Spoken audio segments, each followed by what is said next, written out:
What's up, Dub Nation? It's Rich with Let's Go Warriors. We're going to do the play-by-play and coverage of the Mavs at the Warriors. I'm going to email my co-host Dean Chambers right now. Sorry, Dean, a little late to this. Scrambling around. Had to drive up to San Francisco today. So we'll get Dean on at some point. I don't know exactly when, and we'll go live on Instagram right now as well and see what we can do from a marketing perspective. Hope you joined us yesterday. We had a little 4+ hour live stream to talk about all the trades, Dennis Schroder, et cetera, et cetera. So that was a lot of fun. So let's go live on Instagram right now. Yeah, here we go.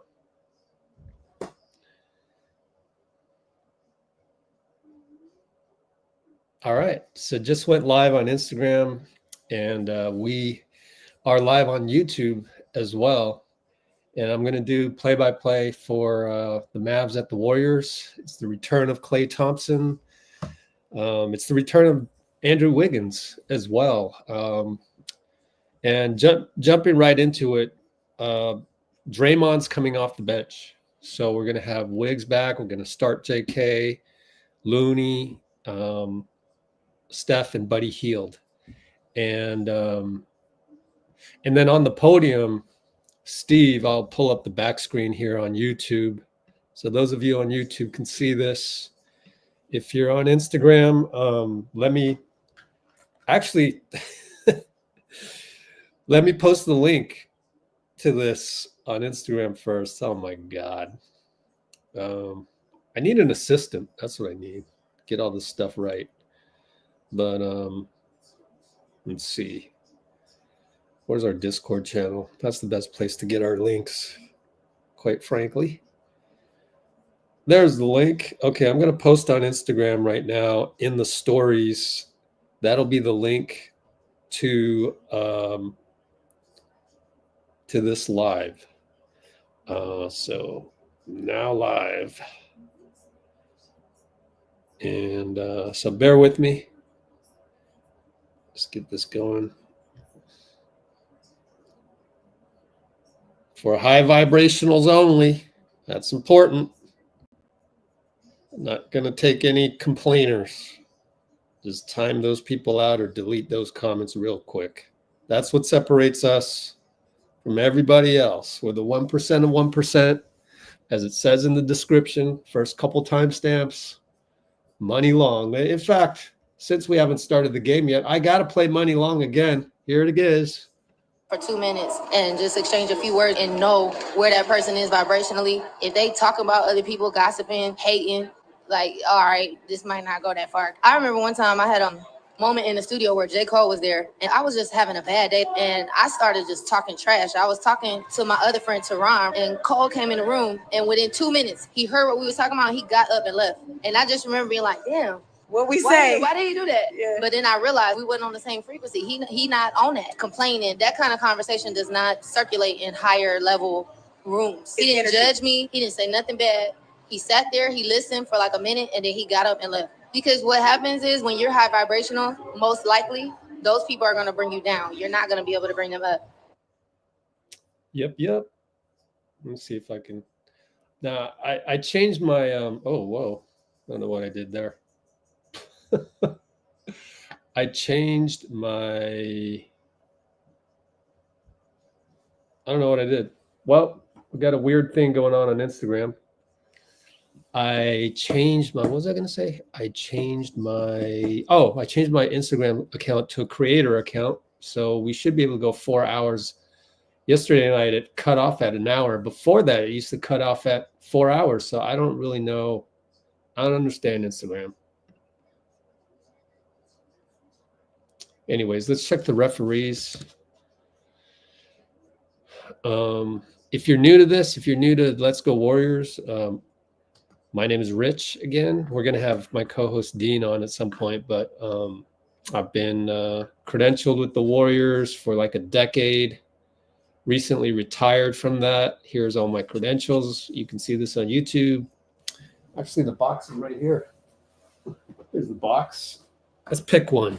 See if we can pick Dallas somehow. Get lucky. One of the best places to watch a game, Dallas. What is that? I think I've picked this before. San Antonio. I was close. 2017. Nice. San Antonio is a great place to cover a game because the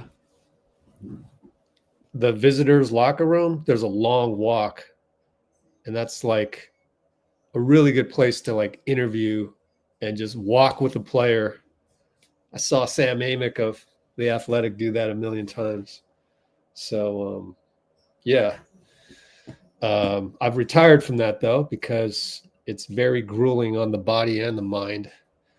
And this is me, a picture of me with Steph. The only selfie I ever took with Steph since I started being credentialed in 2009. So it's been 15 years. And even for that selfie, the Team USA PR girl was like, that's not appropriate. And Steph had to go, no, it's okay. It's okay.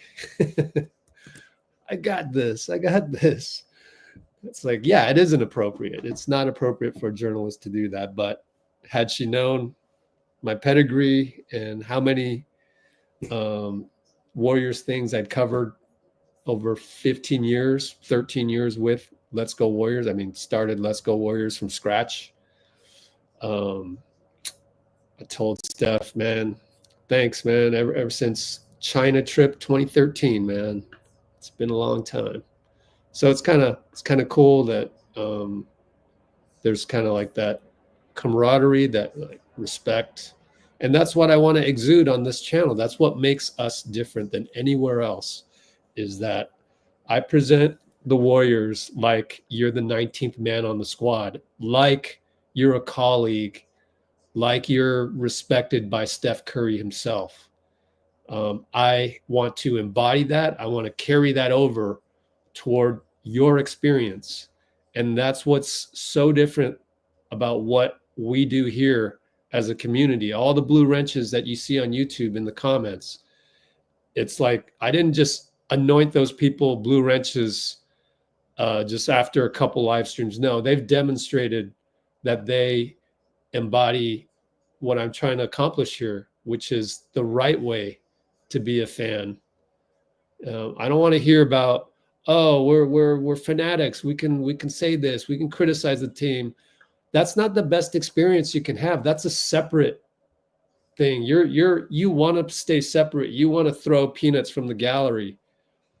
That's fine, but that's not real life. That's to put a Band-Aid on the hurt that you have elsewhere. Like you're never that mean to people in real life, but because it's anonymous and separate and so far away from you, you want to criticize and you want to be a bully. Like the only time you're ever a bully is because you've been bullied and you want to transfer it to somewhere else. So I'm going to do play-by-play. I'm not streaming it. Check the description. You're going to have to find your own stream. I don't know what happened to Stream East. So like, if you don't have a stream and you don't have any way else of getting it, I don't know what to do. And people in our comments will say, just buy cable. You got to go buy cable. So that's one solution. Ed Malloy. I love Ed Malloy. He's reffing tonight. Petratus, Derek Collins, I don't know. We'll see. Jump ball. Looney and Lively. Lively wins the tip. We're 9 minutes 14 into the live stream, and Mavs take control. So we got Luka and Wiggs with a new fresh cut inside to PJ Washington. Scores against Kuminga in their pretty traditional offense, pick and roll and post ups. Steph, Kyrie over to Looney, back up. J.K. Again, Draymond off the bench tonight. Wiggins looking for Buddy on the curl with Klay on him. What a matchup. Looney. Split action to Wiggs, and Wiggs just pops a three. Scores. Let's pull up the box score on YouTube here. It is, what day is the day? Sunday the 15. And Dow GSW. Well, 3-2 Warriors. We got an off-ball whistle. J.Kidd. Hey, J.Kidd got himself some black frames like me. Me and him, oftentimes, I have the same Oakleys, but they're clear, and we have the same glasses. It's nuts. Klay on the curl. Over to Lively. Scores. He shot the banker downward. Lively's so tall. J.K. trying to get downhill on PJ. Oh, he spins. Beautiful move, but couldn't finish. It's good to see J.K. pull out that bag. You know, he's got a variety of moves, and that's why he's a keeper. Spin, reverse layup, no good. Luka from the nail. Fade away good. Uh-oh. You worry about that. Luka nail, fade, swish. Uh-oh. That's my notes, literally. Wiggins over to J.K. corner. Cut hard, J.K. He's not going to cut. Wiggins for 3. Back rim. Lively rebound. PJ brings it up on J.K. Between the legs a couple times. Screen by Derek. Downhill against Looney. Kick it to Derek. Kick it to Luka for 3. Splash. Uh-oh. That's an uh-oh. Comes in and he's hot like that already? Man.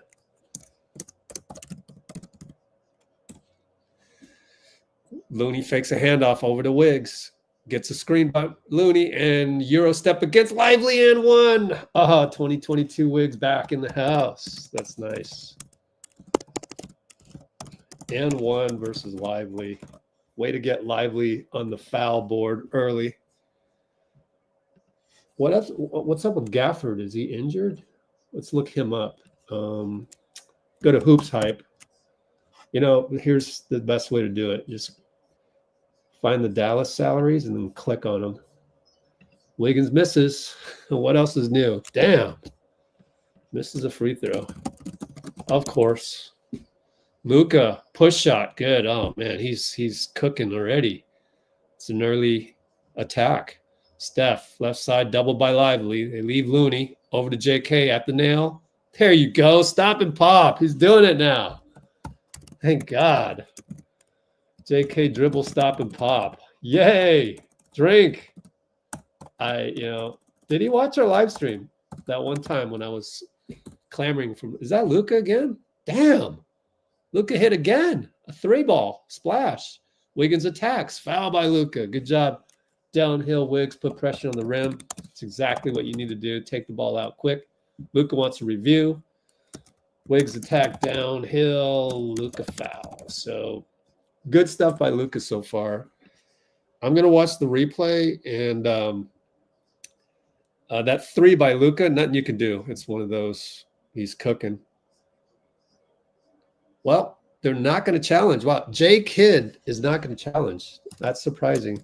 It looked like he might not have fouled him that badly, but maybe he did. Does not challenge. Interesting.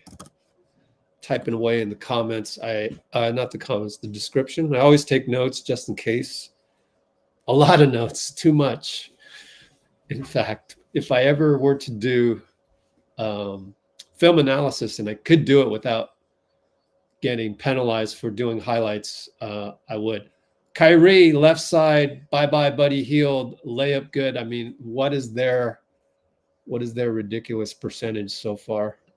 Dallas is currently 7 for 7. Jesus. Wiggs in the lane again, over to J.K. J.K. PJ.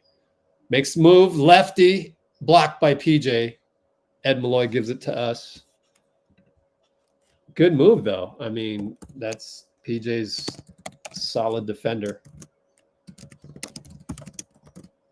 Lefty, too. I like it.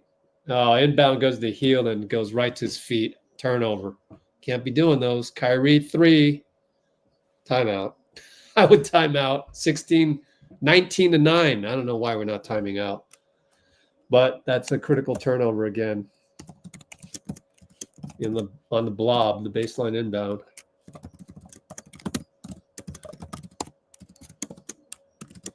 And Wiggs gets downhill on Lively, scores. Wow, okay. All right, well, they scored after that, so shame on me. No timeout worked. And Steph fouls Kyrie on the post up. So you don't see that a lot. Kyrie posting up. And I don't know what I did on Instagram Live here. Let me see. Can I go to another account? No. I hope it's okay. I don't know how I did that little frame within a frame. No idea. But yeah, we're on YouTube. I'll be checking comments on YouTube pretty soon. I don't have time to check comments on Instagram. It's just too much. That'd be cool if I could. I got to figure out how to integrate this, but I heard that it's not going to look as good on one or the other. But we'll see. Man, Derek Collins is the third ref. He's a veteran. So Petratus, is that good? You're kidding me. All right. JK box out. Looney boxes out. Wow. Kyrie missed the free throw. We're down 20-11. Steph says, go that way. So give it to Looney, give it to JK. We're going to give it to Wiggs. And then we're going to inverted screen, weak side, and then curl for Steph. Loses the ball. Lost the ball. God, Steph. Run out layup. Luka and one against Hield. Nice twisting reverse, but Steph's fault. Dribbling turnover. Run out and one. Yeah, Steph. So that's his first turnover. Rewatch that. It's nice action. He literally just dribbled it off his knee.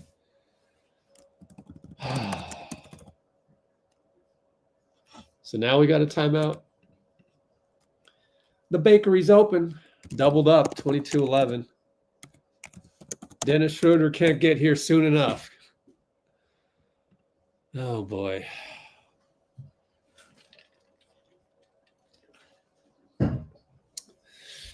Let's check some comments. Wow, we got 52 concurrents. How many likes? Probably not that many likes. Let's see. 11 likes. Come on. 52 concurrents. Only 11 likes. If you can't, simply tap the like button. Can you maybe donate $2? How about donating $2?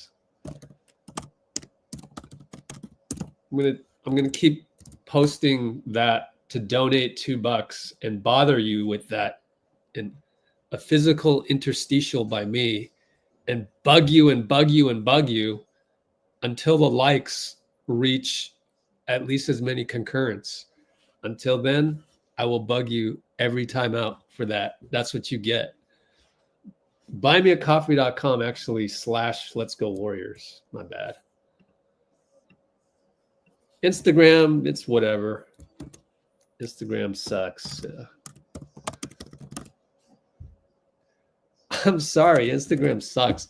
The CEO goes on all the time and explains shit. Oh, this is why your posts are not getting out. It's like, dude, stop it, man. I know, I already know. I can't make no money on Instagram. I get it. Now get off my screen, man. Instagram, oh my goodness. You guys on Instagram, don't get addicted to Instagram, man. Go to YouTube. At least there's an ecosystem set up. I understand Instagram is good for connecting with people. That's where the NBA communicates with people. That's where you have no choice. There's too many creators in the NBA not to. But as far as me posting content on Instagram, I don't know about that. I don't know about that. Oh, anyways, let's just go through all the comments. Bruce was the first one. Wow, Bruce. Daniel Barry, of course. Kimbo, Robbie, Pinky, Cholo. Yeah, last night was great. Bloomer, of course. We sent out 3 second rounders and got 1 back.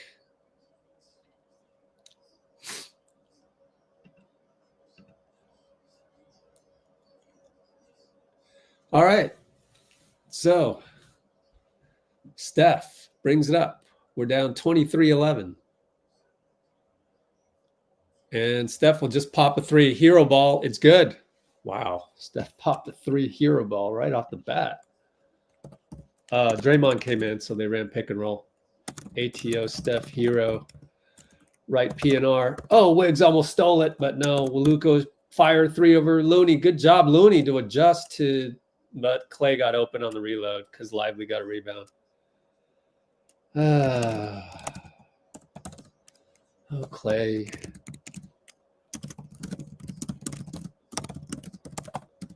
And Draymond goes straight to the hoop. Nothing there. Somebody fell down. It was Kuminga. Klay, early 3, no good. PJ under the hoop. Kicks it. Kick it. Klay wide open again. Oh, Steph fell asleep. And Klay scores again. Klay reload over Steph. Might want to check that to see if Steph fell asleep.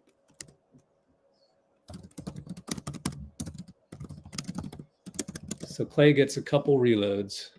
Steph got to the nail, kick it to Wiggs. Wiggs hands it to Looney in traffic. Wow, Wiggs playing great.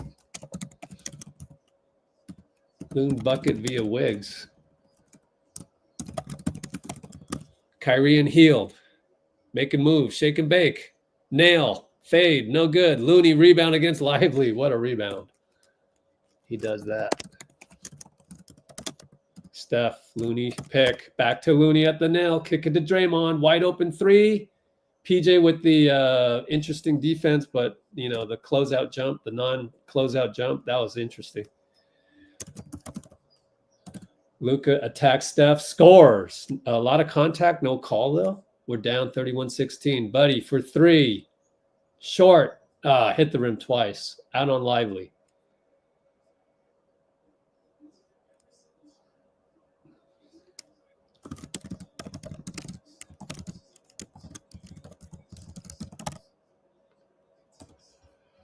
Okay, so we're down 31-16. Luka will take a seat. Thank goodness, because he is 6 for 7, 2 for 3, 15 points in 6.5 minutes. On pace for 100. Draymond inside the Wiggs. Kyrie's there. Klay helps out, gets a block. Good help out by Klay. I thought it should have been foul on Kyrie, though, but credit Klay with the no whistle. But they've established no whistle, so that's fine. PJ gets a screen from Klay, attacks, hangs, foul, trace, goes to the line.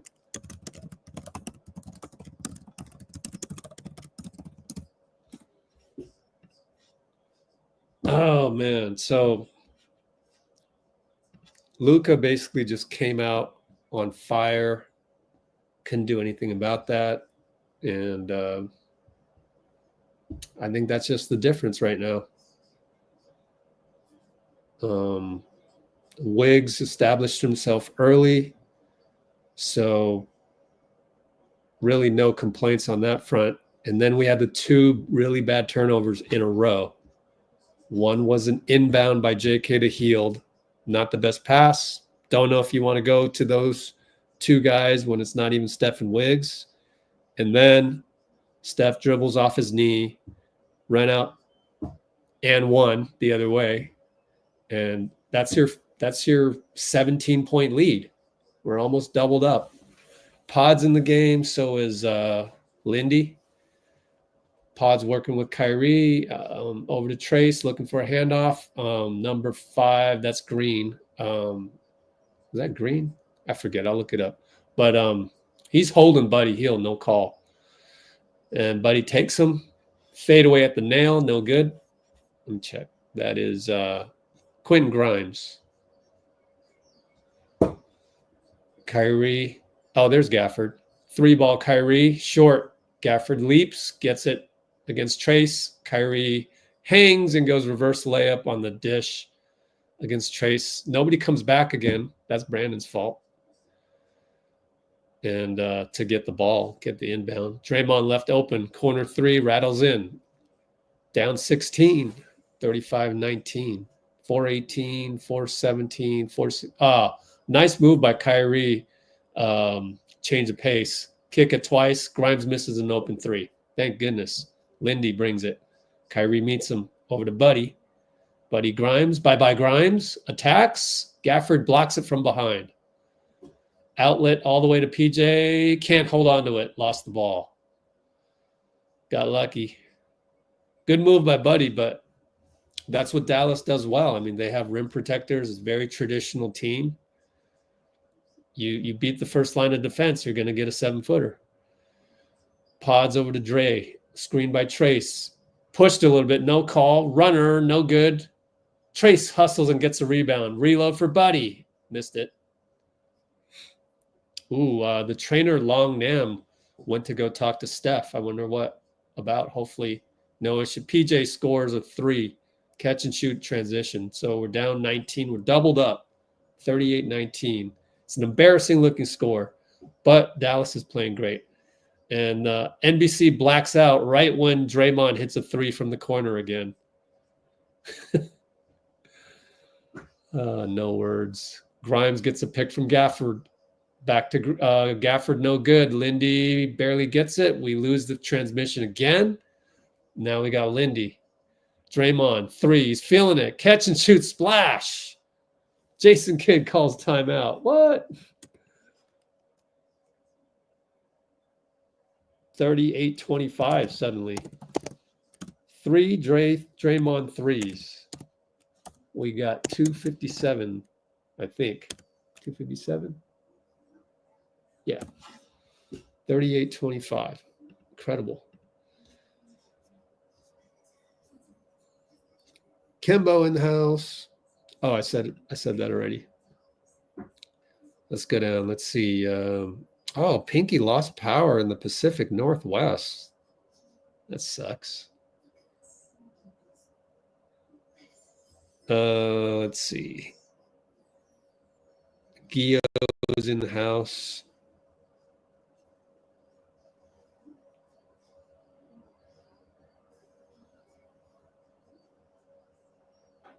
What? I did not know that LeBron was streaming a game on Stream East while on the bench. What? I didn't hear that. That's incredible. Yeah, Mavericks are good, guys. They're solid. Doncic is feasting.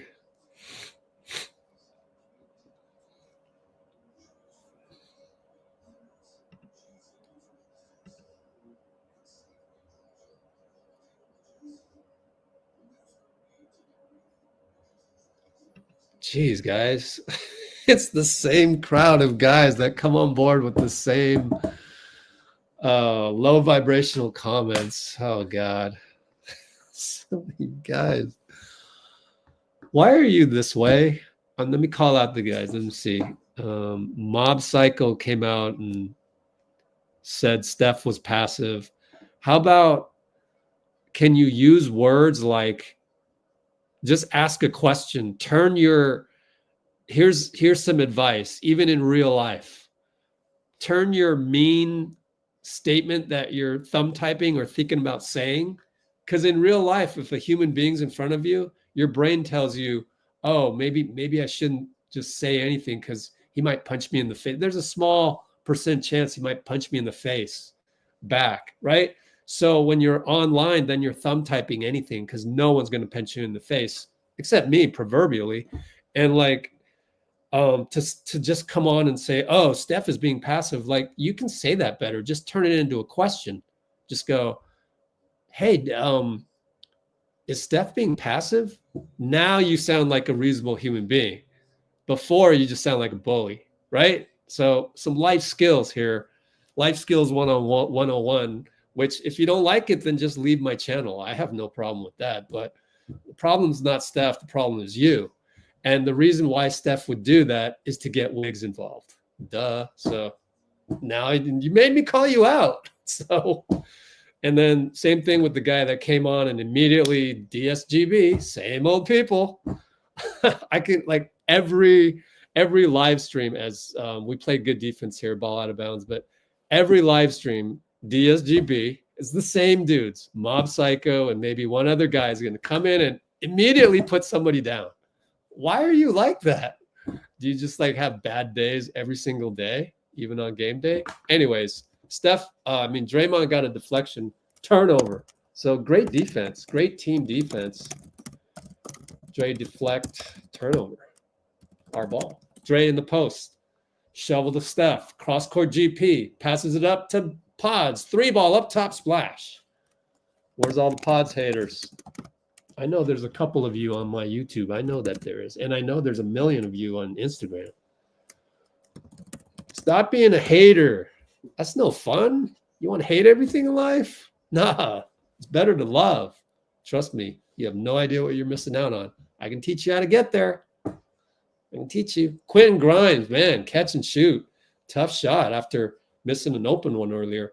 Pods with the dangerous pass inside of GP. Kick it twice. Steph wide open. And Kyrie lost him, says my bad to J.Kidd.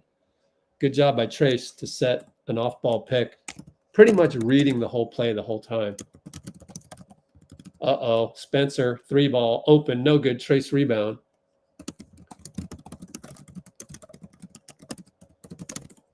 Pods left side as we finally were able to get it across. He's feeling it. Pops it, no good. Draymond tap, no good.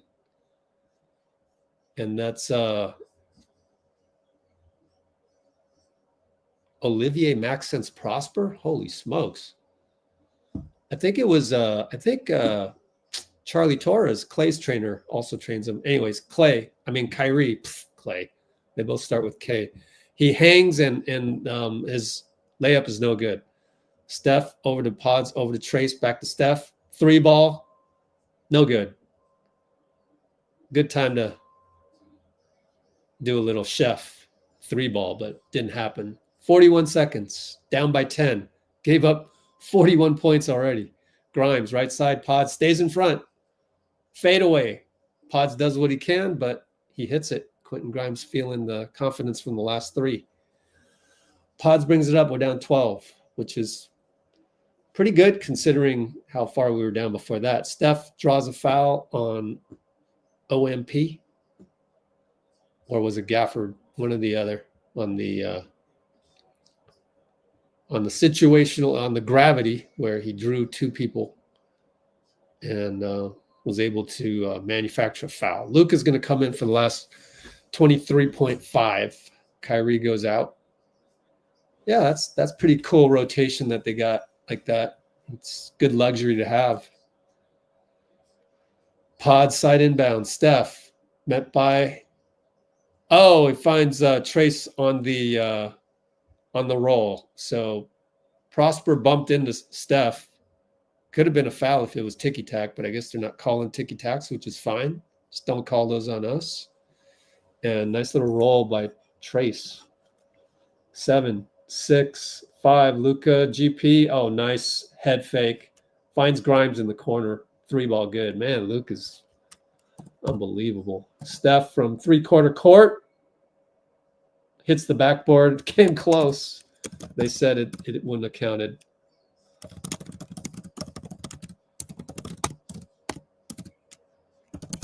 Grimes has hit 3 straight, man. Dang.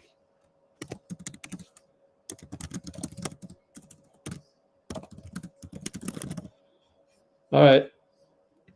46-33. That's too many points we gave up, but as I said, a lot of it was Luka. And once he gets going, you literally cannot turn the ball over ever.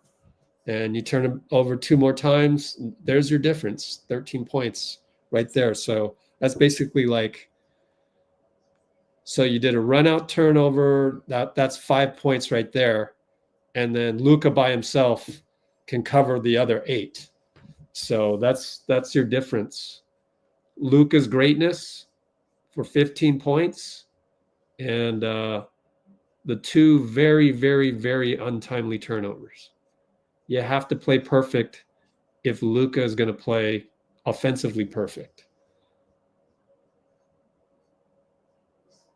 Dallas is tough. Let's check the standings real quick, see how Dallas is doing. They started out the gate kind of slow, but things have picked up. They've won 8 of their last 10, 16-9, 4th place. We're 14-10, 5th place, 1.5 behind them. Yeah. And then we got Memphis next Thursday, and they're 2nd in the league. They've won 9 of their last 10. OKC, same thing. So they're on the heels of OKC, but 2.5 behind OKC. OKC barring injury, even not having Chet for all this time, they're just a runaway horse. I don't see anybody catching OKC. And then the rest of us are going to battle for 2 through 6. That's how I see it. Over in the East, it's probably a 2-horse race, Cleveland and Boston. And then 3 through 6, they'll battle. So I think OKC is going to pull away. And that's fine. They should. They're that good. But we get Dennis Thursday, I think it is. All right. Yeah, Moody's out. Luka is a guard Jokic. That's a good description, honestly. I like that. That's a good description.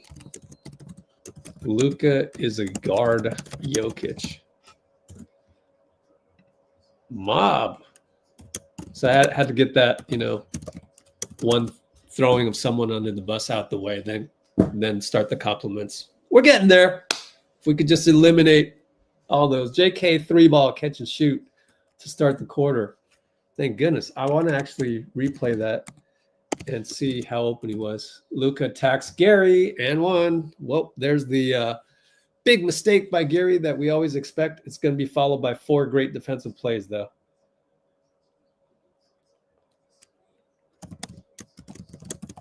So we had some action that freed up Looney at the nail, and Looney kicked it to J.K. 3-ball good. So, and then I'm watching the replay on. Yep, Gary was a little bit behind, but that's what, as far as I know, that's what Jerry Stackhouse teaches. So nothing you can do. Steph, GP, Loon, same play. Over to J.K. Exact same play. Missed the 3 this time. Damn, too bad. That's a nice set, though. Oh, what an alley-oop by Luka to Lively. Jesus. Oh, my God.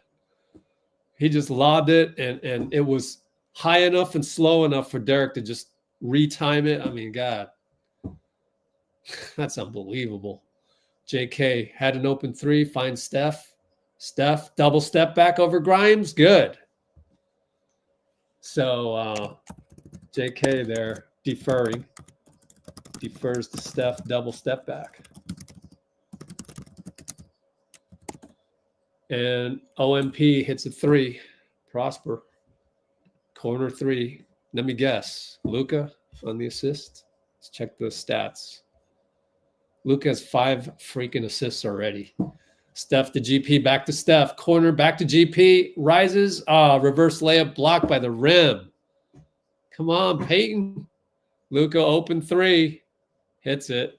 Jeez, you got to be perfect on offense. You can't screw those up. You just can't. NBC blacks out again. Pick and roll Looney. Looney almost lost it. Found Buddy for 3. Hits it. Sometimes better be lucky. They're really having problems on this broadcast. Blacks out every now and then. It's nuts. GP does, I told you, he'd do something great. Gets a steal from Luka. JK finds Buddy for 3. Way to go. Way to go, young fella. JK finds him.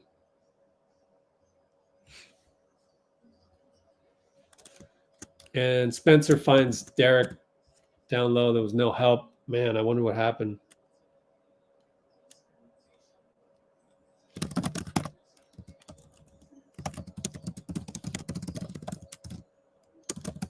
GP for 3, Brick. GP taps it to JK on the offensive rebound. Over to Heald. You got numbers. Heald to the rim. No good. Just past Lively. Luka got a rebound. Good attempt. Still down 14. Luka for 3. Feeling it. Missed it. Thank God. Get the ball up. You got Luka trailing. Nope. Couldn't get it up fast enough. 5-on-5. We lost another transmission. This is ridiculous. Horrible. Loon at the nail. Spins and scores. Well, he had Grimes on him, so he smelled blood there.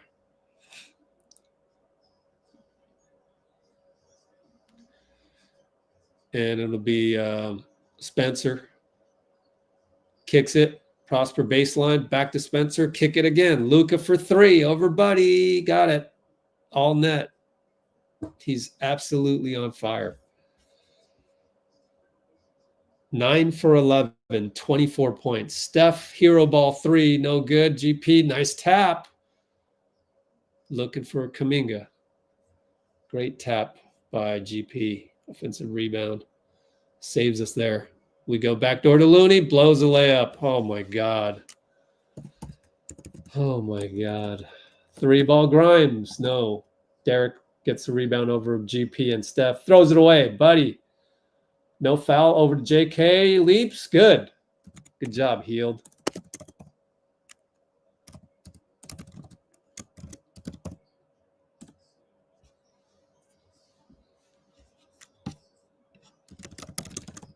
Hold on. Let me catch up. Oh, they find Prosper for 3 catch and shoot. Steph rebound. Good job by Looney to box out Derek. Steph's going to change the pace. Find Buddy in the corner. Oh, shanked it. JK long rebound, though. JK up top. Back to Healed. Reload. Good. It's a 3-point contest. 62-52, down 10. Timeout, Jason. Timeout? Yeah. 7:20 to go.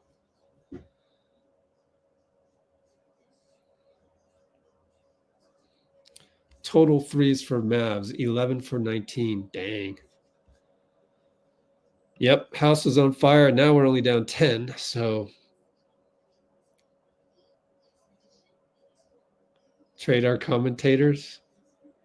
Yeah, I'm available for trade, but you got to convince NBC. Trade our commentators. Who are the commentators? Who are the commentators? Let's see, the other day. Whoops. Hold on, I forgot to save all the screenshots from last night. Oh, we only had 2. Whoops. Let's get that done. Actually, let me make sure I got enough memory on this computer.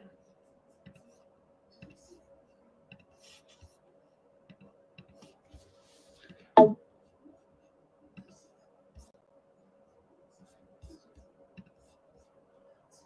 right, here we go. Oh crap, running out. 40 gigs. That's enough.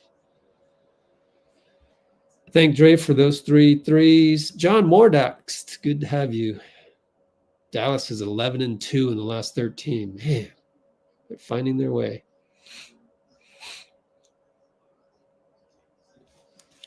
Only way the Warriors? I wouldn't say that. Only way the Warriors win? Nah.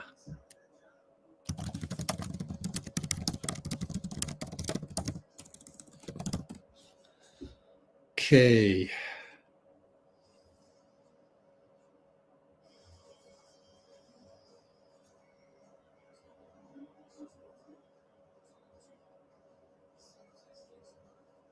Would love to have Lively on our team. So would 29 other. That's what 29 other GMs say. Number 2 pick, man. It wasn't cheap. They didn't fall from a tree.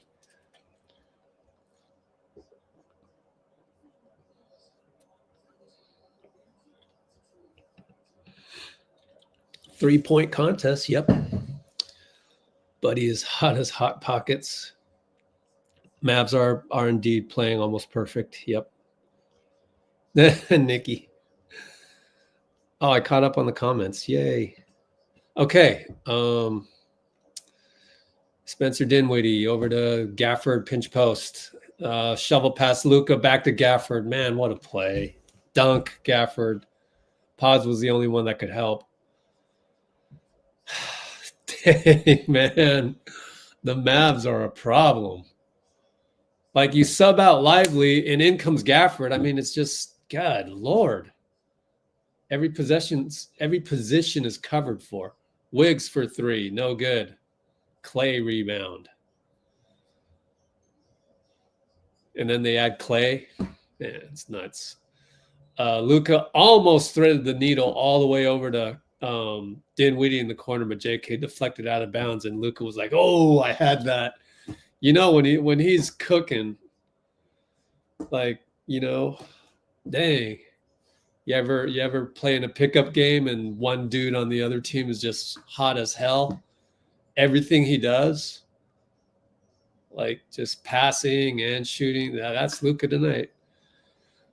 Gafford loses the ball on a dribble on the catch, and it was a good pass by Klay as we doubled Klay. So we got away with it. Pods tells Wiggs to screen, rolls, and then they swing it to JK. Back to Lindy. Catch and shoot over Luka. Got it. Splash. We'd go, Lindy. We're in single digits. 9 points. Down by 9. And JK, I think, gets a free assist, right? Or was that Wiggs? I don't remember.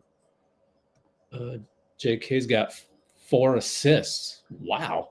JK blocks. Oh, my God. He blocked Kyrie from behind, but Kyrie hung and scored. The hell was that? Damn. Not only is Luka playing awesome, Kyrie is doing that. I mean, it's nice to see. Oh, my God. Draymond threw the ball to Klay. Klay read Dre completely. Come on, Dre. Kyrie missed it. Oh, and Gafford's going to clean it up.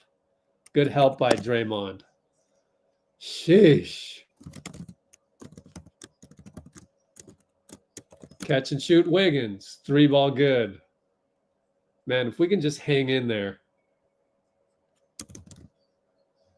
Luka left side, Wiggins. Pods is there. Now go back, Pods. Hurry. He gets back. Over to PJ 3. JK missed him. Oh, man. Someone fell asleep. I got to look that one up. 3-ball Draymond clank. Corner, Lindy got it. Lindy fires it and he scores a 3. I'm rewatching the last play to see who screwed up on the rotation. Yep, that was JK. He said, "What can I do?" But yeah, that was you, man. You got to play the percentages, and the youngsters, they just can't process that quick enough. You have a choice. Stay within arm's length of Kyrie or go all out on PJ. Obviously go all out on PJ. I mean, PJ's a catch and shoot guy. Like, I mean, Kyrie can do it all, but like, I mean, like, when both things being equal, go after the taller guy. That's shorter distance. You just can't process it. Gafford at the nail. Wiggins pokes it away.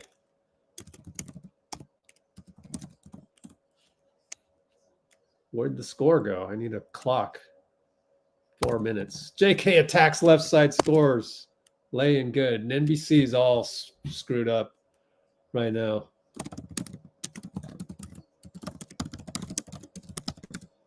Dinwiddie misses. Draymond rebound. Draymond, 2 guys on him. Finds Lindy. Kick. Hit this. Too hard. Klay rebound. Wiggins knocks it out. Lindy goes, my bad. It's all good. You hit 2 of them already, so doing your job overall. Good job by Draymond to just basically find Lindy. Steph will check back in. 3:31 to go. 14 minutes, 24 seconds played. So he'll end up with 18 minutes. So he's going to play 36 tonight if we keep it close. And Kyrie, bye-bye JK, hangs, Draymond block. Oh, foul. Or is it out of bounds? Nope, called a foul on JK. Saw the ref do this. 0-0. So, man, we're only down 8. We're only down 8, and we had a – oh, my God. They called that a foul?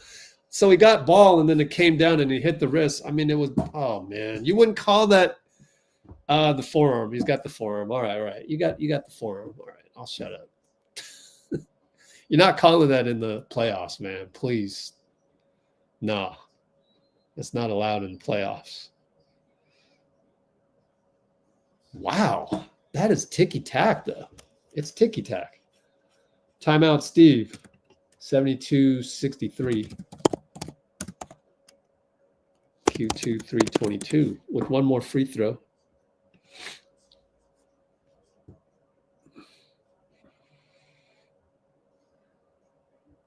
I mean, yeah, we got to get stops somehow.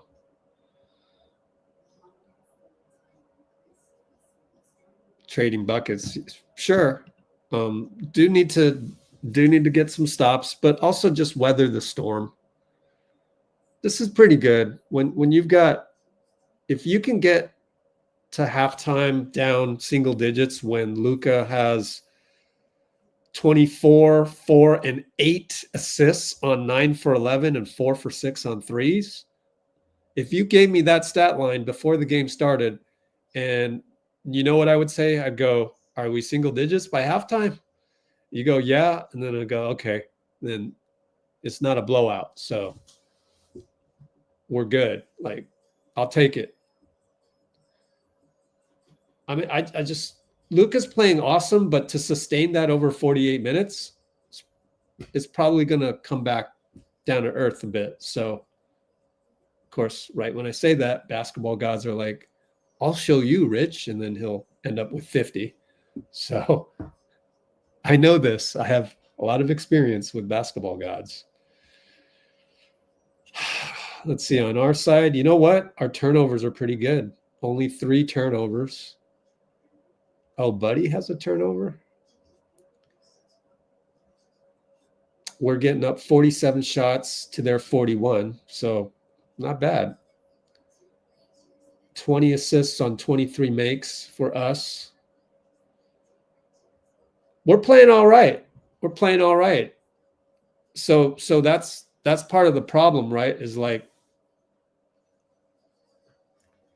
Dallas right now is a better team than us on paper and executing it before our eyes. But we're going to get Dennis Schroder, and that could change some things. That could change the dynamic. And that could really bring out the best in certain people. He could unlock Jonathan. You never know.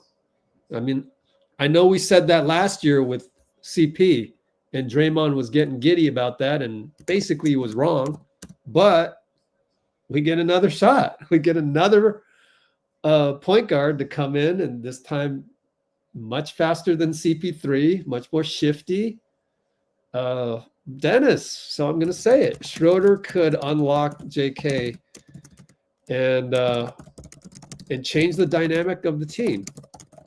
So it's within the realm. Don't give up on this team. Don't be like all those kids running Warriors pages on Twitter and Instagram, okay? You know who you are, Instagram. Like, have faith in the squad. Dennis can cause a ripple effect. He could possibly unlock J.K. We shall see. Oh, look at that set. Little like a box set and reverse. Wow, we've got some sets. We've been practicing. Steph hits a 3. Wow. That's a nice play design, man. Wow. ATO, box set, Steph inverted screen, pops out for 3, catch and shoot. Oh, man. I wish I could put that as an unsung play. Klay against Steph. Trace helps. Jump hook, lively, good. That's the thing with Klay. Klay's going to look a lot better on this team because he has targets like that. Steph down the lane. No call on Klay. What? Oh, Steph is like 5-on-4 now. Come on, ref. How can you call it the other way? Klay's open for 3. Missed it. He knew. He knew he got away with it. Oh, man. No call. Come on, ref. Which one? Was it Petratus? I'm telling you, it's Petratus. Now Steph is mad. He's going to the bag. Gets Lindy in the corner, misses it. Trace, reload to Wiggins, down the lane, back to Trace. Dunk should be an N1. They finally call it. Ed Malloy, my guy. Yeah, Ed. One of my favorite refs. He's like top 3 for me. In fact, he's probably number 1 at this point now that Bill Kennedy's a piece of beep. And Steve Kerr was like, at the podium yesterday at practice.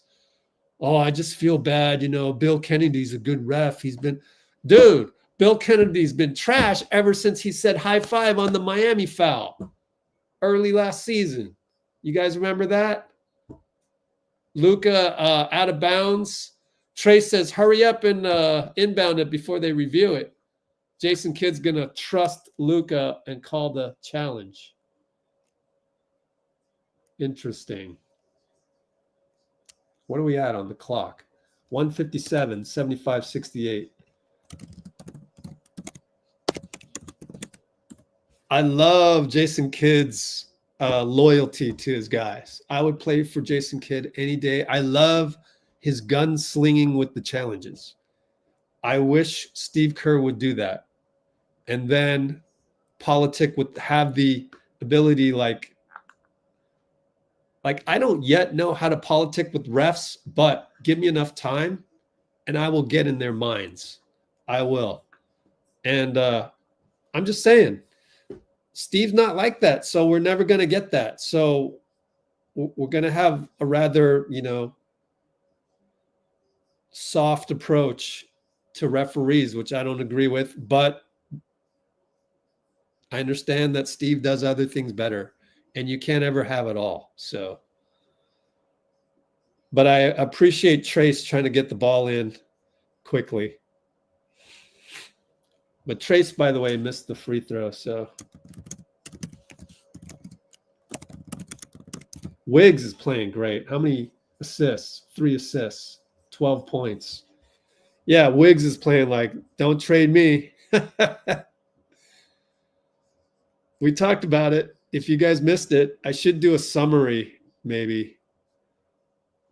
Cut up all of our video, me and Dean last night. We talked about Jimmy Butler. We talked about Zion Williamson. Ed Malloy is going to tell us the verdict.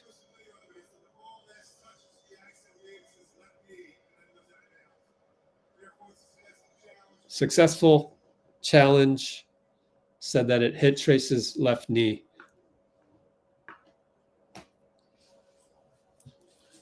And then, see, Luka now is yelling at Petratus, as he should. He's going, see? How can you miss that? Just make them feel guilty. You got to get in their heads, and not the Draymond way, because that doesn't get in their heads. That's just the Saginaw way. You can't do it the Saginaw way.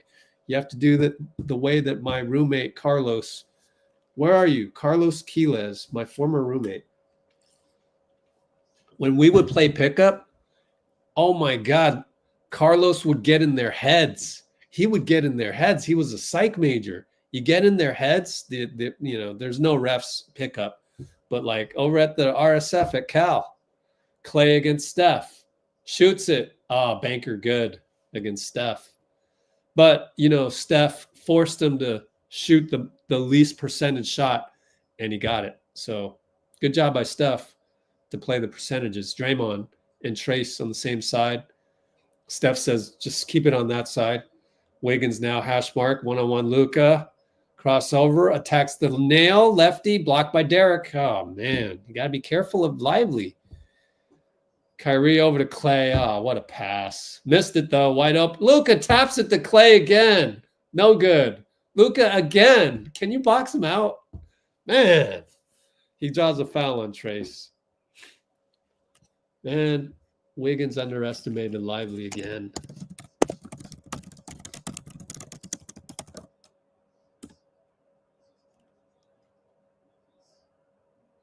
That wasn't Trace's fault.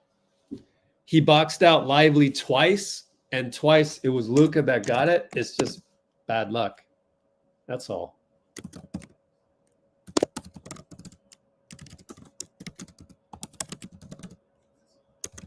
Totally not Trace's fault, looking at the replay. He's boxing out Lively like a fiend. And you say, well, why doesn't Dre box out? Well, it's the ball can bounce any way it goes. And Trace did a good job, and Draymond just couldn't get it. And the ball bounced right to Luka. So he's in the right spot. 1:11 to go. Steph, roll the Trace. Kick it to Andrew. For 3, got it. Oh, my God, what a game by Andrew. I hope it's not wasted. by the greatness of Luka because Wiggs is playing unbelievable. Speaking of which, Luka and Wiggs, Klay screen, flares out, but Luka shoots a three. It's short, great defense, Wiggs. Man, Wiggs is good tonight. Jesus. He's untradeable at this point.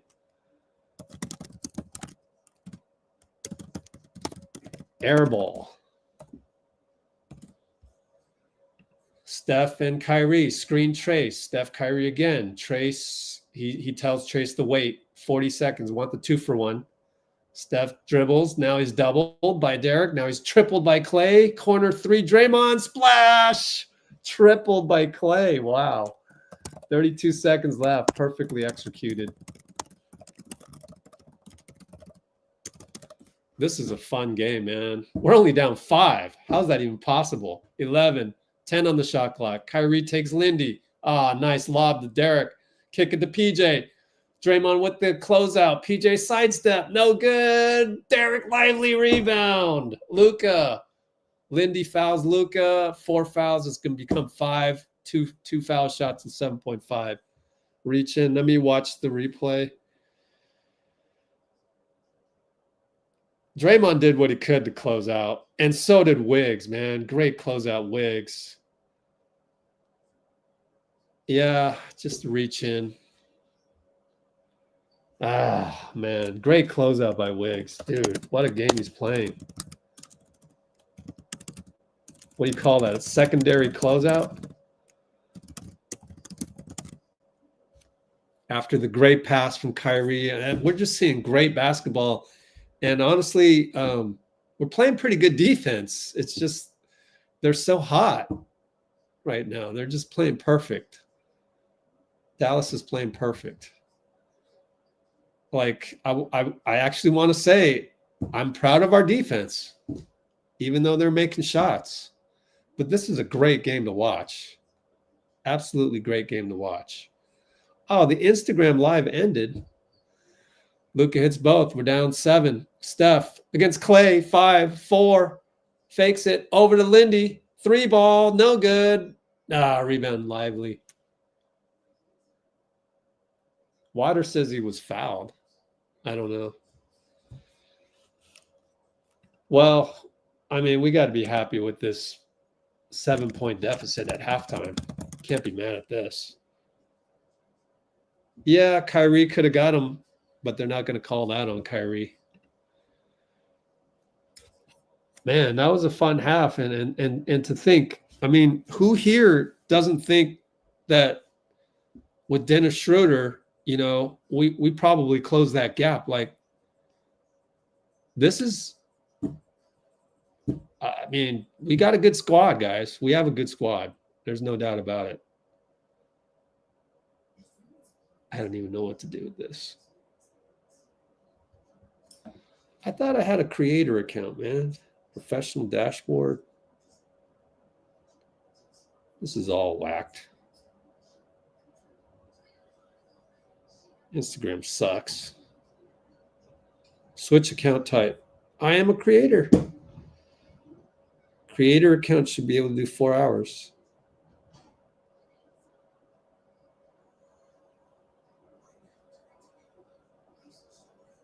This limit applies to creator accounts. You can start a new live stream immediately. Should I? I forgot to check the stats. Maybe we'll do a post game. Anyways, let's check our comments. Oh, you know what? I want to look at that one play that was just beautiful. 3 minutes 17 seconds. Oh my God. That gets me excited as a coach. Really excited. 3 minutes 17 mark. Oh, we got to go way back.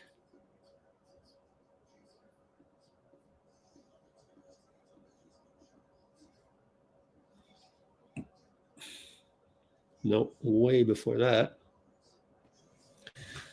It's a little hot in here. Or shall I say, it's not as cold as the other days here in the Bay. Where are we at here? Oh, I can't wait to show you this play. It's unbelievable. What a play design. What do you even call that? You can check and see if there's a name for it. Yeah, it's coming up right here.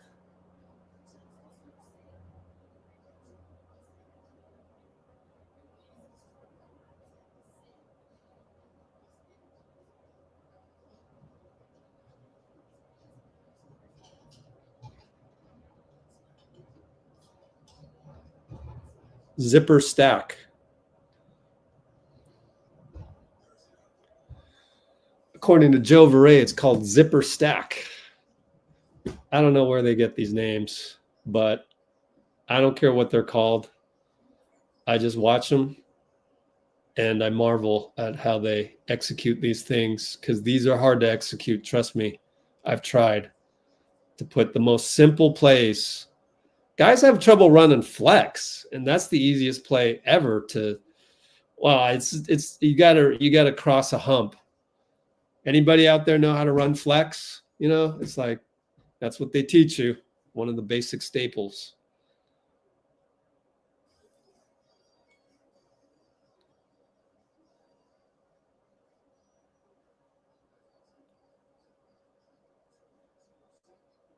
The thing is that it takes a Stephen Curry to make you look good, because the play isn't all that complicated. I mean, like, if you're on defense, I mean, Kyrie was right there to challenge the shot by Steph anyways. So it's a nice looking play, but bottom line, it's not like guaranteed to work or anything, like, but it's a nice design. Don't get me wrong. We haven't seen one of those in a while.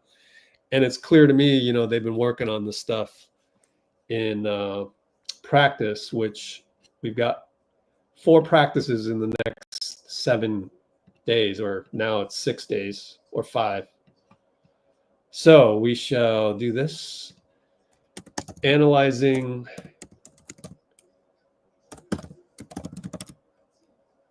the ATO to Steph. ATO action. And this was at the 3:17 mark of the game. So here we go. Stop screen. We'll present it. And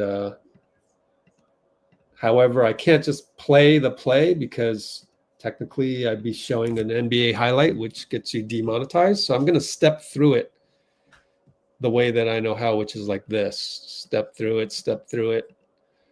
All right. So here's the set. The set is a 1 in a box. Okay. At least that's how I look at it.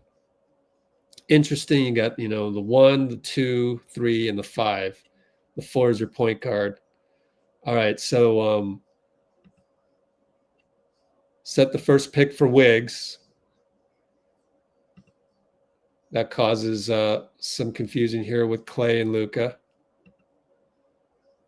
Then you get the switch. So Klay's got to guard Lindy. Was Klay on Wiggins? Yeah, Klay's still on Lindy, so they didn't switch. They didn't switch. Now Wiggins has it. And ideally, honestly, it's better to have this be Buddy, but oh well. This is the rotation that we have right now. The timeout was taken, so this is the 5 that we had. Lindy's going to go across from the screen set by Steph. Or the action. No, he's just going to curl out. No screen. Steph's going to set a back screen after Trace sets a ball screen for Wiggs. So let's look at that back screen. Yep, sets a back screen. And notice, for you youngsters out there, what you want to do is you want to set the pick on the body. You don't set the pick for your man. You set the pick on the defender where you're trying to get the switch. So then that creates a lob opportunity for Trace. But Luka does a good job. He switches automatically, which that's the beauty of the Mavs. They can switch everything other than Kyrie. But we haven't exploited that much yet. So after the back pick a set, then Steph flares out. And if that wasn't there for some reason, I mean, this is great because Kyrie has to worry about Wiggins turning the corner on Derek. And I'm going to screenshot this. And because of that fundamental worry, Steph flaring out here should be open. And it is. And he hits it. So what a beautifully designed set. There's some Spain action in there where you set a back pick and love it.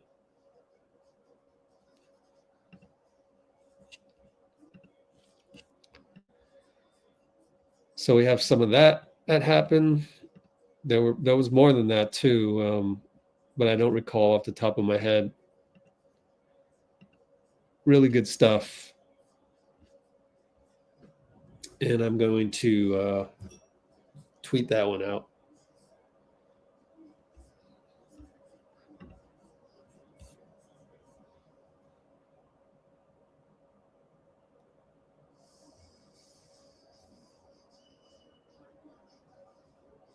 Okay. Maybe get one more good comment in here if we can.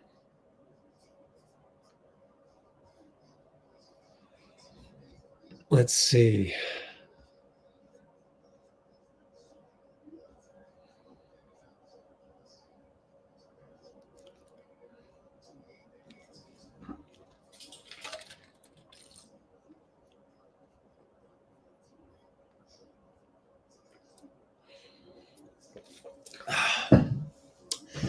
Okay, yeah, the offense is good too. I mean, 3 turnovers, that's exactly what we're looking for. Preferably 0, but you know, you gotta keep it single digits for the whole game if you're playing Luka.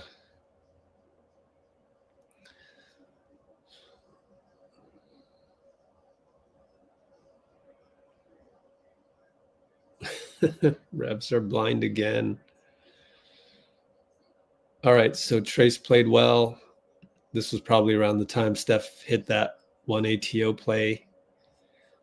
Then we had that challenge, and can't wait for Dennis to show up. I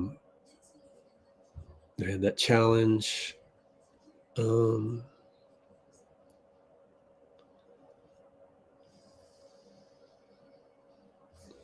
Man, easy bloomer. Just trying to tell you. Trace did what he could to get the rebound. Certainly wasn't Draymond's fault. Wow, we have 18 made threes, 18 for 32. They're 12 for 25. Wow, 18 for 32. Man, nice. 3-second violations. Yeah, let's keep an eye on that.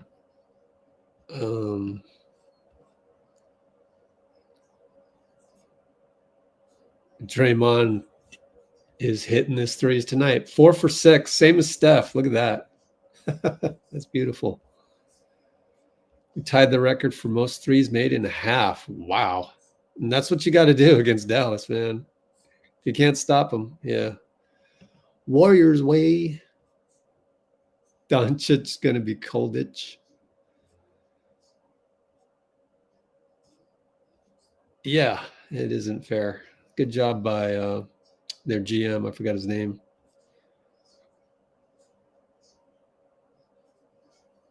Didn't let go of the rope. Exactly. Yeah, this is a great comment. I like it. We're going to use that on the tweet. Thank you, Kimbo.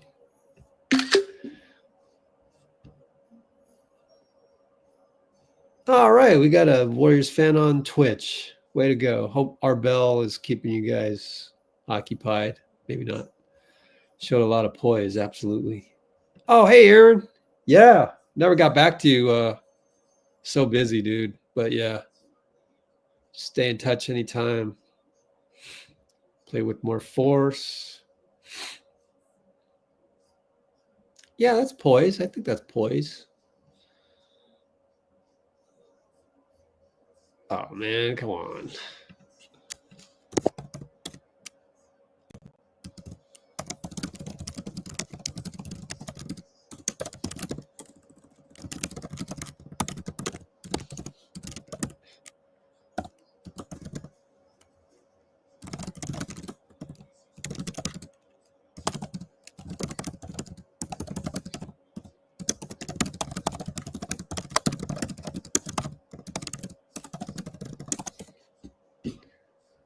I mean, if Melton was here, I mean, dude, different story.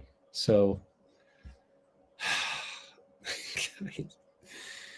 you gotta have the right vibe, I think.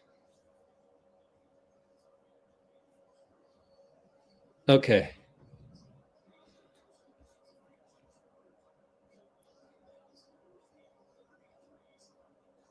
Yep, Mavs are title contenders for a reason. Exactly. They're a very balanced squad with pieces off the bench, particularly Gafford for Derek Lively. And if Lively's slumping, then you start Gafford instead of Lively. Like the pairing of Gafford and Lively is just wow. And then PJ Washington as a shooting four. I mean, then you add Klay Thompson.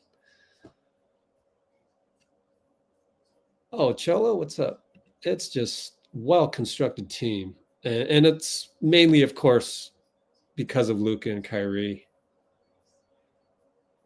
Schroder, exactly. I mean, asterisk Melton is exactly what we need, but now that we don't have Melton, we get a shorter Melton is what we get. And that's fine too. So great adjustment by Mike Dunleavy. I mean, way to pivot and just keep it rolling and find a guy like Dennis out there, like 6'8" wingspan. He's not Melton with what's Melton's wingspan? Let's look that one up real quick. What is D'Anthony Melton's wingspan? I don't need all these cap sheets. Let's see. Warriors and Sixers is what we were looking at. Oh my God, Dennis Schroder has almost the same wingspan. That's nuts. Holy smokes. Are you kidding me? I didn't know that. Schroder, 6'8" wingspan. Melton, 6'8.5". Wow. That's a cool stat. Well, I'm not going to get time to send the tweet. So we're underway here.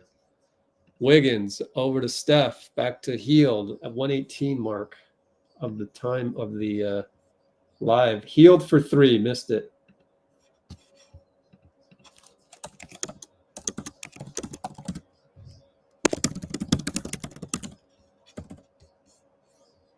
Okay, Luka, Wiggs, good job by Looney to help too. Up, Luka fadeaway, good, one-legger, Jesus. Handoff, Wiggins to Steph for three, splash him. Nothing but net. Way to take the ball out and hurry it up the court. That was nice. Luka up top. Double dribble. Yep. He caught it. And then, wow. And then he laughed about it. But yeah, dude, double dribble all the way, man. That was crazy. Shocking almost. You don't see that every day. Almost got away with it.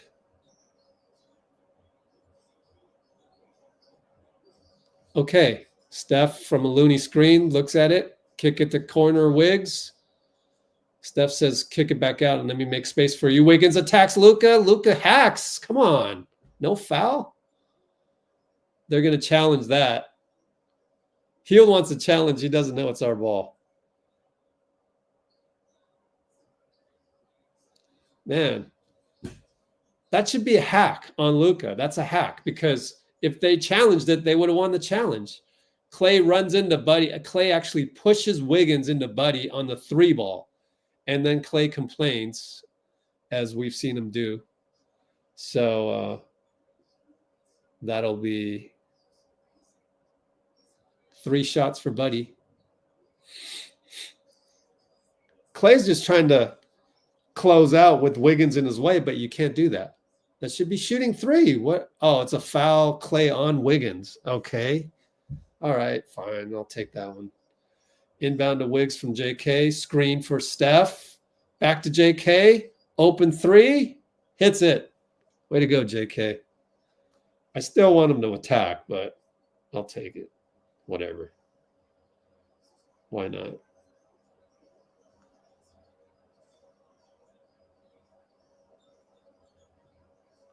And 3 ball by Luka again.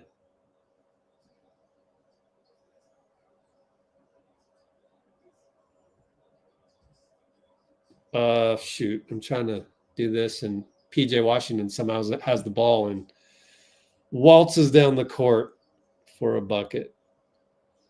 But Wiggs comes back for a bucket. What a game. Back and forth. Man, Photogrid sucks now. Anyways. Nail, lively, kick, Klay 3. Oh, man, guys. That's well executed. How'd they lose to OKC, man? OKC just, awesome. JK up top.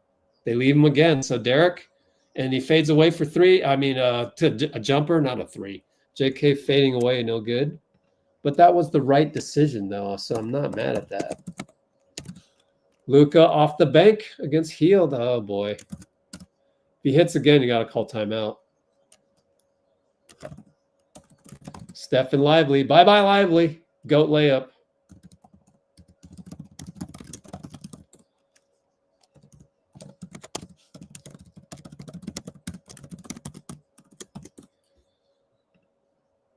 And that's a bad screen by Derek Lively.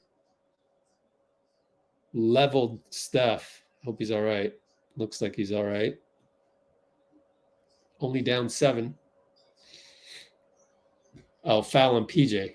Yeah, not a clean pick by PJ. Steph and Kyrie. Screen Looney. Crosses over on Derek. Gets tripled. JK finds Buddy. Thank God he didn't step out of bounds. He dribbles back up to JK. An inverted screen, but he flares out. JK stop and pop. Missed that one. Ah, JK, hit those. It's a good choice, though. Luka, kick it to Klay. Fires away. 3 ball good. That's the pocket. Threw it right to the pocket. Didn't have a dip. That's elite, man. Up by 10, or we're down by 10. Wiggins left alone up top. Shoots it over Derek. Short. Way short on that one. Outlet Kyrie. He stops his dribble. Wiggins over to Klay. Klay Steph. Screen by Kyrie. Switch. Klay Wiggs calls Derek over for a screen. Wiggins pinches, and Klay will go left side. Fade away 1 leg. It's good. 2-pointer. Timeout. Down by 12.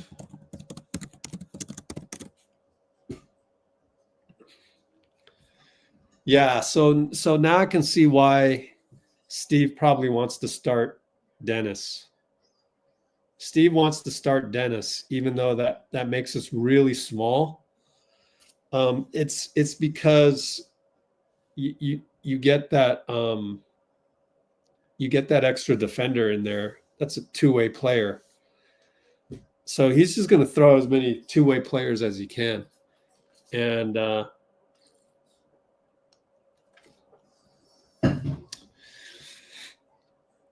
that means Buddy Hield will go to the bench.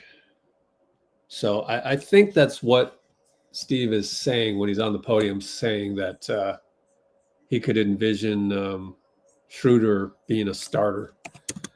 I thought it would be too small, but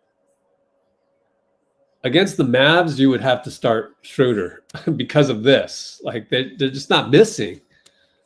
And it's crazy percentage, right? Let's look at the play-by-play. How many have they missed? Q3, right? Let's take a look. This side, 1 for 1, 2 for 2, 3 for 3, 4 for 4, 5 for 5. Jesus criminy, 6 for 6, 7 for 7. Again, that's nuts. So Kerr said pregame podium that Schroder will probably start. And this is why. Dal is 7 for 7 out the gate. Q3. And it's not really anything we're doing terribly wrong. It's such elite offense. And I mean, let's face it, one of these is against Healed, the Luka driving float bank shot. You know, everybody knows Buddy's not an elite defender. So against Dallas, you better put out there 5 elite defenders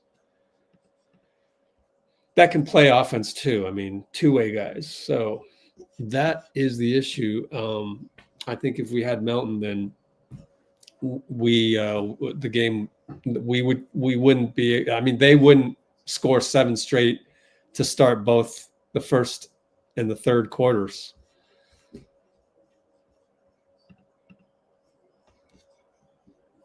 $7.48.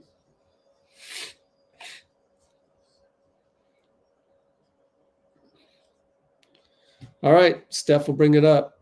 Kyrie on him, 744, 743, 742. Steph, Kyrie, oh man, nearly backcourt. It was backcourt. Steph, you can't do this. He's going to challenge it. Steve, is he going to challenge it? And thought Kyrie touched it.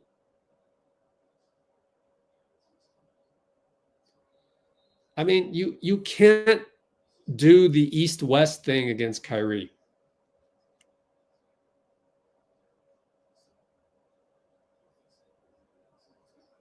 What happened?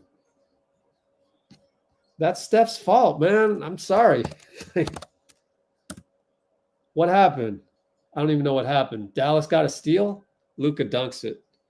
So they gave it to us. Let's look at the play-by-play. Again, terrible TV production here.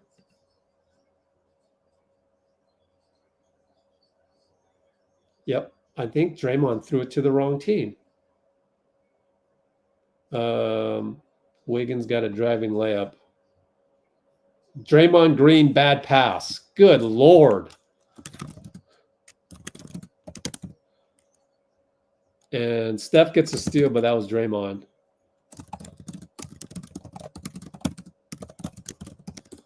Wiggins to Looney. Looney was ready. Over to Draymond. Draymond attacks. Foul on Klay. So thanks, Klay. He needed that turnover.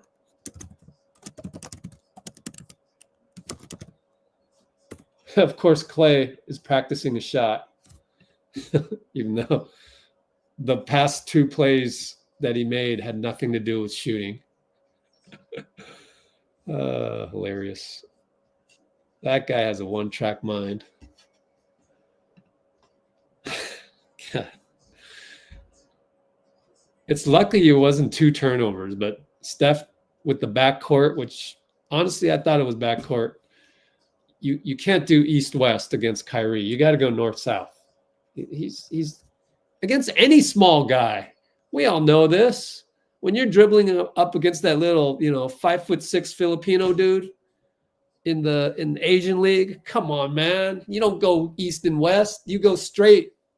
You got to step by him because he's gonna pester you. Come on, Wardell. Anyways, PJ attacks. We throw out a full court press and looked like a bit of a junk defense. Let me see. No, it was man.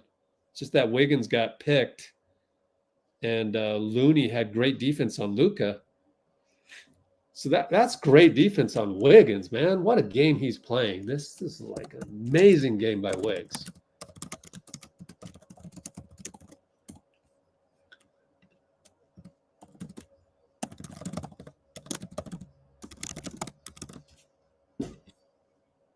We need to get all of the guys that I used to play basketball with on these live streams because they know exactly what I'm talking about. You're bringing the ball up, 5'6" Filipino dude right in front of you, man. Hell no, are you going left and right? No, you go straight and you bully that guy past the half court line. But anyway, I nitpick. I'm the only one to nitpick Steph in the world. Buddy wants a review on this deflection out of bounds, and you could already see, I thought DeMarco was like, nah, but it's not his call. Steve's going to challenge this one. So a couple of out of bounds ones. These are tough, but we're down by 10, and we really need the ball. So Q3625 challenge. Anyways, time to catch up on comments.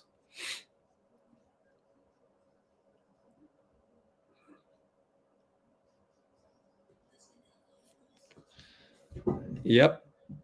So he has to hit the mid-range, and he's not hitting it.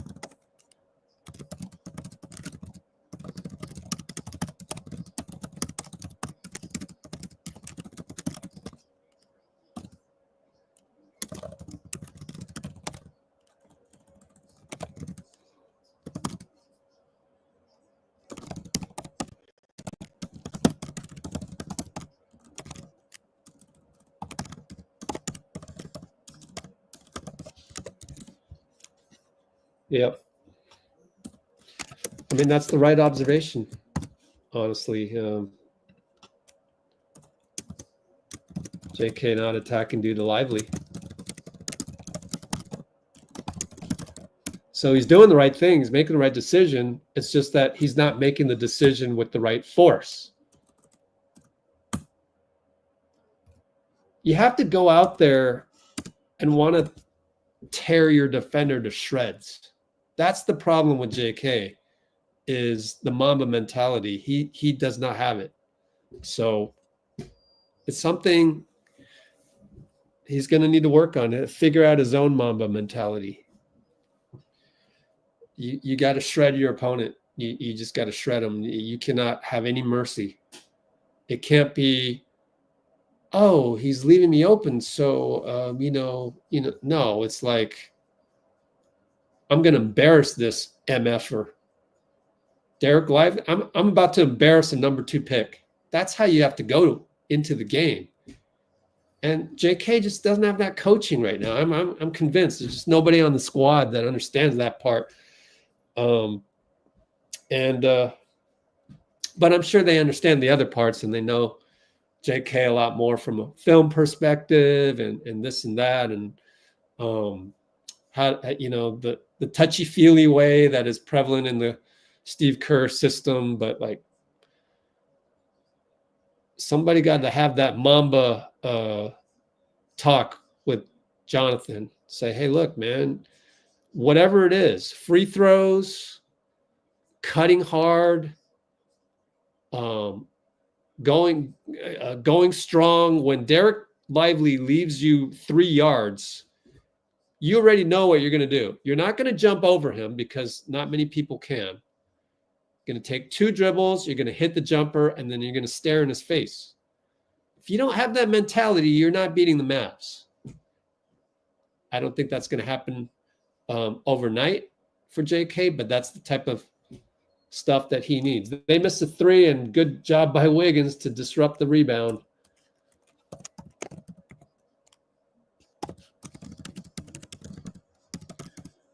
Six minutes approaching. 3-ball Wiggs, no good. Luka rebound.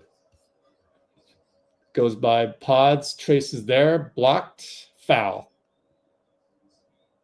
Foul on Trace. Got to not foul. That's part of the game plan. Don't foul.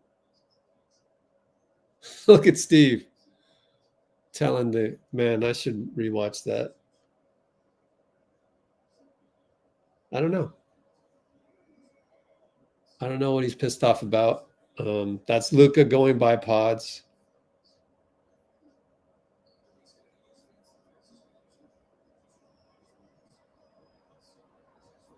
Or maybe he's pissed off at the refs. I'm not sure. Steve's talking to Chris DeMarco. Anyways, missed a free throw. Down by 11. Wiggs brings it up. Screen by Trace. Gets the switch on to Gafford. Wiggs crossover at the nail. Leaps. Corner. 3-ball. Dre. Short. Rebound Dinwiddie. Luka brings it up. Buddy healed on him. Shoots a 3. Got it again. Jesus. How many points does he have? 30 yet? 41. Whoops. My bad. He's got Dirk's number. Pods gets in the paint. Kick it out to Wiggins. Jab step. No. Screen healed. Healed flares. He got it. But he's on Luka. Shoots a 3. Got bothered by Luka. Good defense, Luka. 41 points, 10 rebounds, 10 assists. My God. Luka cross court. What a find. They kick it 2 times or 3 times. Dinwiddie. Another 2 times. Kick it. Grimes. Misses it. Trace disrupts. Rebound. Great rebound, Trace. Great block. Buddy throws it away. Grimes can't do anything against Draymond. Draymond stares at the youngster. Shouldn't do that when you're down 14, though.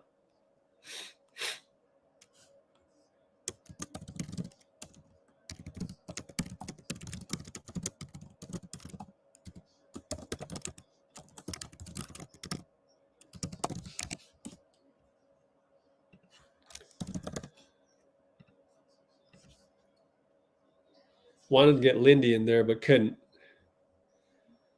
Wanted to get healed out of there. Let's put it that way. BP over to Wiggs. We're not tolerating turnovers anymore. Wiggs, in and out dribble. Lefty, banker, Trace rebound, fouled by PJ. Make free throws, Trace, please. We need points like there's no tomorrow.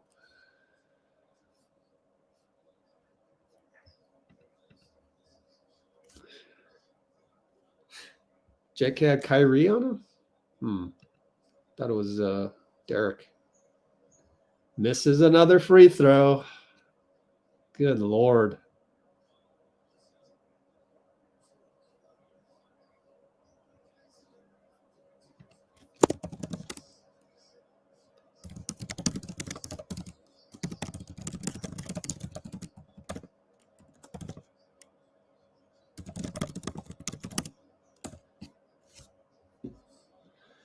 All right. Luka switched by Lindy. Wiggins blitzes. Back to Grimes. Open 3. That's the one we give up. No good. Trace got to get the rebound, and he does. Outlet Draymond. Up pass to Pods. Pods finds Trace. Out to Draymond. Wide open 3 over Grimes. Good. Splash. We're down by 10. Last time it was Draymond that sparked the comeback. 5 for 7, I believe. 5 for 8. Steph is 5 for 7. Dinwiddie, BP, gets through a couple picks, turns the corner, throws it right to Lindy. Jump ball, though. He'll lose this to Gafford, but it's better than nothing, and there's only 10 seconds on the shot clock, so that's not bad. 35 likes. Oh, man. Wish we had more. But anyways. Oh, I said I was going to bug people about the buy me a coffee. So 62 concurrents. Keep me posted, Melania. 35 likes. Please splash the like button. GP comes in for Wiggs. Or if you can't do that, donate. Wow. Lindy won the jump. Congratulations, Lindy. Great sequence.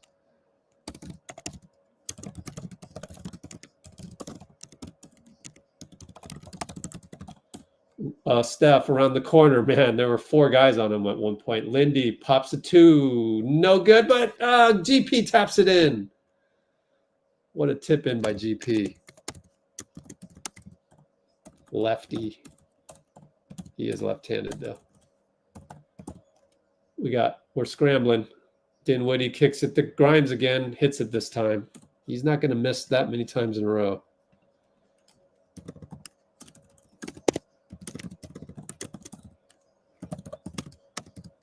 Kick it to GP. Please make one. Missed again.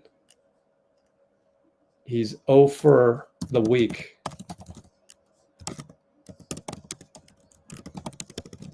Kyrie does what Kyrie does. Scores lefty layup.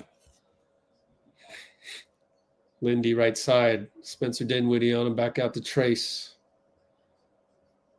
Trace looking for Steph. Kyrie's all over him. Draymond draws a foul. Misses it. Free throws coming up, I think. Steph is calling for a holding. Telling, what's his name again? Derek. Let me watch Kyrie grab Steph. Yep, he did grab him. But you got to sell it. Steph doesn't do a good job of selling those. What you want to do is you want to do this. I knew a guy named Conan Chi, played pro in Taiwan. That's what he used to, Derek Collins. That's what he used to do to make sure the refs could see that there's holding. Is he, when you're held, you got to thrust your shoulders up and show everybody that you're being held. I know something that Steph doesn't, but I learned from the greatest. It's not like I came up with that. 3-ball Quentin Grimes on the extra pass again. So I'll watch that on the replay on the laptop a little bit more intently. Steph thinking hero ball, goes between the legs 2 times and the layup's too hard. Yeah, that's Gary doubling and he doesn't get back. Gary, when you double, you've got to hustle. You can't just stay in one place.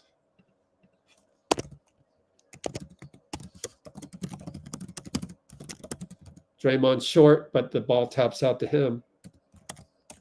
Steph for 3. High five. Good. Derek Collins gave him a call. That's the GOAT play that hopefully can change the game a little bit. Steph corner 3 and 1. Catch and shoot. High five style. Send that clip to Bill Kennedy. Are they going to challenge this? Because it's a high five. So it depends on which ref you get.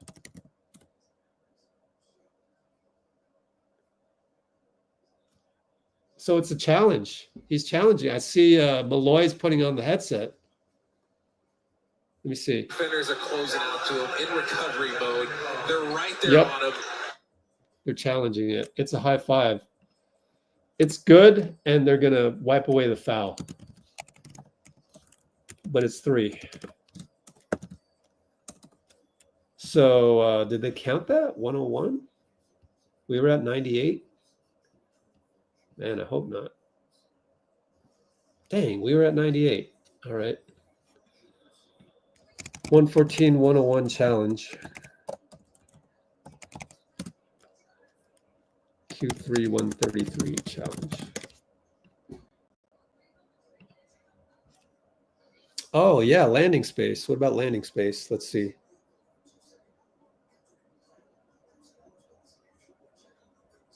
Let me rewatch that.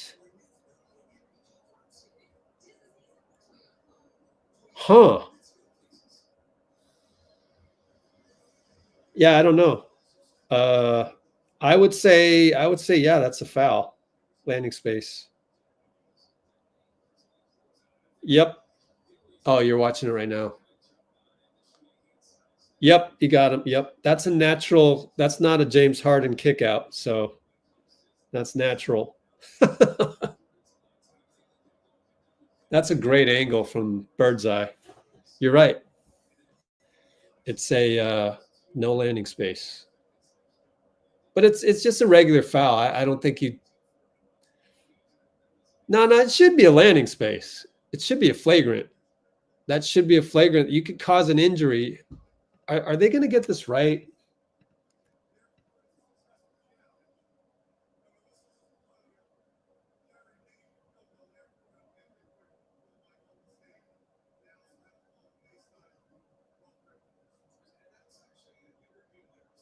What?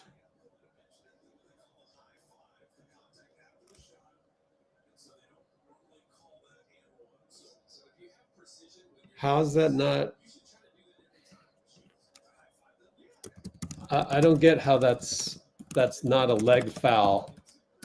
Flagrant landing spot on Dinwiddie. I don't get it. I don't get it.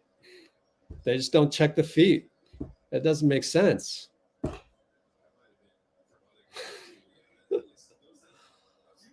I mean, why have it in the rule book? Let's just erase the landing spot foul.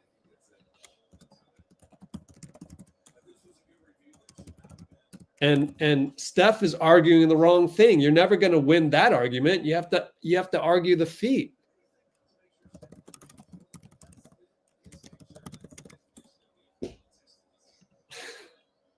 Steph is too nice. He's too nice. You got to hold these guys accountable from a human standpoint. He's too nice about this stuff. You're even arguing the wrong point. Like, that's a high five. I get that. Like, but that's a flagrant. He could have sprained your ankle. What other argument is there? Just go up to the ref and said, bro, he practically sprained my ankle, man. Come on now. They're conferencing about how many timeouts is left for Jason. Man, he's got 5 timeouts. That's got to count as one. But why even have a landing spot in the rule book anymore? What's the point? Someone get on the hotline with Adam Silver and go, bro, your rule book, bro, it's never used. Like, your take foul, why did you put it in the rule book? It never happens. Your flagrant foul landing spot to save shooters' ankles, guess what just happened? Horrible. I mean, this is Adam Silver's NBA, man. They don't know what they don't know what they don't know. That's the sad part. Lively getting hounded by Draymond. Kyrie at the nail against Lindy. Draymond doubles him. Great double. 4, 3. Prosper. Nice spin. Prosper. Shot clock violation. Oh, no. 3 in the key. Great defense by Draymond. Wow.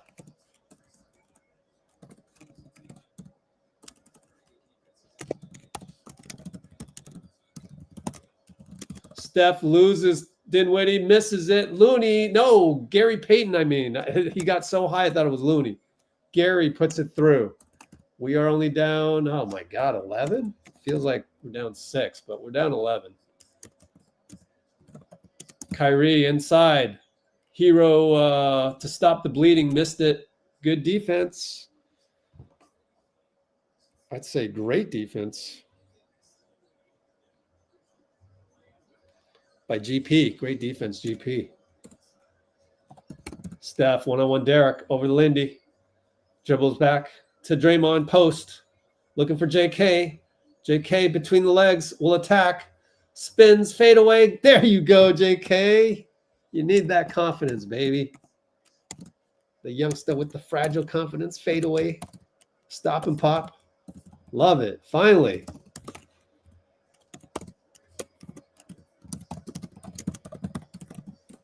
Okay. 13 shot clock, 2-second differential. Dinwiddie and Lindy. Kyrie at the top. Lindy steals it. Goes to Steph. Goes to J.K. He'll dunk it. Oh, my God. We're down 7. 4.6 to go. Lindy steal. Oh, my God. Grimes. Oh, my God. Grimes got a shot off. No good. Thank goodness. Lindy steal. J.K. dunk. Love it. Cuts it to 7. Wow. Okay, Lindy. Okay, Lindy. 114, 107. Salvage that one to be a net 0. We were down 7 at halftime. Oh, man. Craziness.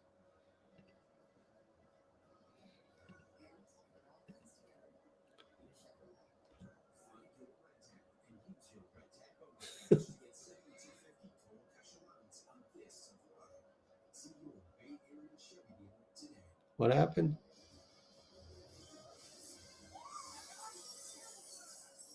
Oh gosh. Well, I guess I'll let you guys work it out in the comments. I just don't understand the landing space rule. Why have it when we never call that? What is the point? Like he could have injured Steph, man. Come on. What more needs to be said? Literally, I mean, geez, like drop the mic. You could have injured Steph. Spencer. You got to know to stop. Like, oh, dude, why am this is Adam Silver's NBA, man. It just doesn't make sense. Make it make sense. Dude almost injured my GOAT, and we don't even talk about it at all. Not even the announcers are talking about it. I'm just like, what? Like, let's focus on, if Dinwiddie did that to me, I'd be pissed. Like, I'd call him out in the back after the game, right? I say, bro, we need to talk after the game, man. You didn't get this call, but you don't need to be running into my feet like that.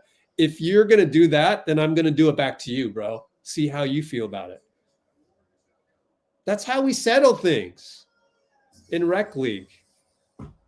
If it's not in the rules, then we call the dude out and we say, bro, apparently it's not in the rule book here, but you doing that, you could have injured me, man. I worked too hard to be here. I don't need it to be taken away by you on one closeout, man. So either you stop that or I'm going to do it right back to you. And I am going to go after your ankles because one is I have the intent and I'm good at what I do. So I'm going to aim for your ankle. But number two, you're not good at what you do. So you need to improve. Because if you don't improve what you don't know what you're doing, then I'm going to just do the reverse. Adam Silver, this is your NBA, dude. It doesn't make any sense. Like, nothing adds up. Luka gets a screen. Kuminga has to switch. 3-ball finally missed. Looney pushed out Gafford, but it wasn't enough for a foul. Steph over to J.K. He's doubled. He's almost tripled. He finds Wiggins open. Stay in the key, though, J.K. Rebound. But he doesn't, but Wiggs hits it, so who cares? J.K., don't walk away. Nice find, J.K., even though he walked away. Look at Kyrie with the hero drive. J.K.'s complaining about something. Got it down to 3, back up to got it down to 4. Let's see, Kyrie and J.K. I mean, that's just a good move by Kyrie. Steph with an amazing layup. Gafford says, nice play. Steph was pancaked on the floor, and we're all just like, please get up. And he gets up. Oh, my God. Thank goodness. They finally called one, man. GOAT and 1. I'm still pissed about that ankle, man. You think about it some more, right? You put it in the context of rec league. Oh, man.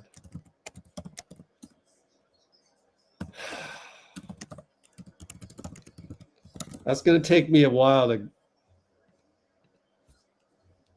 I'm heated on that one now. The more I think about it, Gafford over to Kyrie. Luckily, Gafford's not a threat from the top. But Kyrie, banker over J.K. Damn. What can you do, man? Steph, the only thing you can do is rather have Schroder or Melton out there. Alley-oop, J.K. from Steph. Hammers it through. We got a hell of a game, man. They need to put this on national TV. And Kyrie comes back and 1. Oh, my God. Vintage Kyrie bucket and 1. Finesse style to get J.K. right back. Wow, that's how you answer. That's a Hall of Famer, man. Jesus. Look at the hesitation dribble. Wow. You got to, young kids, you clip that and you practice that. You do that like that, and then you go, bam. Oh, my God, what a move. All you can do is tip your hat. Oh my goodness. That's not your fault, JK. JK's frustrated as heck. If I'm JK's brother, I go, dude, JK, just don't worry about that. You just wipe that from your memory. You say, that was a Hall of Famer. He's doing Hall of Famer things. That's all good. I got to play my game now. Now I need to get him back. JK looking to set a screen. Looney. Klay's all over Steph. Ed Malloy gets Klay for hounding Steph too much. How many fouls on Klay, right? That's got to be 3 minimum. 3 fouls. And he's got a quiet 16. Damn, this is a dream. This is why I'm not mad at it. Like, he found himself a dream role with the Mavs. Scores 16 points. Nobody notices. Looney to Wiggs. Wiggs, Derek. Step back. 2 ball. No good. And PJ gets the rebound. Luka brings it up. Healed on him. Easily gets to the nail. Shoots it. Good. Wants a foul. Didn't get it. JK slow inbounding. What's up with that? Steph walks it up. Bye-bye, Kyrie. Shoots it. Missed it. Damn. Would have cut it to 5. Down 8. Now Kyrie, Steph. Shades of 2016. Kyrie, corner 3. No good on the shake and bake. Out of bounds on Derek Lively. Thank you, Ed Malloy. Best ref in the league right now. Because the other guy's got big heads. Bill Kennedy's got a big head. Scott Foster, big head. Even frickin' Tony Brothers has a big head these days. The only guy I let go is Gucci Williams. Kyrie and Steph. Steph shoots it. No good. Ah, man. This is a vintage matchup. Luka brings it up. Looney doubles him. Stops his dribble. Gets it to Kyrie. Kyrie, Steph. 14 shot clock. We're down 8. Kyrie, Steph. Still. ISO. Left side. Looney shows. Fade away. No, he goes to Derek. Foul. JK wants Anthony Vereen. JK wants a review. Anthony Vereen is like, you fouled him. You're reaching over. Young kid. Watch the replay.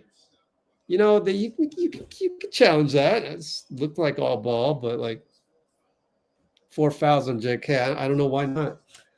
Look at the iPad real quick. But Derek misses a free throw. So good news.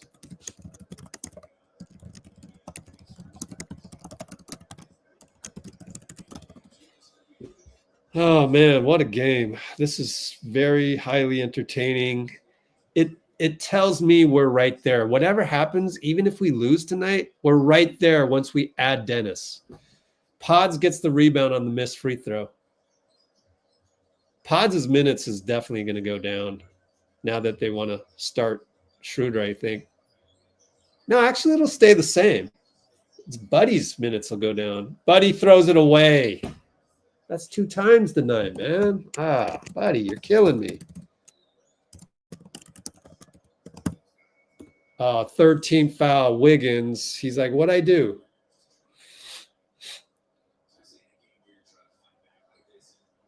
Wiggins does a pretty good job of politicking with the refs, I must say.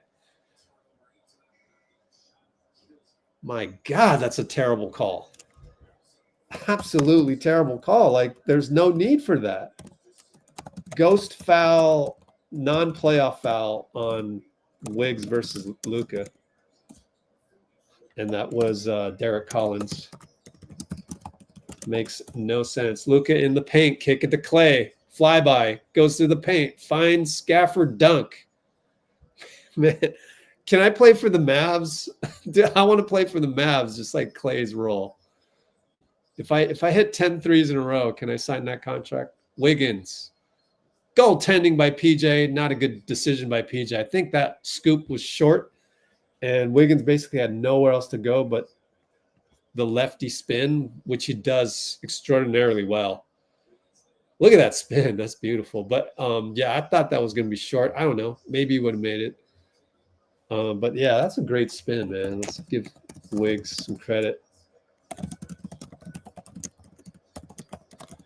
And Luka loses it. Lindy pops a three. Got it. Oh my God. He popped a three on the break. Lindy playing out of his mind tonight.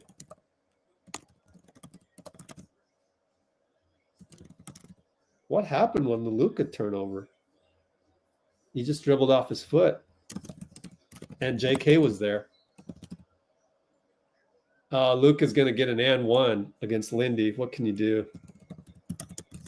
There's nothing you can do. I mean, so that's the story of the game. They're just able to hit amazing shots. It's Luka and Kyrie. And man, we need Dennis. Like there's no tomorrow.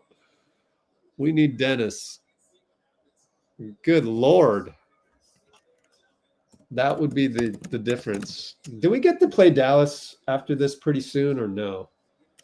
I want to play him again real soon with Dennis, man. Schroder's watching tonight, and he's going, I wish I could play tonight because I would stop some of this shit.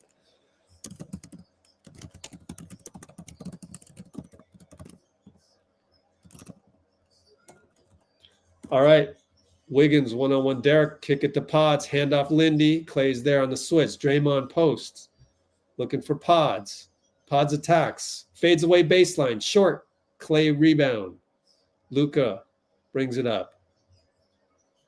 Behind the back, but Wiggs is there. Into the nail. Fade away. No good. Oh, but Gafford got the rebound over Draymond. Draymond wanted a foul, but you're walking it while arguing with Petratus, who doesn't allow any of that. So you're just wasting time. You got to know who you're arguing with. Draymond and Gafford. Draymond attacks. Pods, flyby. No, Luka's there. Can't do anything. He's cornered. Lost his dribble. 4-3. Shoots a ridiculous shot. Gets it blocked. And the problem is that looked very bad. So Klay's going to hit a three. And now probably got to burn a timeout. 3 timeouts left. Get Steph in there. 6:26. He'll end up with 36 minutes played. 132, 120, Q4, 6, 26. What Pods should have done was just knock the ball off of Luka out of bounds. That's what he needs to do. And, yeah, nobody cut either.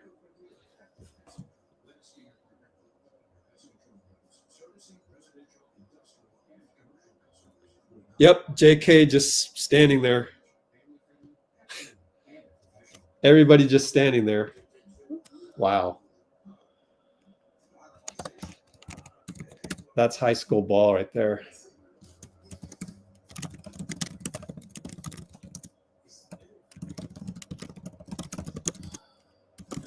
Even, yeah. Lindy out of the picture. And that's where I said, what's my strategy for JK?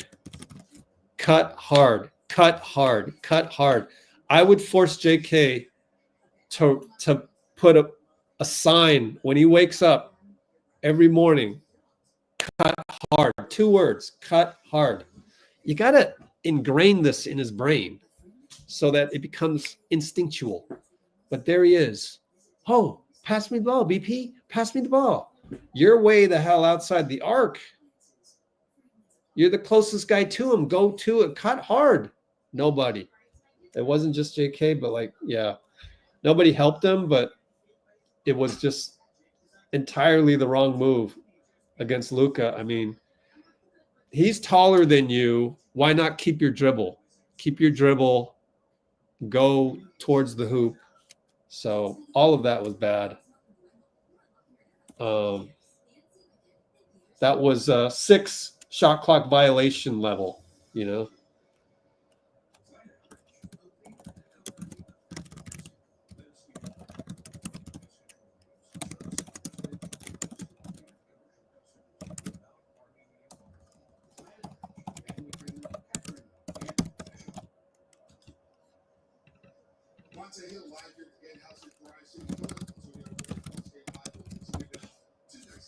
Oh, well.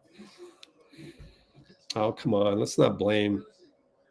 We're not blaming Pods. You guys, you're so obvious when you just complain.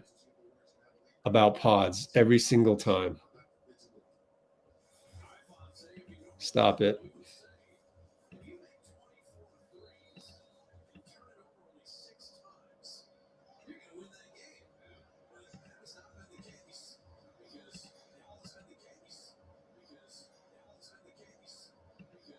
No, you don't say that as your first comment.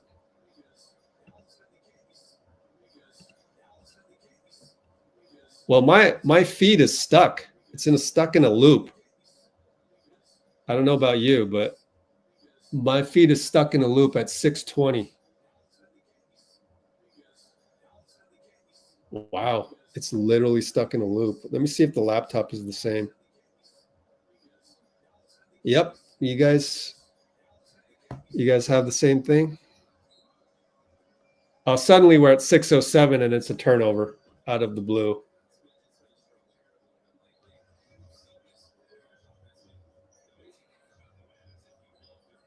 Turnover Draymond on the post up.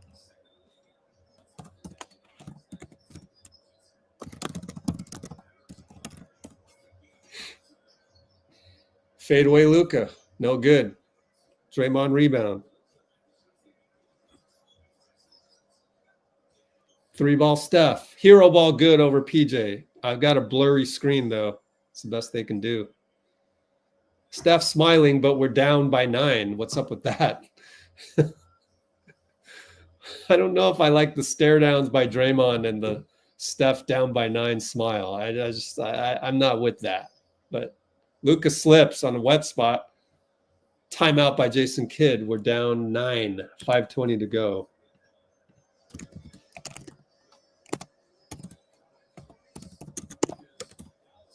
We're going to loop again at 6:20 for some reason. This is an absolute embarrassment by NBC. What is going on?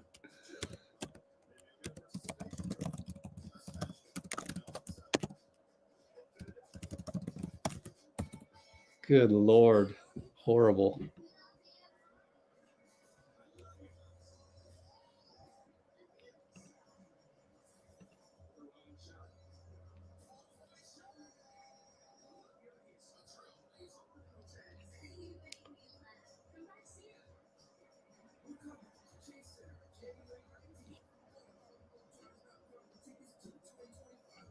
And it's weak when you don't comment at all, and then somebody makes a bad play, and then you come on here and you throw them under the bus. I don't want that on my channel. Literally. You too, Nikki. Stop that. Good Lord. It's called emotional regulation. That's it. I'm looking it up, and we're doing that. I'm looking. Where's my emotional regulation Instagram? I got to find that. Maybe it's on here. I've been waiting to post that one. Let's see. Can I do a find?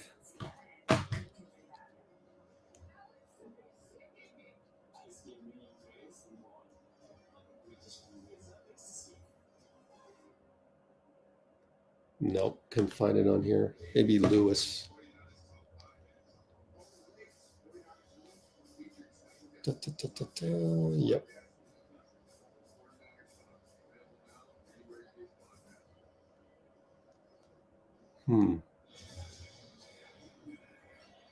Maybe it's not too long though.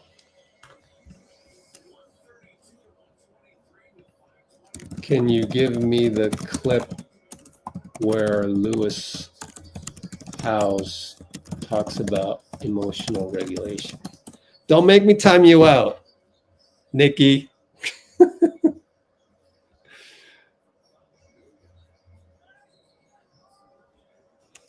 Is there an Instagram reel or TikTok you can point me to?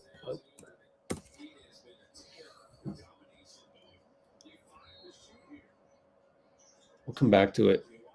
You guys need some of that. Luka for 3. No good. J.K. good box out, although it was the smaller Kyrie. Over to Steph. Down 9, 5-10, 509, 508. Pick and roll JK. Misses it. Draymond tap again. Good.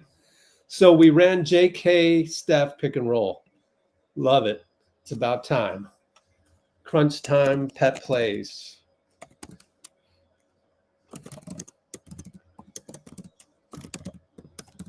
Kyrie for 3. No good. We're dodging bullets. Steph brings it up. Screen Draymond.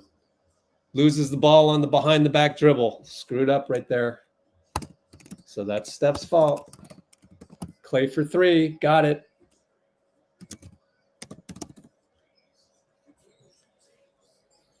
Got to do better, Steph.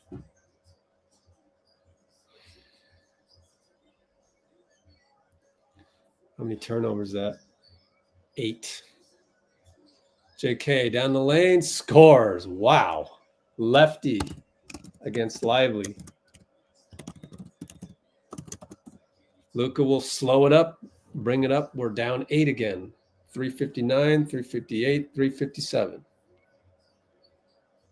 Luka with the Klay flare. He's wide open. We left him open. I think Steph screwed up. If I had to hurriedly point the blame at somebody, I don't know. Maybe it was JK. Steph for 3. Hero ball. No good. JK leapt too soon, but his hang time, his vertical helped him out there. Draymond to Steph. Back to Lindy for 3. Got it. Needed it really bad.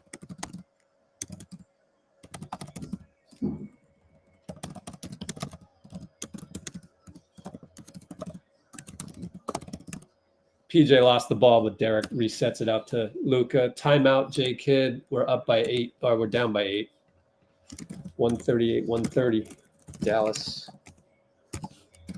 Q4309.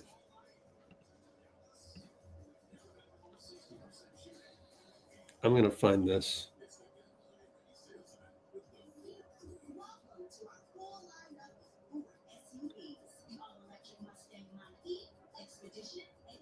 It's a learning moment for you guys. You're so frustrated by pods. It looks terrible. It's not entirely his fault. But you lose your marbles, and you can't do that anymore. That doesn't lead to anything good.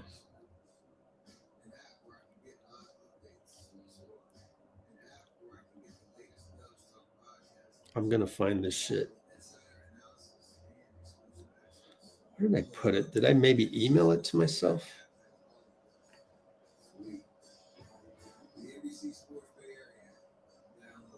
Oh, maybe I DM'd myself.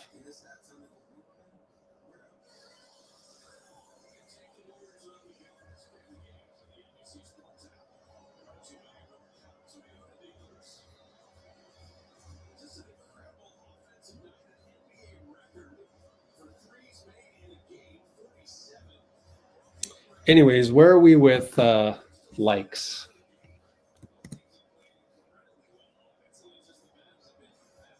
$44 likes, 86 concurrents, 44 likes. Donate if you're not clicking the like button. Come on now. Kyrie met by Draymond, turnover. And there's your thing. This is what you're going to stare at until you guys bring the likes back up. Wiggins for 3. Great defense, Dre. Way to help out. In transition. So we're doing well on the in transition. Down by 5, 236. Wiggs and Luka. Luka left side. Draymond helps. Over to PJ. Lindy's there. Derek out to Klay. Goes left.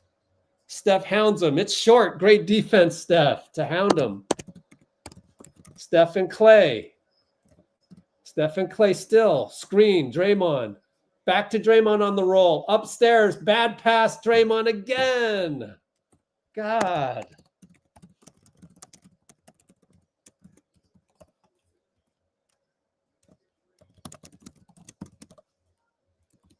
Kyrie between the legs, right side. Draymond shows. Steph tries to just foul him. It didn't get called. That's good.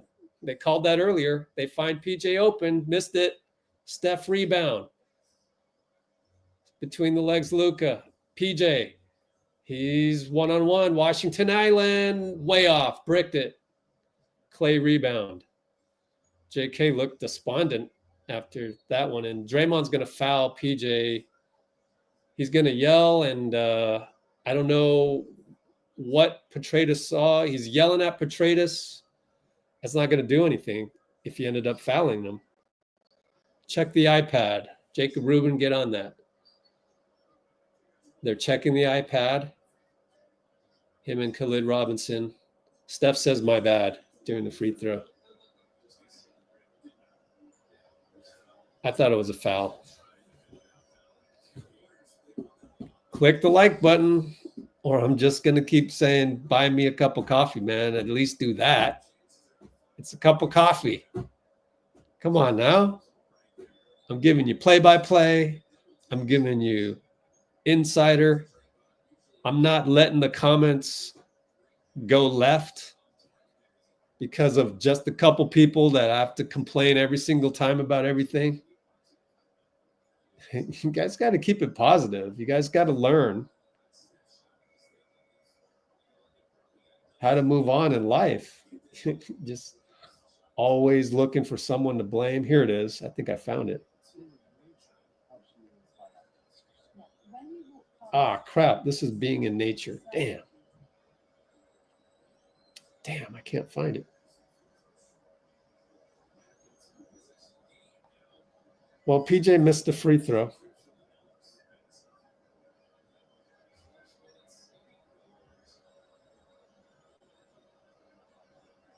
I'm not going to be able to find it.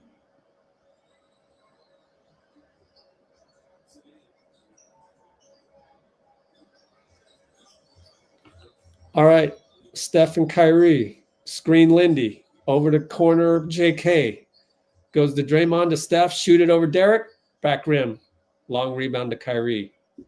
Well, that would have halved the lead at 3, but it's 6. 1:17 to go. High pick Klay Luka. Steph Luka now on the switch. JK pinches. JK blitz. Into Derek out, and they find PJ corner, but it's on Draymond. Kick it to Klay, and it's a foul on Wiggins. Klay did a little move to draw the foul. A little fake 3 to draw the foul. Very clever. So Klay is playing to full Klay potential. And he's got 25 quiet points. That's crazy. 7 for 11 against his former team. That's nuts.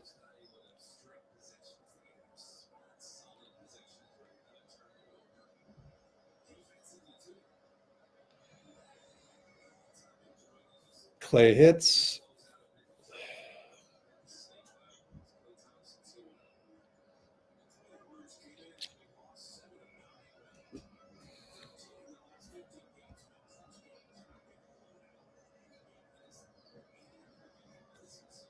Klay hits again.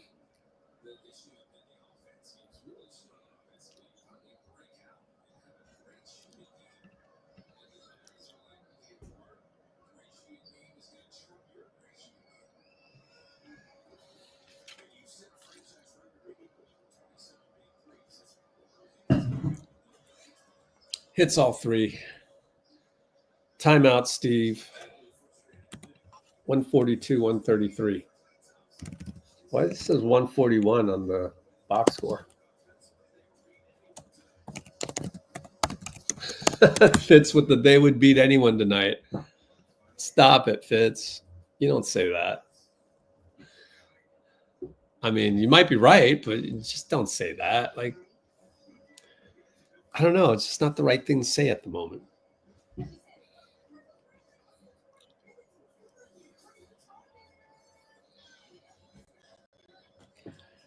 All right. Let me see if I can find this. Oh, I think I may have found it. Oh, my God. I think I found it. Love it. Beautiful. Here it is. Yes, sir. Let me text that to myself.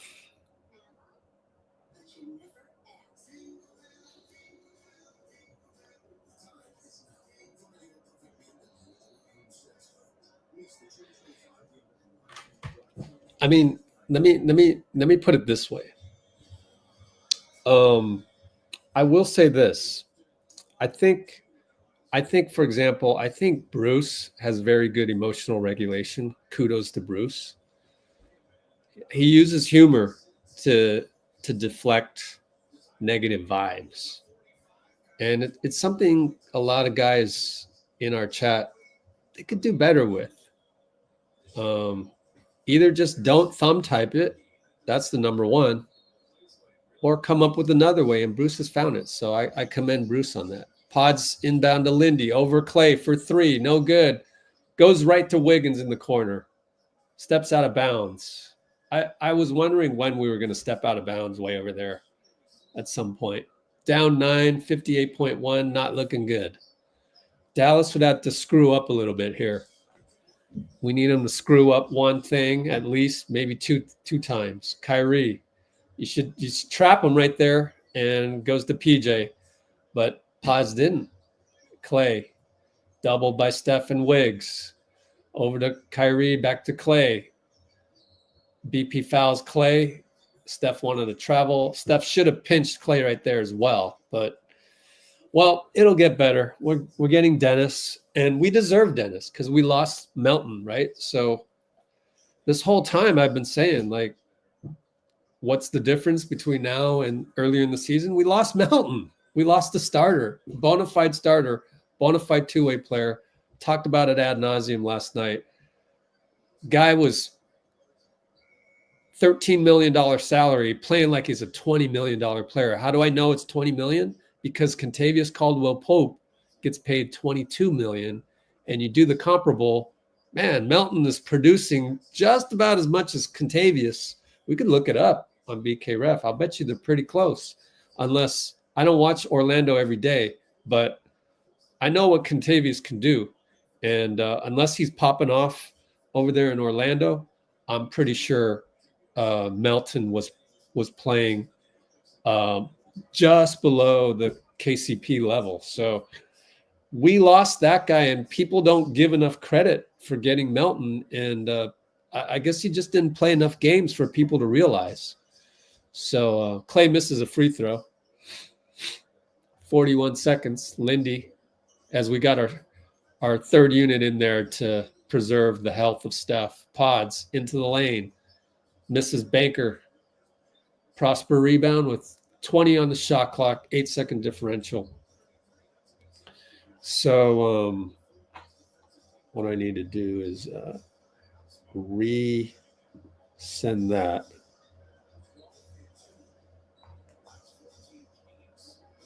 To my other number.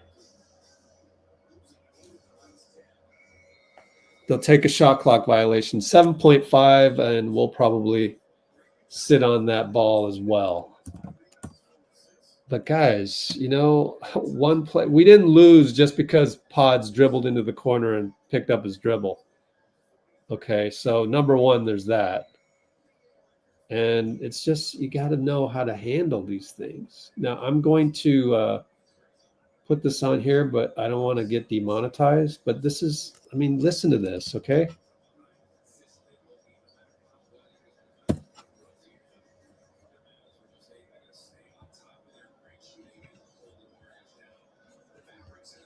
Okay, here we go. Who've done over 1,000 brain surgeries and studied the brain. Oh, I can't play it offline? Here, then I'm going to play it over here. Here, listen to this. Hopefully you can hear this.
Does that make sense? Hope you could hear it. Anyways, put that in there for you. If you couldn't hear it, then let me know, and I'll play it some other time. Hope that helps one of you guys. He's very right. Update the standings, switch it over to the post game, and probably go live on Instagram as well, now that we only have an hour.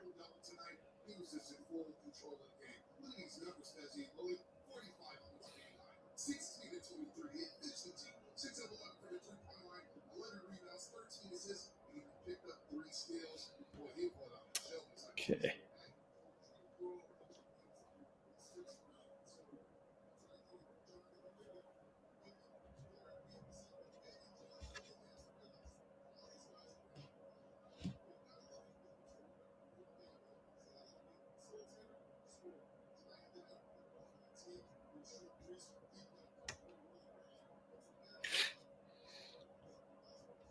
Yeah, just look ahead to Schroder. It'll help. This whole time we've known we haven't had Melton, so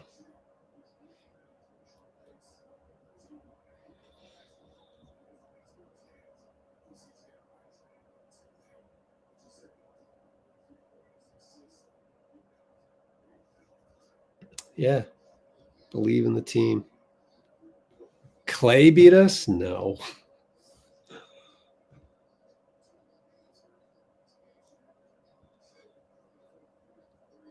I think the number one guy, if you could change anything, is not have Luka go off the way he went off.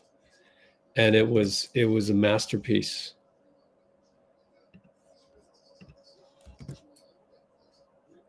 Absolute masterpiece by Luka.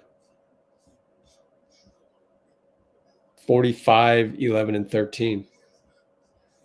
And that's against, pretty decent defense by Wiggins. And like he just did what he did. So now hitting back on that, like whether that's defending Kyrie when Luka finally misses a shot, that's where you can go, well, maybe if we had Dennis Schroder, then that's a game changer. And it probably is. I mean, he could probably change that game.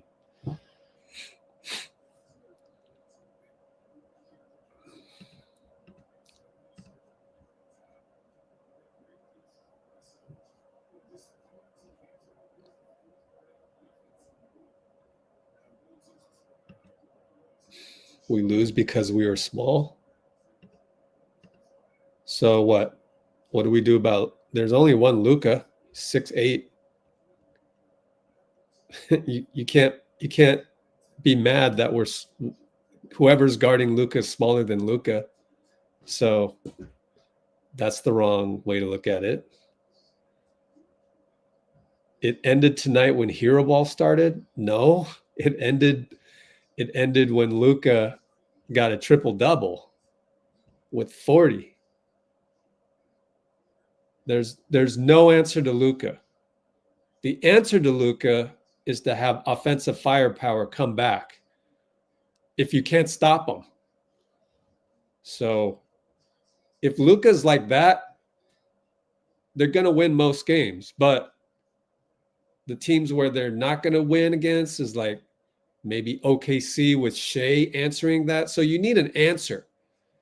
And the problem with Steph is that he's small, so it's kind of tough for a 6'3" guy to answer all the time. But if you put another dynamic player like Dennis Schroder out there, then it gets difficult for teams to guard both of them. So we're going to have our own kind of, two-headed monster with, Luka and Kyrie. Well, we got our own version of that. We're going to have Steph and Dennis Schroder. So, we're going to get even smaller, but I still, you know, net of it all, Schroeder's going to output more than Buddy Hield would be able to. So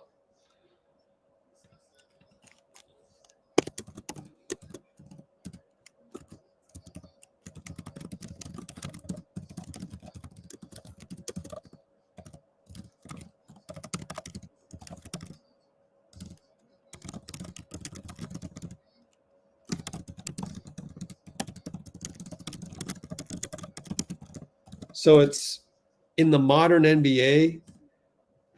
If you're not a two-way player, then it's hard for you to be a starter unless your team lacks two-way players.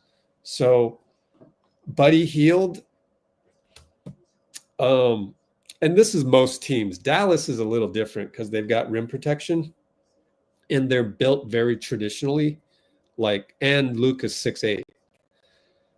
So it's different. And it took them many years to get to this point. So credit Dallas. I mean, Dallas, they had growing pains themselves. So like whatever growing pains we're going through, like Dallas has been there, done that. So where they are right now, credit to them. And but this type of game, it's clear like everybody's going to be on pods because of that one bad play. But like Buddy Hield probably had a worse game than pods tonight. None of you are able to say that other than probably Bruce. The reason why a lot of you guys aren't able to just kind of, you know, look at it in a different angle like that, to calm your nerves, to have emotional regulation about Podziemski, is because there's something going on outside of the Warriors that affects you and that you're kind of always stressed out. And it could be anything. And everybody's got their own demons. I'm just trying to make you aware that the problem isn't Podziemski. The problem is the other thing in your environment that's causing you to react to something like a Podziemski, when the real issue tonight is Buddy Hield's lack of production from the starting two spot. You look at everybody, 1, 2, 3, 4, 5. Everybody's got to produce against Dallas, whether it's defense or offense or preferably both. That's where Dennis Schroder comes in. And that's where I can see why Steve is like, well, he's going to start. So we don't need Dennis to beat the, you know, Utah Jazz games and stuff like that. We need him for the OKCs, the Memphises, the Dallas. I think we can beat Houston, honestly, without Schroder, but having him will certainly help. And yeah, we probably need him. And the Denvers, it's like all of these teams, plus Minnesota. I mean, any of these teams can just have an elite evening. So he's going to help with all of that. And the way I look at it is Schroeder's like Melton, just a little bit shorter. If you think of it that way, then it's like, oh, okay, yeah, we're right back in this. We're right back in it. But it's just funny to me. You guys just really want to be mad at somebody. So you pick on pods because that's such an easy target. And really, Buddy Hield had a worse game than pods. So like you guys failed to see that. I'm just pointing it out. I'm just making you aware of your behavior. And it's a habit. You're not only doing that with the Warriors and with pods as a scapegoat, you're doing this the same methods, the same blueprint on other things and other people. I'm just making you aware of it. I hope it helps you. If this helps you, I hope you figure it out sooner than later, because it's true. I found out with myself, even before maybe last September, you know, it's been a growth process, and you reach certain parts, certain milestones in your journey and you realize some of these things, and you realize that, no, I don't want to do that anymore. I'm tired of like whatever it may be, you know. I've had many falling outs with business partners, various relationships, you know, ended in fireball fashion, ended in a blow up. So I'm tired of that. I don't want that anymore in my life. So I found out that the feeling of gratitude and the feeling of, you know, our team's actually pretty good, and I can't wait to get Schroder. Now, nobody can be injured, so we're that fragile. But then again, nobody can be injured on most of these teams anyways. I mean, OKC is doing a good job.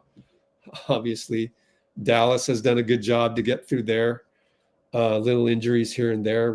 PJ wasn't available in the beginning, but like, so you turn all of this negativity into positivity, and you take a step back, and you have to remember, you have to have the forest of the trees. You literally have to go back to the entire universe.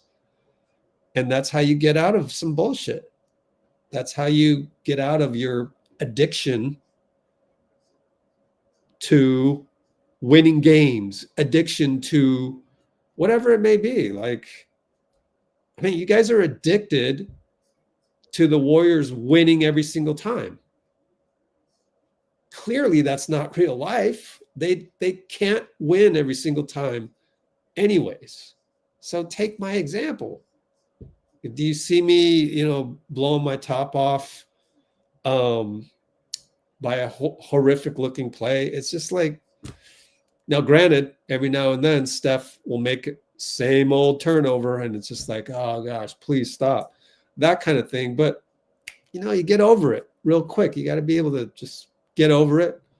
Or in your case, stop thumb typing. Why must you thumb type that complaint? Why? What is the reason for that? Just let it go. Don't complain. You see it, and you're complaining in your mind. Why do you need to retransmit it and send a low vibration out here to me? Like, why do that? It's a waste of energy. Save your energy for other stuff. The older you get, you're gonna realize that.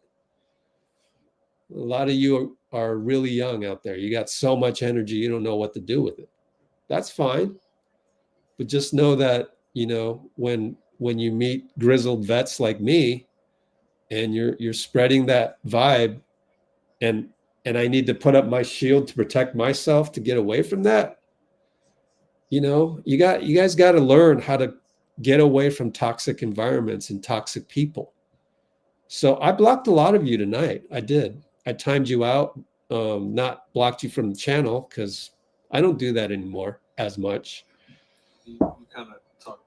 And here's Steve. But like, you guys have to have better emotional regulation. And it's really just a handful of you. I think most of you are pretty good at that.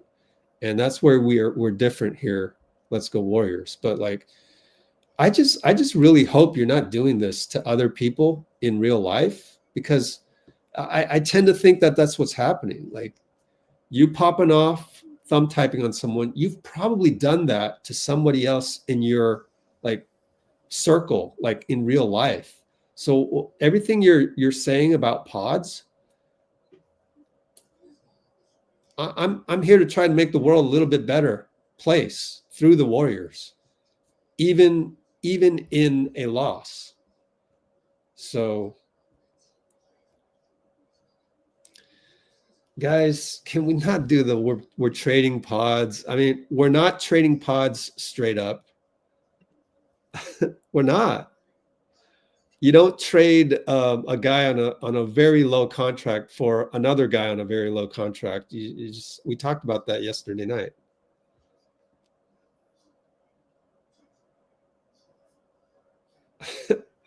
Pods will be in a trade if it's like for Zion or Butler or Ingram, but it's not like, oh, we got to trade pods. Is $3 million salary for another $3 million guy somewhere. It's just like,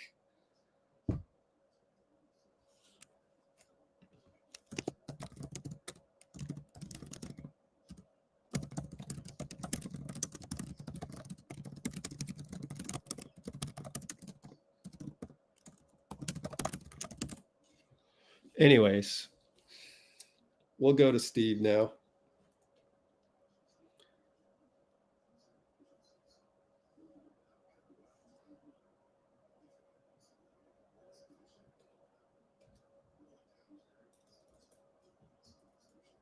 Here we go.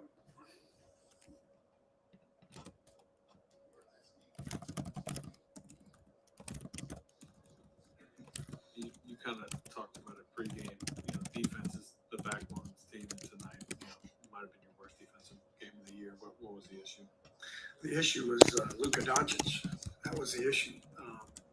I think they made their first 9 shots. I think he made three of them and had 3 more assists, and so he was incredible. And give him credit, give Dallas credit. They've got a hell of a team. Made the finals last year. They spread you out. They're as difficult to guard as anybody. And we tried a lot of different things, but really proud of our guys. They continue to fight night in and night out. We've lost 8 out of 10, and there's 0 quit. There's some disappointment, but there's 0 quit, and we're gonna climb out of this because of the character and the competitiveness of our guys. You spent like about a minute post game talking to Brandon near the bench. I mean, he obviously had a disappointing game. Anything you could share message wise? No. I mean, what did you think about his play tonight? About Brandon? I thought Brandon did a nice job. He came in when Steph was out, and had a couple good stretches defensively. It's about just coming every night and competing and playing, and that's what our guys are doing, and I'm very proud of them, as I said.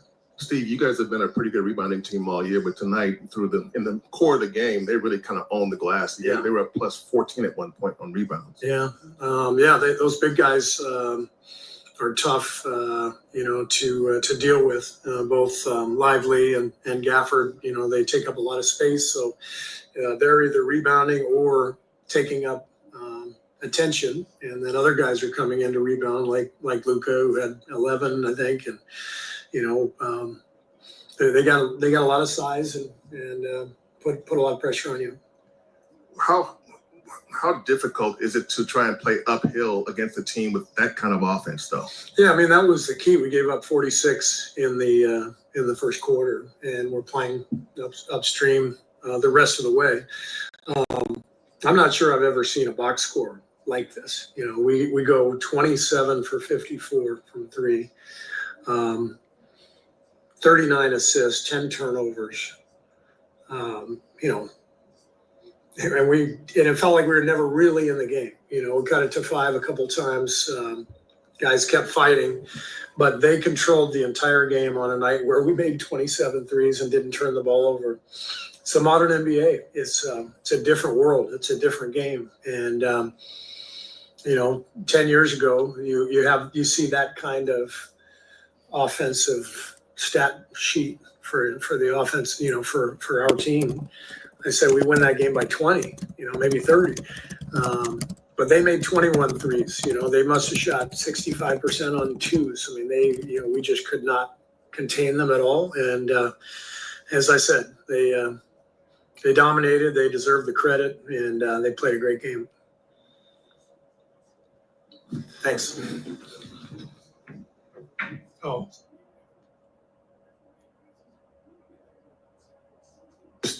The way that the game flowed for the offense, or is there anything you can take away big picture for you guys offensively? Yeah, we did a good job of taking. He came back to the podium.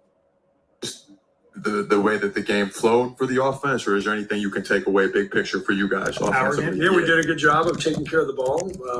The ball moved well, and our tempo was good. I like our pace better tonight, both in terms of trying to push the ball up the floor, but also our cutting, in the half court. So yeah, we can definitely build on that. And we'll take tomorrow off. We got 2 practices this week before heading to Memphis. So we'll keep sharpening things up. Thanks. Okay, that was funny, but rather short post game. But it's funny how in the comments, I had immediately block a couple people on Instagram. Like I'm not about that. You know, if you're gonna come in with low vibrations, nah, I'm just block you. Why bother? You guys have all seen the Muni Long Instagram reel on J.Cole, right? I guess maybe not. That should be like required for accessing the Instagram app. But yeah, I'm answering comments on YouTube. If you're on Instagram and you refuse to go to YouTube, then all good. I don't really think Instagram is all that in terms of like, they don't even have an infrastructure where, you know, I went live for 10 straight years from Oracle and Chase. Did I ever get paid by Instagram for that? No. So what do I got to, you know, I'm on Instagram just to tell y'all to go to YouTube. So let me be real with you.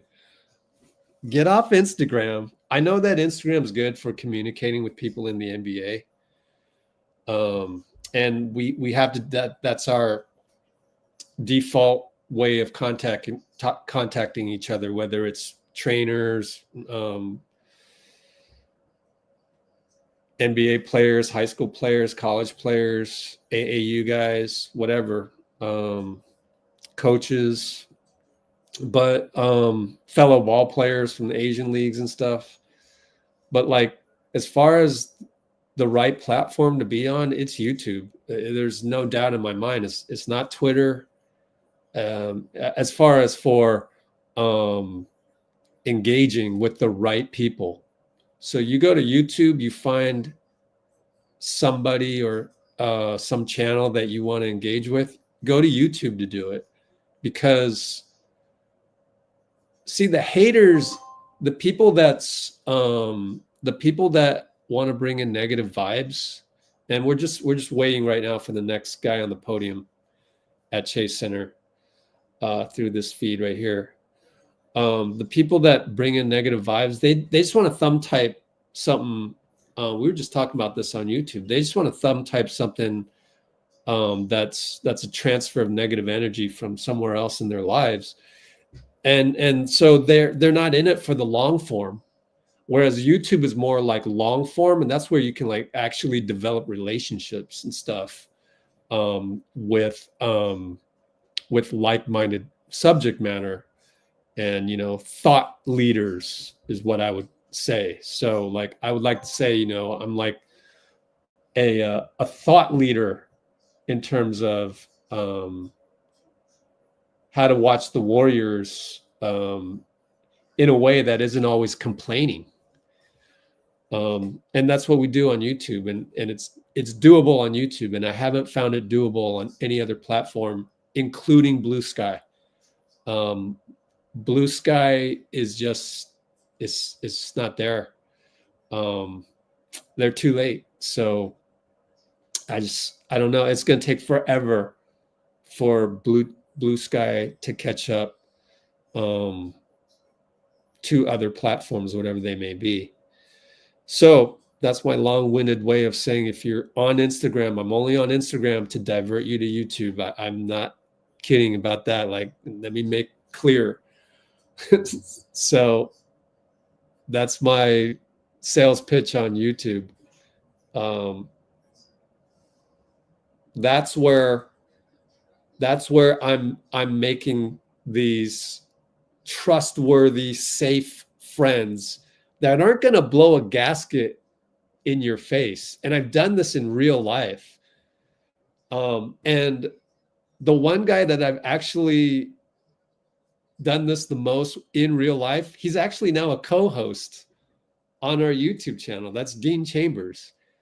Dean doesn't even want to have a social media account on any of the platforms other than YouTube, because he knows how hateful people can become there. And it's like all these guys that are my Blue Wrench moderators on YouTube. I mean, even Nikki will blow a gasket every now and then. She did tonight on pods.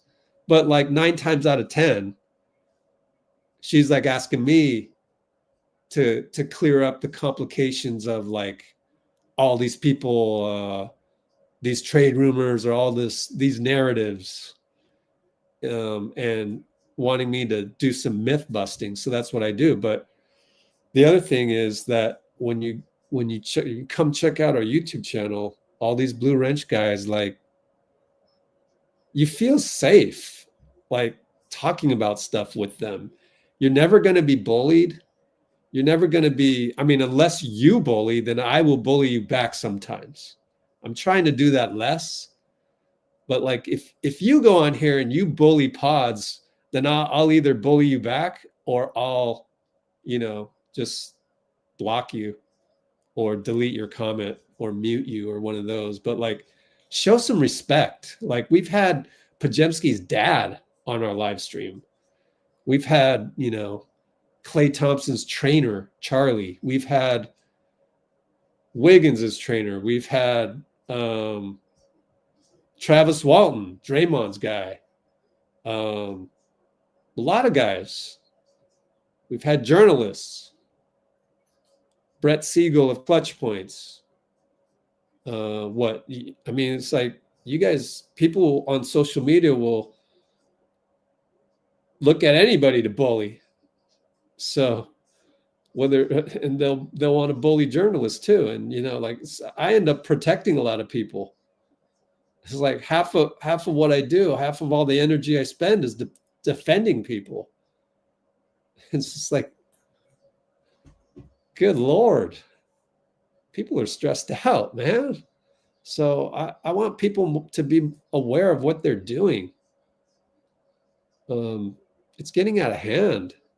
All you do is just thumb type a complaint. It's like, good Lord.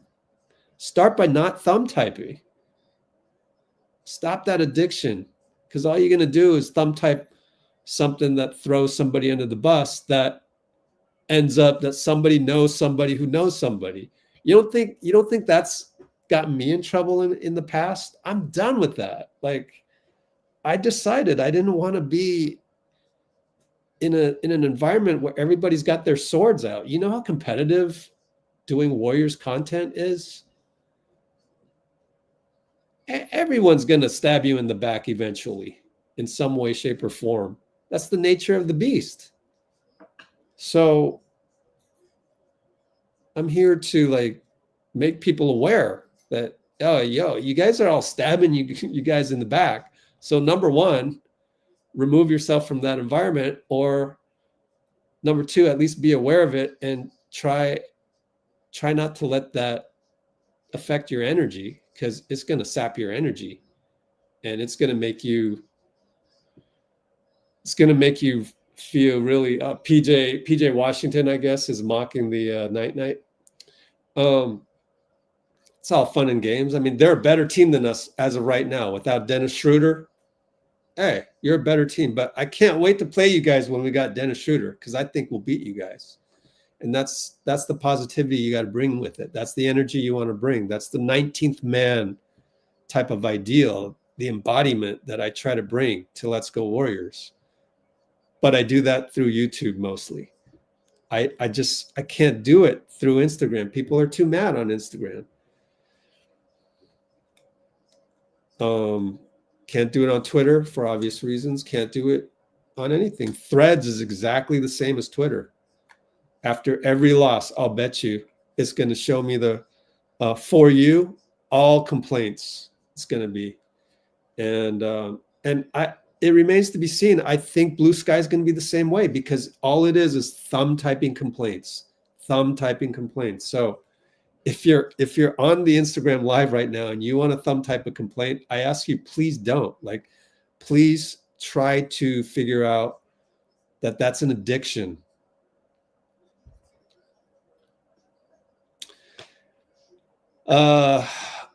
Well, someone in Brazil, I think, is asking for Gui Santos minutes. First of all, he's in Santa Cruz tonight because he's not getting minutes with the main squad, because we've been losing games. You can't, I mean, it's a nice thought. It's a nice thought, but Iago de Menezes. See, that's the great thing about YouTube. Like we get their names and we get their, profile pic and everything. I guess you get that on IG, but not really in the lives. Guy Santos, the problem is at every level of basketball, if you're in like a, I don't want to call it a slump, but if your team is struggling to get some wins, that's not the time to play your 14th man. Like, if anything, you're shortening the rotation to 8-7 guys, 9-8-7 guys. So I've never seen at any level of basketball where you're gonna take a flyer on a guy. Now, he did do that last year, so Guy did step up in Brooklyn when we went with Guy instead of like Klay. Everybody remember that? So you never know, but overall, I don't want you to be like mad at Steve just because he didn't play Guy Santos. And it's like, oh, you should try this. Oh, you should try that. It's like there are certain things that are burning issues right now. And the thing is Dennis Schroder is going to solve a lot of that. So we have our, savior coming. Does it automatically mean we're going to just automatically win games, especially against second place Memphis on Thursday? No, but I think we're going to play better. And that starts a process of a newer identity. And it's something to look forward to. But in the meantime, don't be mad at Steve just because he didn't play Guy Santos. That type of thing. That's not worth you spending energy on a negative topic, right? So the way to turn that around and make it a positive thing is just let's go look at Guy Santos's stats tonight with Santa Cruz and let's cheer him on and know that his time will come or it won't. I mean, there are bigger fish to fry right now. But anyways, I'm sure during my diatribe there were just tons of comments that I missed, but I just think overall, I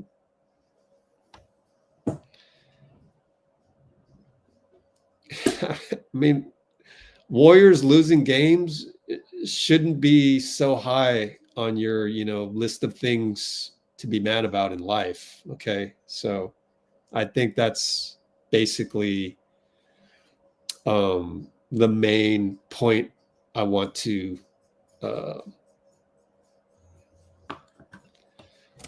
send out. And then we got the need a big man.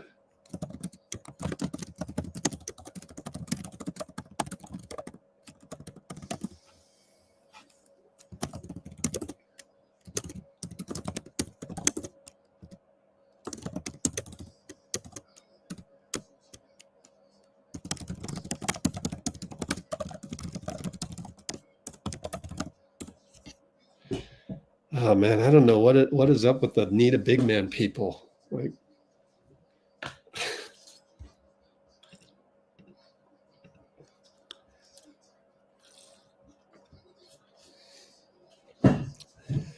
all this attention on Pods, like I just said, who had a worse game than Pods and started? Buddy Hield. Maybe Buddy Hield didn't have. I would expect more from Buddy Hield than I expected from Pods tonight. 3 for 11, 3 for 8, 9 points, 3 turnovers. Yeah, Buddy had a worse game than Pods.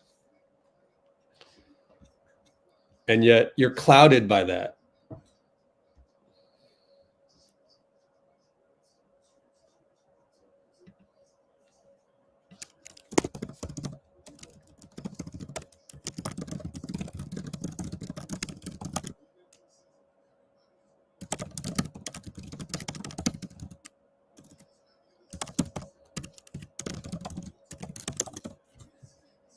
Yep. After every loss, here I am. But I think we do get across to people. Like I do. Maybe it's better that they lose, and then I'm here, and then I'm explaining one by one to, Instagram. I'll get, one viewer every 3 minutes. Well, hey, the one viewer every 3 minutes gets to hear my tips on how not to let a Warriors loss ruin your entire life. Like it seems to be affecting everybody. 7 made threes in a loss. Okay, here is Draymond Green, saved by Draymond.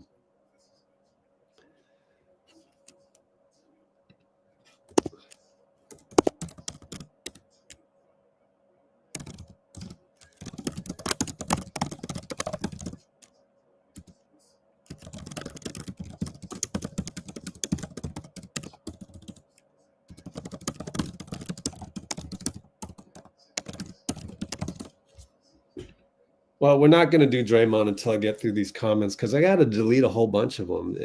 You're so low vibrational. Let me run Muni Long again. It's just necessary. Energy is first. You can sit down with somebody for 2 minutes and just exchange a few words and know where that person is vibrationally. If they talk about other people, gossiping, hating, like, all right, this might not go that far. I remember one time I had moment in the studio where J.Cole was there, and I was just having a bad day, and I started just talking trash. I was talking to my other friend, Teron, and Cole came in the room, and within 2 minutes, he heard what we was talking about, and he got up and left. And I just remember being like, damn. What we Why say? did he do that? Yeah. But then I realized we wasn't on the same frequency. He not on that. Complaining, that kind of conversation does not circulate in higher level rooms. He didn't judge me. He didn't say nothing bad. He sat there, he listened for like a minute, and then he got up and left. Because what happens is when you're high vibrational, most likely, those people are going to bring you down. You're not going to be able to bring them up.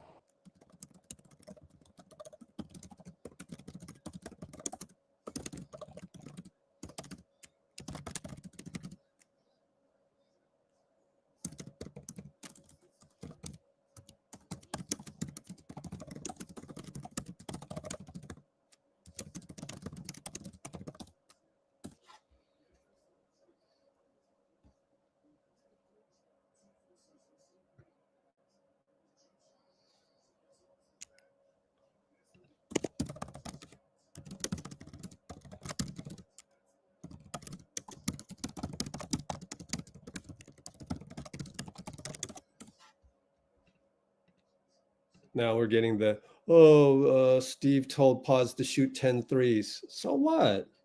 He was doing that to boost his confidence. He's a second-year player. I've seen J.K. make way more mistakes than Pods.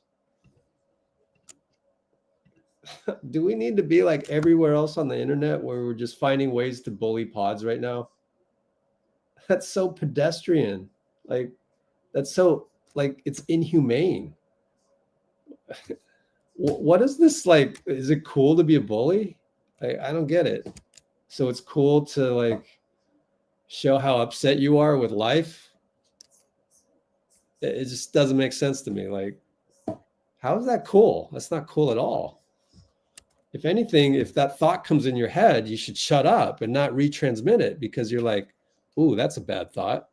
But you don't have any emotional regulation. You're unaware that a thought that comes to you from your brain isn't necessarily true. Okay?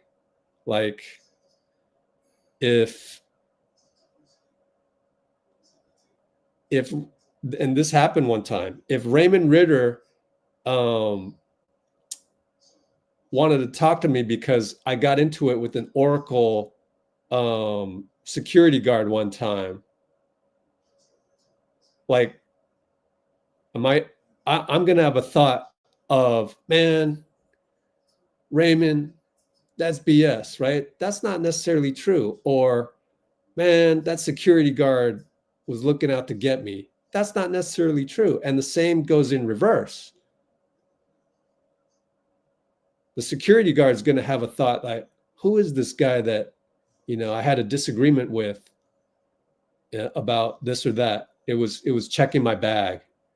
And she was like, wanting me to take out all like 4 of my cell phones that I use for cameras and stuff. And I'm like, what's the big deal, man? I come to every single game. You know that I come to every single game, and like you want to put you want me to take out all those cameras again. And it was just, I don't even remember the details. Like, it's not even important. She's going to have a bad thought. And so what she did was she wrote me up. What the, like, that's not even necessary. This is way back. This is like maybe 8 years ago. It's like, it's water under the bridge at this point. But it's like, you're going to have negative thoughts. You don't have to act on them every single time.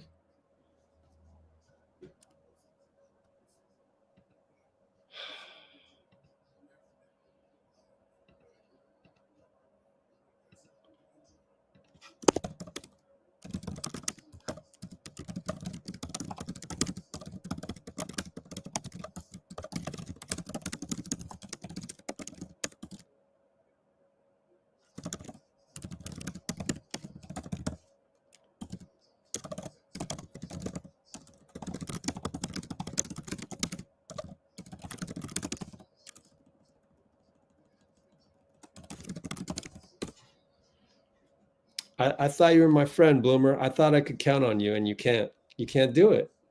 Something in your life.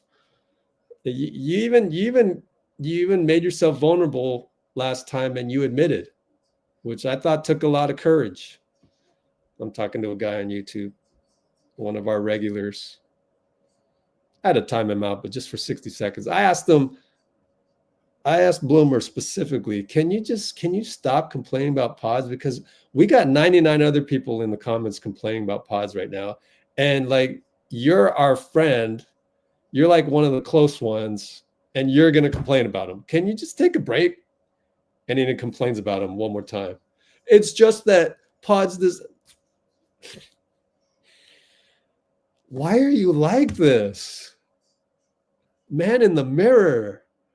Oh my God. You really can't do it. You can't stop complaining. You have no emotional regulation. I'm trying to help you. Now, either you're going to hear me out tonight, or you're going to hear me out. You're going to remember what I said a year from now, or you're going to go through life and you're going to be like, man, that guy backstabbed me, or man, this guy at work. It's going to be like that for 5 more years, 10 more years before you finally say, I'm done complaining. I'm done with this. It's too much. It's draining me. And then you're going to go, oh yeah, Rich told me this 10 years ago. So is it going to be tonight? Is it going to be tomorrow? Is it going to be a year, 2 years, 5 years, or 10 years? It's up to you. And all you have to do, the first step that I tell everybody, my multi-step program, but I actually don't know what the steps, I do know what the steps are, but it's like, it involves a lot. And I've told people on the YouTube, you're going to have to dedicate yourself to some things that even I have trouble dedicating myself to, which is like meditation and understanding what's real and what's not. But you keep going back to it. And the reason why you keep going back to it is because that's what's happened in your life that creates a habit. So your habit is to thumb type that complaint. So the number one step in whatever the steps are going to end up being, someday I'll come up with the exact steps. And it does start with calming your brain down. There's different brain waves and it's out of order. Calm it down. I do that through meditation, but there's other ways to do it. But the number one thing as a NBA fan, as a Warriors fan, the easiest thing you can do, stop thumb typing complaints on your social media app. Just stop it. You don't need to do that.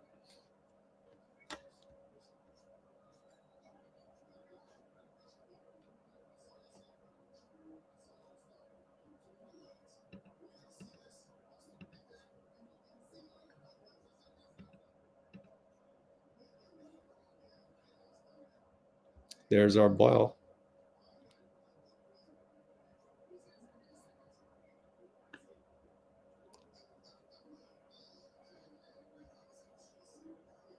Yep.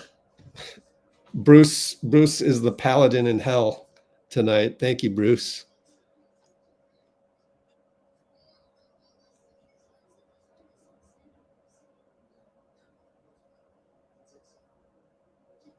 Yep. Dean's absolutely right. It's not too long ago we had BP's dad on our live stream, but we have these newcomers coming in and trashing pods like that. So what's the come on, man, for? Jeez. Come on, man. You literally thumb type come on, man. Think about that. I mean, think about that. You having an argument by thumb typing. Man, how about I'll just let you join the live? Actually, it'd be too risky because you're a wild card. No emotional regulation. How can I risk that? You know, my buddy Coach Nick, B-ball breakdown, he said one time there was some live got shut down, like a YouTube channel got shut down. Somebody like walked in the back like naked across the screen. I can't trust you. We go live with you, and in your background, some shit happens, then I take the fall for that. And so far, I can see you just going off thumb typing in my YouTube channel. Like, dude, there's nothing we can do with you, is there? Like, we really can't have a reasoned conversation because you're not emotionally regulated. You can't control the emotions. It's out of whack. You just want to complain. This dude talking about, oh, Steph's never had a superstar. Oh, come on, man. Where were you for the KD days? Oh my God, dude.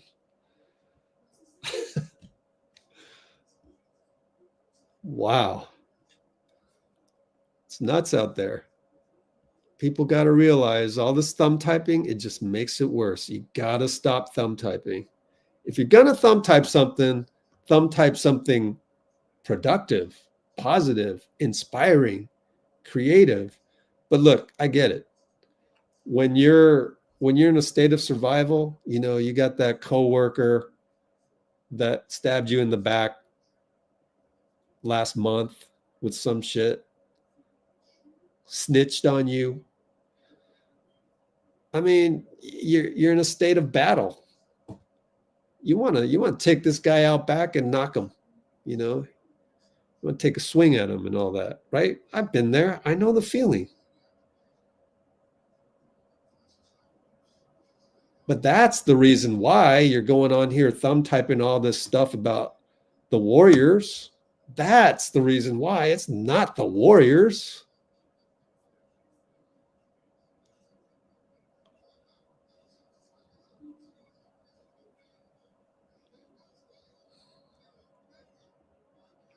So I need to clean up all these comments real quick, and then I'll go to Draymond.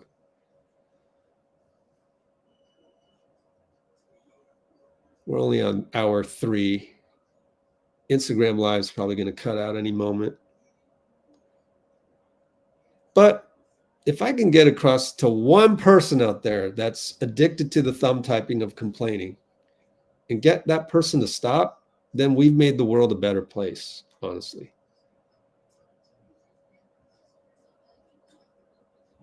Oh, yeah, I'm definitely. Oh, yeah, Tim Gona, that's worth the screenshot. Tim says, am I playing team psychiatrist or fan psychiatrist again? Absolutely. That's what I do. But I'm also here I'm trying to make the world a better place, honestly. Honestly, like if I can get one person tonight to stop thumb typing all of that, hey, think about it. Every loss leads to somebody realizing what they're doing with their thumbs. Man, we could change the world.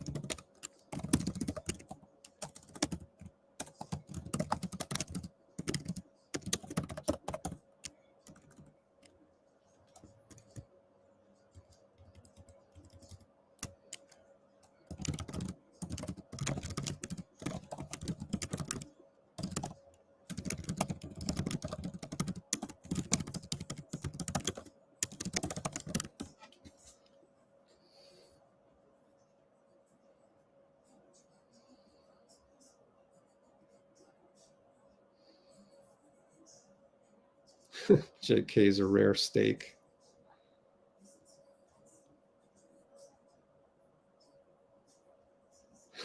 Hey, Arbel. That's actually pretty cool. Arbel on YouTube. Maybe he's on Instagram as well. He goes, Pods reminds me of that kid that sits down in the cafeteria and nobody likes to sit with him because he's weird. I love Pods. I don't care what anybody says.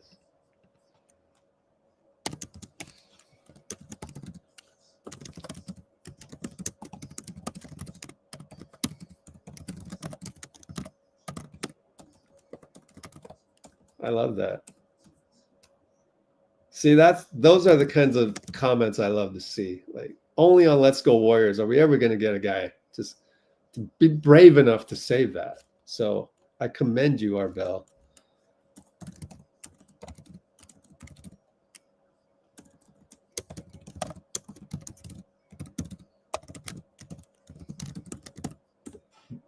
I mean, those are special people. Those are the, the Nelson Mandelas of the world. The Galileo said the world was round when everybody thought the world was flat.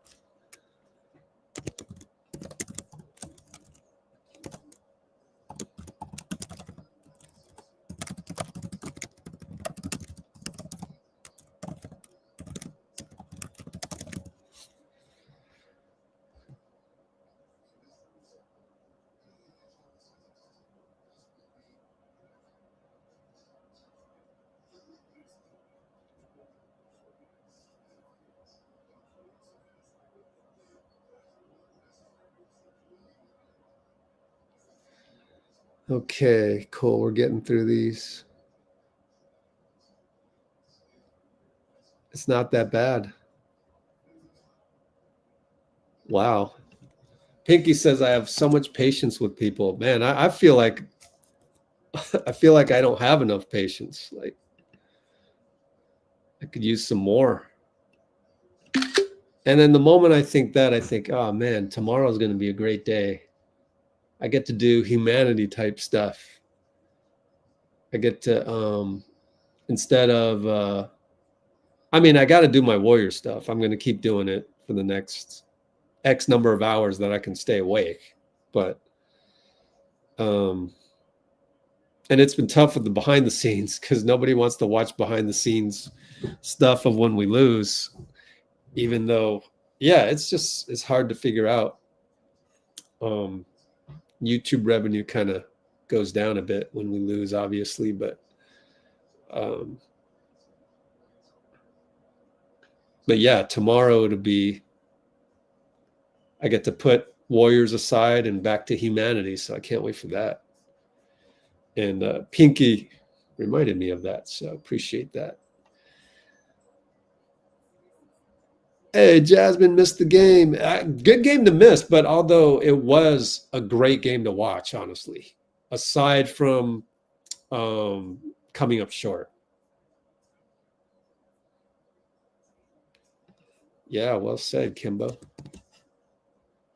I swear, we're the only channel where somebody's going to say, as Kimbo just did, I wish people understood how these things impact people. The players are also humans. I can only imagine how all of this lives rent free in Pods' head. And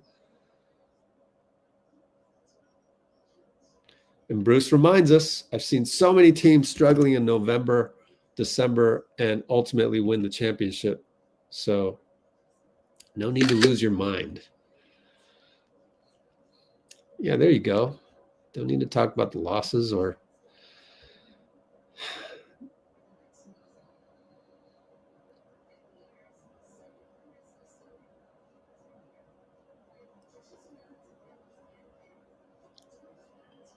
think I'm catching up. 8:48 p.m. It's 8:53. I'm catching up.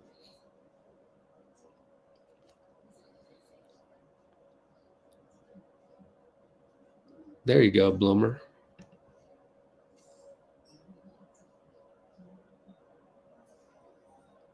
Yep. Yeah, that's it. Hey, welcome, Felipe. Felipe brought and his profile pic is of Chase Center outside Thrive City. Beautiful. I hope Felipe comes back because we need people like Felipe in the chat, man. He goes, if we play like this every night, we might win 10 out of 10 games. Tonight was all about Doncic.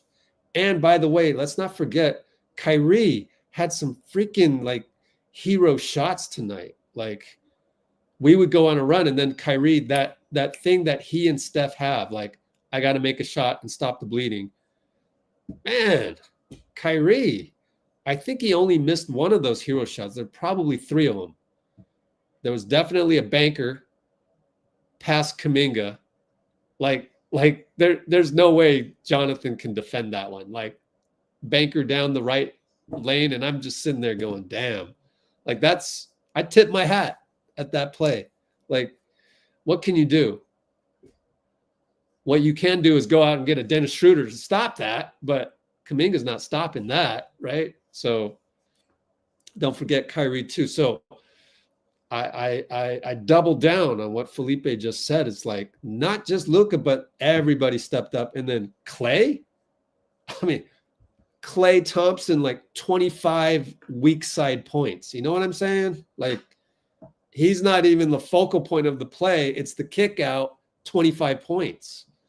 Sheesh. So I agree with you on the Pamela's a Pods fan. See, we're the only place where Pods fans can come out and say they're Pods fans and feel safe. I love it. We've turned it around. Man, good stuff. I'm sending that to Pods' people, man. You deserve it. You deserve to be recognized, even though I know it's not like YouTube doesn't have that much connectivity like that, but Arbel says that Slater said that Klay said it was way easier playing at the Warriors the second time around, especially not seeing the captain's hat. So next time we got to bring all the captain's hats. Says there's a video. So we could look at the Klay Thompson post game later. I might have it on the NBA database. We'll see.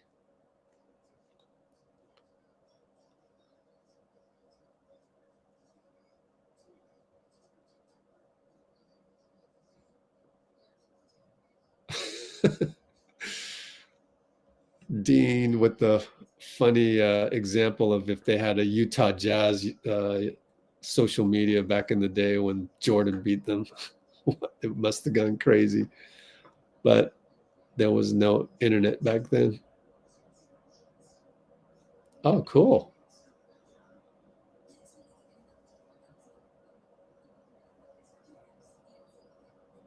Okay, I went through the comments. So your reward for getting through all those comments that I painfully sifted through, which weren't bad, actually, as we went on. We got rid of the low vibration people. Your reward is Draymond Green.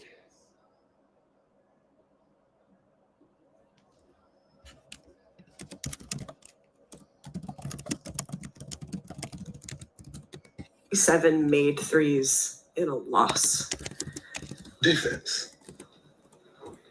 I'm not sure what the best way to process it is, but the answer to the problem is defense. Did you see that from the get-go when they arrived at 46 first quarter points? Yeah. I think they scored the first 11 possessions, something like that. You got to set a tone. And that's the tone you set. It's a good team. The team went to the Western Conference Finals, or finals. The finals. So you set that tone. It's hard to stop a team.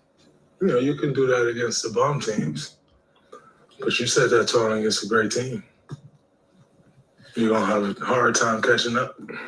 To follow up on that, the tone, you set a defensive tone. You're not starting at the moment. What are you watching when you see them sort of rattle off those points from the bench? Just no force. You know, Luka played awful last game that he played, and he made it a point to come out and correct the mistake. and you could see it from the gate. He did exactly what he set out to do. Imposed his will, and everybody else over there fell in line. Luka was obviously great tonight. It looked like he was talking quite a bit too. What's it like competing against Luka and also trying to stop him? It's always fun competing against Luka. He's gonna mix it up with you. Luka, typical Serbian. Give you the he's not Serbian, but he's Slovenian. But they're all right there, and they kind of have this like nonchalant demeanor, where it's like, oh, you hit the touchdown, and talking to only at times he get loud, but most of the time it's like, and it's really cold from busting your ASS. But always fun competing against Luka when you get the opportunity to play with the greats, or play against the greats. You always want to see how you stack up, what you can do to stop them. So it's always fun competing against guys like Luka. You guys have been pretty good most of the season on defense. What went wrong tonight? I mean, were you surprised to see them come out as hard as they did on offense, or was it them or you guys? You got to give them credit. Like I said, they imposed their will. And I was not surprised that they came out with that attitude. But yeah, every guy that came in the game, they imposed their will. And how hard is it to play uphill against a team with that many weapons? It's nearly impossible. We were able to cut the lead there a few times. It kind of felt like we kept cutting it, but when you're playing against a great team that has so many options, they can somebody on the score, and all it takes is one basket to stop the bleeding, and they go on their run. So can't play uphill against a team like that. A little different thing. Obviously, the previous losses have been a lot of trouble scoring at the end. Not this game, maybe, but obviously the acquisition of Schroder was meant to kind of answer that. What was your reaction to that, and how do you think he's going to fit with you guys? I don't think he was necessarily brought here to fit. We play a certain style of basketball that he does not really play. And I don't think the goal is to get him to play the style of basketball that we play. We need someone that can do the things that he does. And so I'm looking forward to us adjusting to him. Not necessarily, he'll have to adjust to some things, and he's a pro. He understands that. But we have to adjust to him because he's bringing something that this team needs. And to just think or make him fall in line of what we do, we wasting our time and even bring him here. Because we need somebody that can do what we necessarily don't do.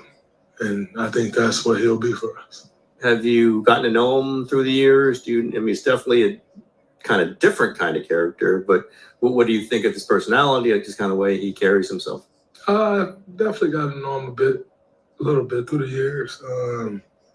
But I just love the demeanor that he carries himself with. He carried himself like he belonged in every room at all times. And I respect people like that. So looking forward to obviously being teammates, getting to know him better. But I know who he is and what he is, and that's what's most important. Obviously, they made this deal the first day they possibly could. Does that, I guess, give a signal of the urgency of the moment that the front office is feeling and maybe the locker room is feeling too? Yeah, for sure.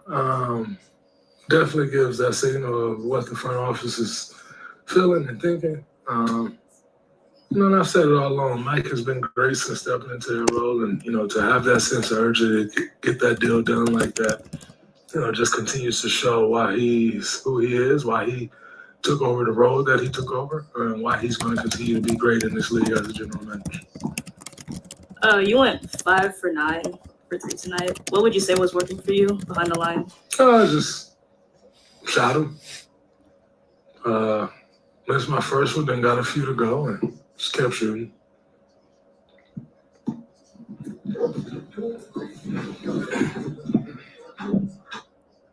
I wonder if we got any more after this. Let's see.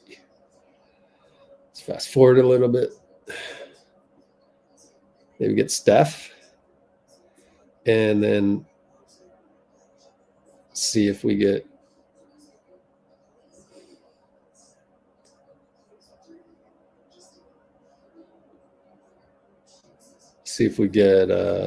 Klay Thompson on the other side of things.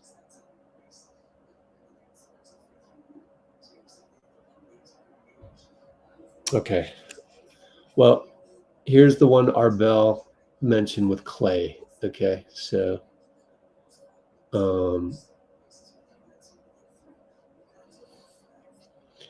there's a new one for Klay. Yeah, there's quite a few.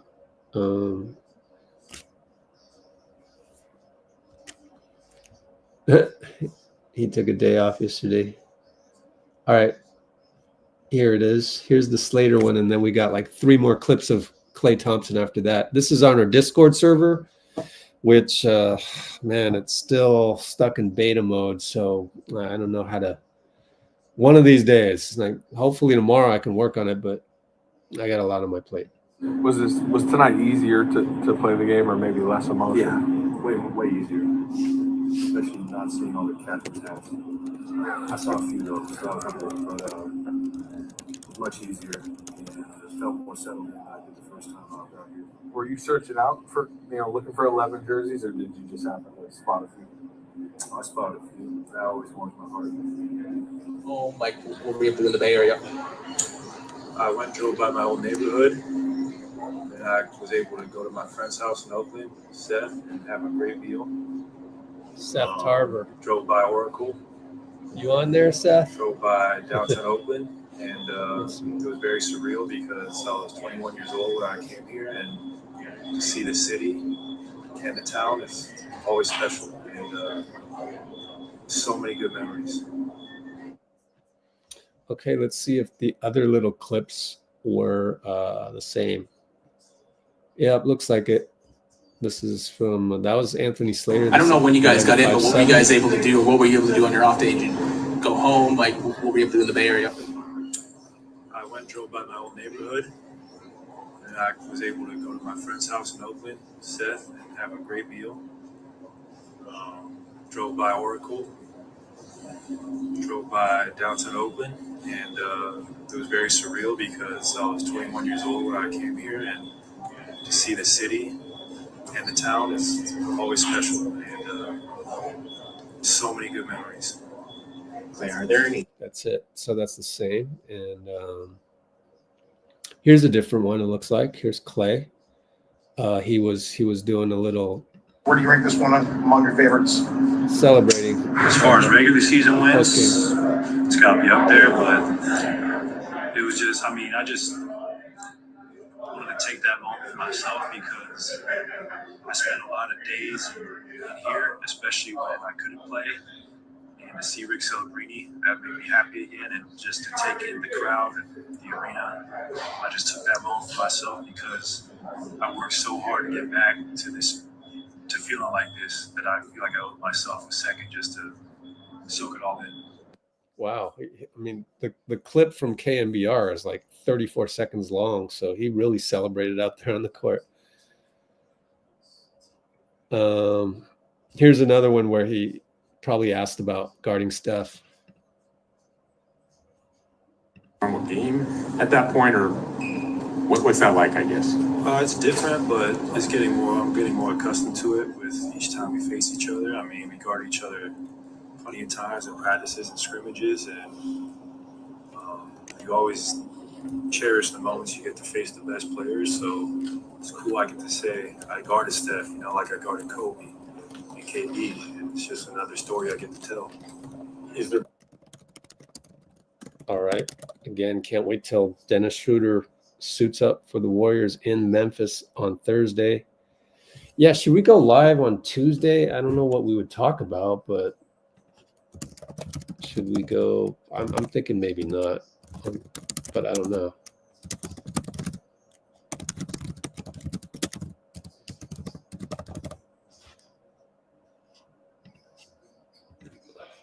Let me know in the comments if we should do something on Tuesday, which I don't know. I don't know how we would look at Dennis Schroder highlights or whatever, but whatever.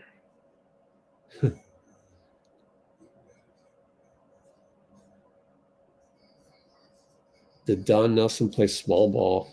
Gosh, I don't know. I wasn't really that engaged with the team back then. Really got momentum in 2013, but 2009 I did go to a couple games. Obviously Monte Ellis was the main guy, so but yeah, Monte Ellis, it was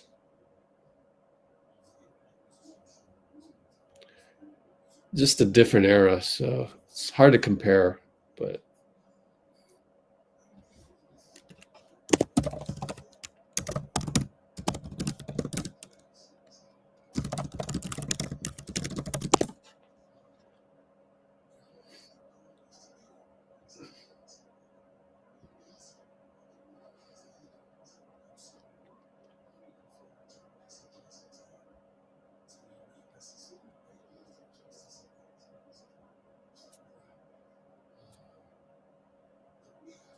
yep, I think it's going to be Steph, Schroder, Wiggs, J.K., and Looney.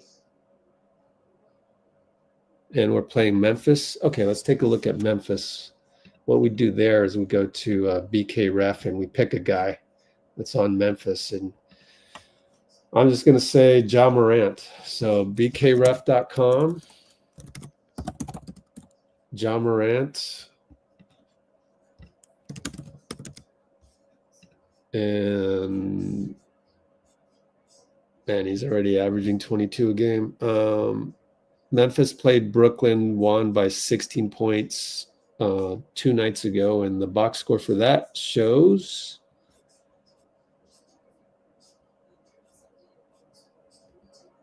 Jaren Jackson, Ja Morant, Desmond Bane, Jalen Wells, Brandon Clark, Jaren Jackson. So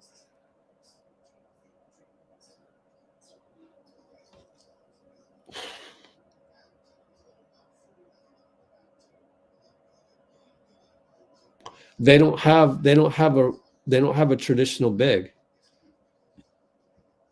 I would start Draymond.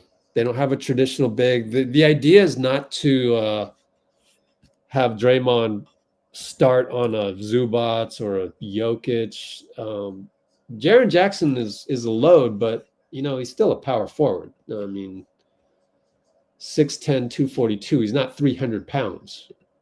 So Memphis starts JJJ and Brandon Clark in the front court. So I'd start Steph, Dennis, because we need two-way players. We need a defender at the 2, and Melton was the blueprint for that. And Lindy's not quite as good on either end as Melton. I mean, okay, he's pretty good on offense, but defensively nowhere near Melton, and Heel definitely isn't. And Buddy needs to stay on the bench, in my opinion. So it's going to be Steph, Dennis, Wiggs, J.K., and Draymond. That's who I would start. What about you guys? What do you think?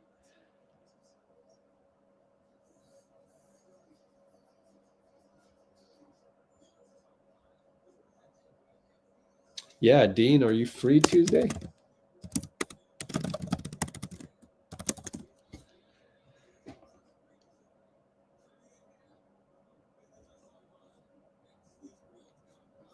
Zach Edey. Zach Edey is not on the Grizzlies, is he? Aldama is. Edey's on some other squad. I forget what team he's on. 7-4. Oh, he is Grizzlies. Well, he's not there. He's not on. He didn't play. That's crazy. Let's go look up what happened to Zach Edey. Let's go here to Memphis salaries. Look for Zach Edey. $5 million per year. Look at rumors. They're active and available. He just, that was 3 hours ago. Okay, so he played tonight. So let's go look at the box score for Memphis from tonight. Lakers are beating Memphis. Wow, Lakers are going to beat Memphis, but they match up differently. Instagram Live just ended. No Zach Edey. Oh, yeah, I did. 24 minutes. Well, they didn't start him. Yep. I would start Steph, Dennis, Wiggs, J.K. Dre. Draymond gets to guard Jaren Jackson. J.K. guards Brandon Clark. Perfect. This is a good matchup for us. I like it.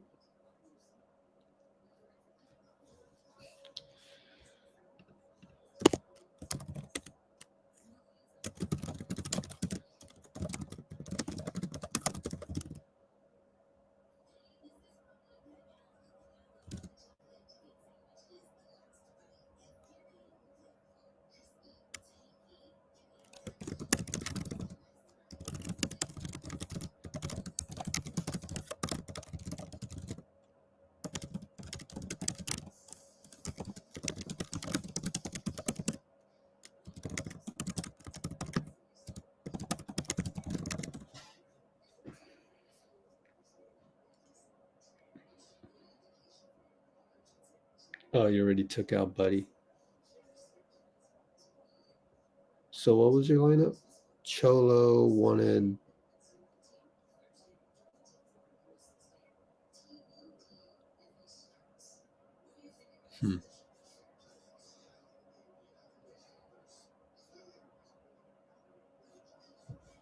corner threes, but like...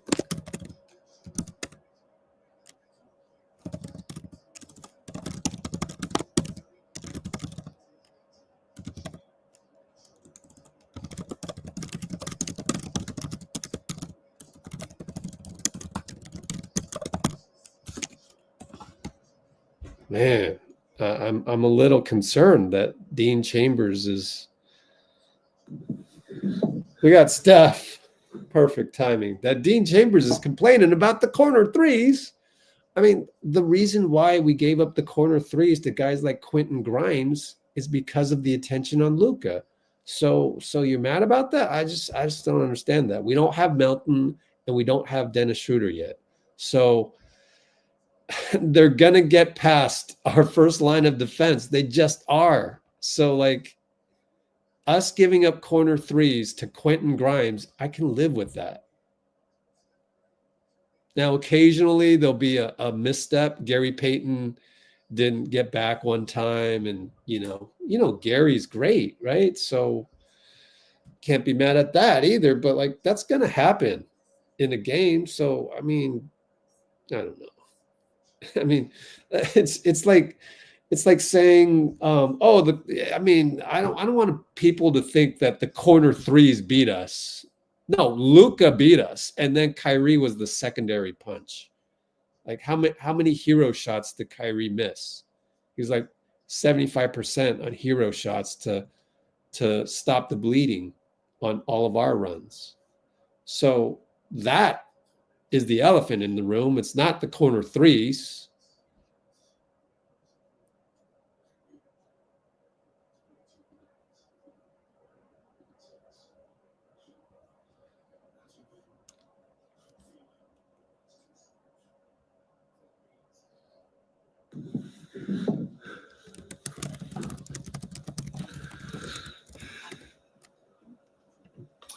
Steph, how involved were you in the conversations that, kind of leading up to the Schroder trade, and what do you think of it?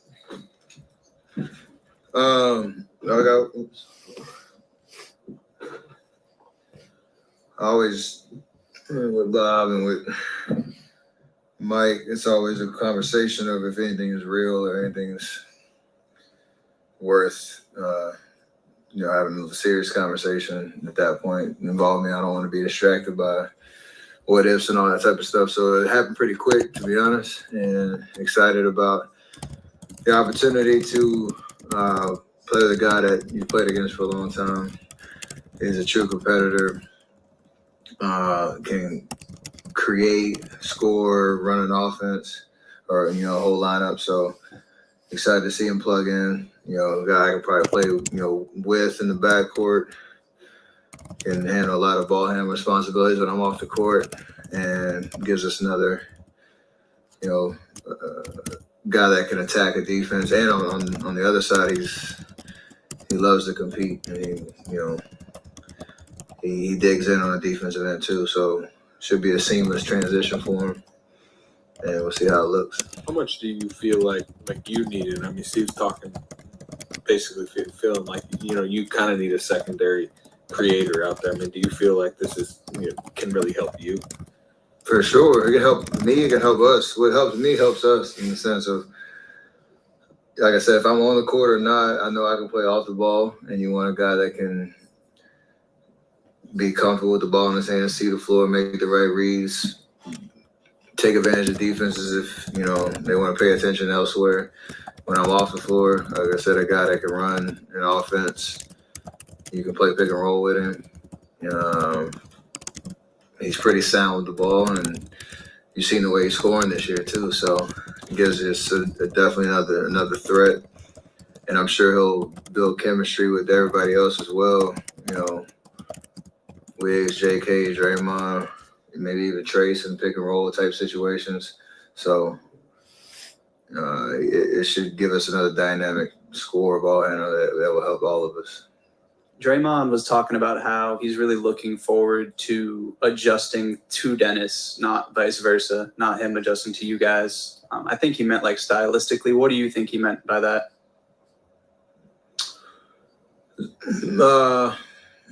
I don't know what he meant by it. I just feel like, you have an idea that he's a guy that has played pick and roll, and you got to pay attention to him. He knows when to take his shots. He knows when to drive. He sees the floor really well.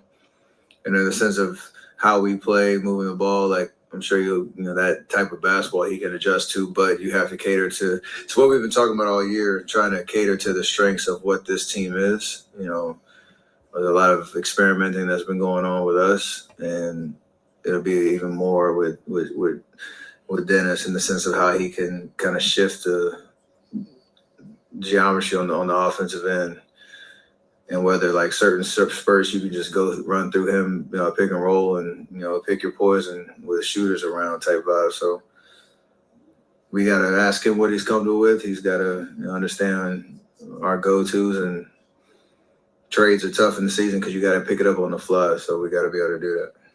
Steph, 2 questions. Have you interacted much with Dennis aside from playing against him? Do you have any sense for what he's like as a person? No, I never hung out with him off the court much, but inside the lines, I talked to him. I just love his competitive nature. Like he got that dog in him, and you can kind of tell he doesn't talk that much, but he's very animated, and I've never not seen him in the moment, like trying to rip your head off type vibe. So I like that. And unrelated, what was it like tonight? Obviously, a lot more hype last time Klay came back in his first visit. Seemed sort of more under the radar this time, and yet he had obviously a very good game. What was that like guarding him again, and how much did he sort of key their win in some ways, beyond Luka? Yeah, I mean, the whole circumstance of this being the kind of NBA Cup makeup game, and he had his return vibe, which was amazing. Tonight, the first 6 minutes, they basically beat us in the first 6 minutes. We did everything we could to kind of try to get back, and end the game or keep pace, try to get over the hump, cut it to, a 2-possession game a couple times. And he hit a couple of daggers whenever we were trying to, get over the hump.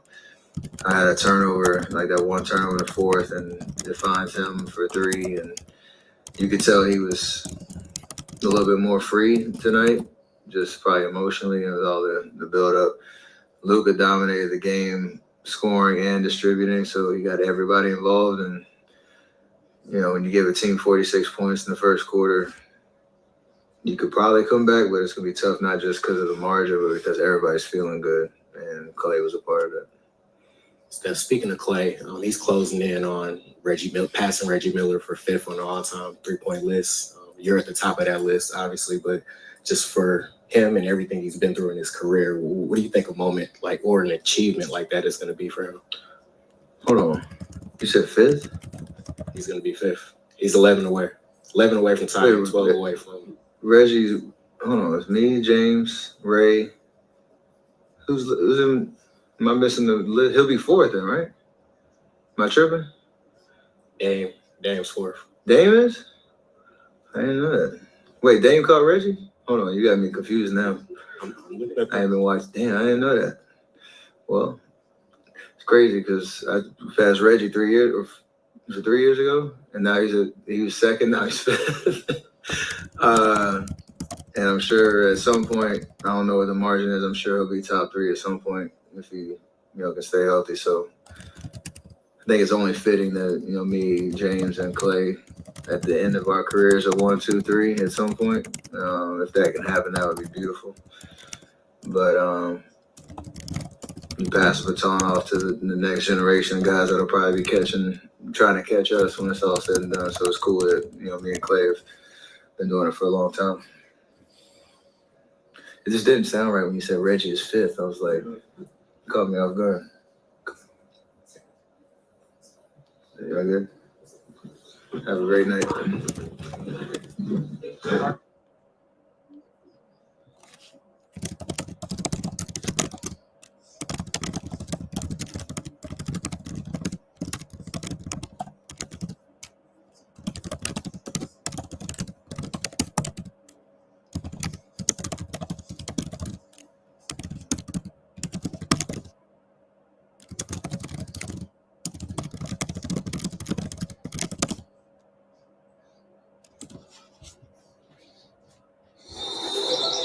Nature knows best. That's why New Chapter Vitamins follows her example. So Steph is always the last one. So that'll be it. We're only 5 minutes from 4-hour mark. I guess I don't know what point you're trying to make, Cholo, but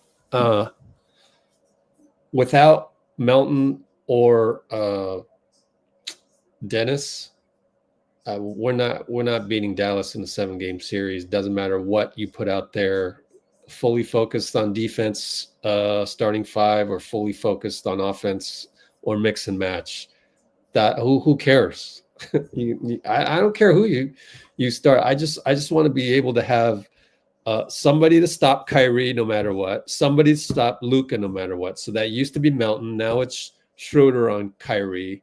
It will always be Wiggs on Luka, and then Steph on the 5th guy, which tonight was Grimes, maybe. No, Klay. Steph's on Klay, that's doable, even though Klay played great.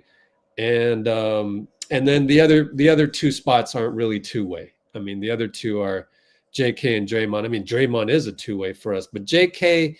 being sort of not really a two-way, I mean, that's okay because he's a 4. So he'll guard PJ, and how hard is that, right?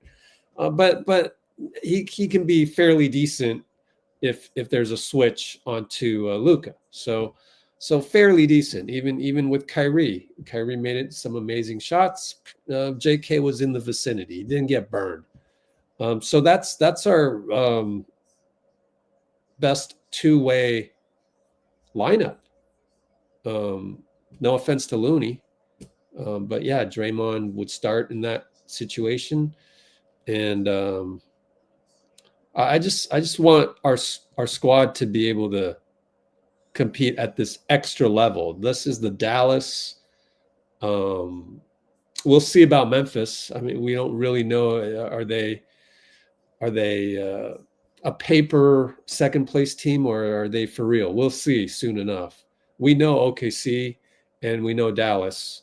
and Denver, for sure, no doubt. And I know we've had trouble with the Clippers and whatnot, but like if we envision a 7-game series, I'm still not worried about the Clippers all that much. We'll figure that out.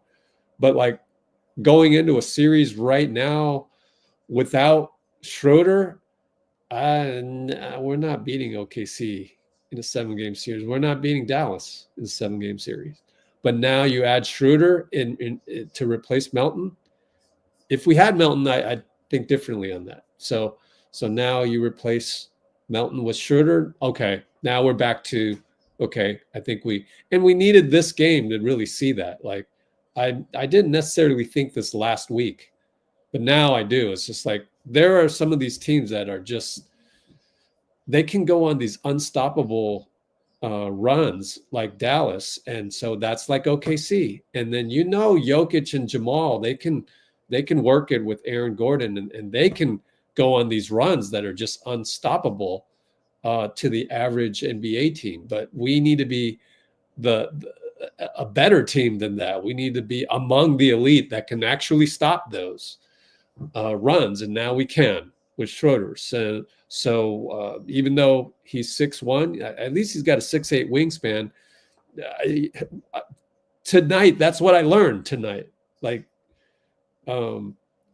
everybody else is going to worry about pods and Steph hero shots. We got that on Instagram. Oh, do you think Steph takes too many hero shots? Dude, that is not the theme of tonight. The theme of tonight is if you want to be an elite team, you better have two-way players that can match up with those. Because, like, we can beat Houston. We can beat the Clippers. We can probably even beat Phoenix, although I worry when I say that. I don't know that we've seen the real Phoenix yet. Minnesota, that we got to throw them in the elite too, because Anthony Edwards is that good. Like he was cooking that one time. So there's just so many teams in the West that are like that. And you never know with the Lakers, right? So there's just so many teams that tonight I'm glad Dallas played at full potential, because them playing at full potential tells me that them at full potential, we're not winning that game. But if we get Dennis Schroder, then that changes everything. Them playing at full potential. Well, what if we play at full potential with Dennis? Now, I was confident of this with Melton because I'd seen enough. First preseason game, he's D'ing up James Harden like tight. And then not just that, because Harden wasn't playing hard in game one preseason, but the other games where Melton was like getting steals right there, tight man-to-man coverage, getting a steal like that. Like, there's only a few guys in the NBA that can do that. And for Melton to be able to do that, that's amazing. So I knew we had something special with DeAnthony happening, and then he gets injured. So then it's like, okay, then then Steph gets hurt, then Draymond gets hurt. We lose 6 in a row, I think it was, or 5 in a row, 6 out of 7. We're still reeling from that. So we're still kind of like reeling from the fact that we didn't have Melton during that time, and we didn't have our regular guys. And so it's just kind of like we're knocked in the face a couple times like a boxer, and we're just kind of confused. But now it's like, okay, first of all, second unit had trouble scoring and had shot clock violations, and that was an offensive thing, but the team defense was holding up. But then now you play an elite team like this, which is just like crazy good on offense.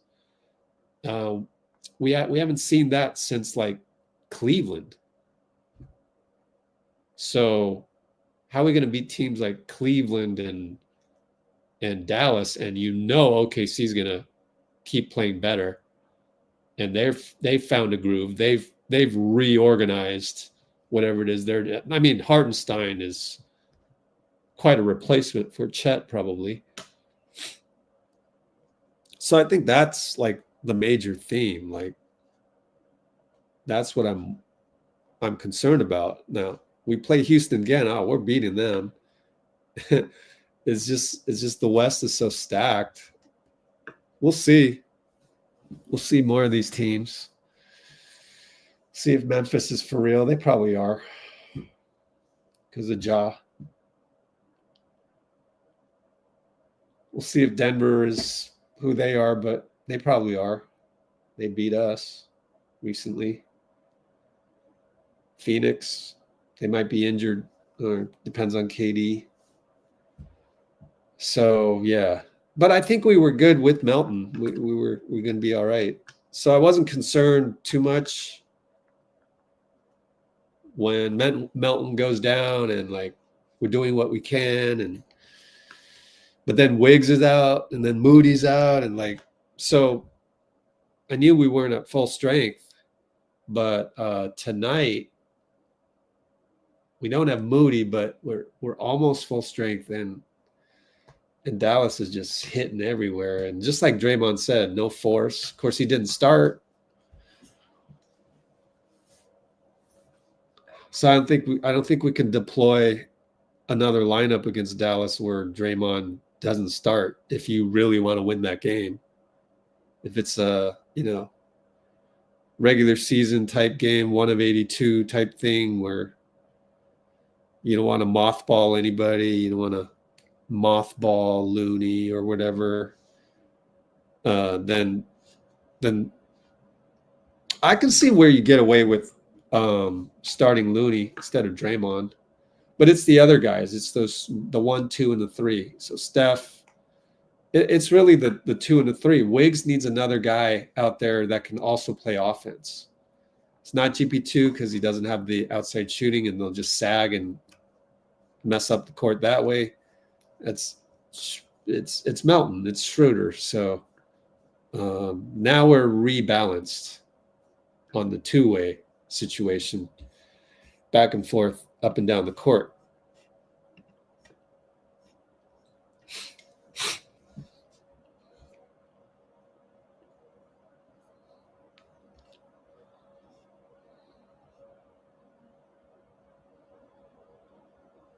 I think against Memphis and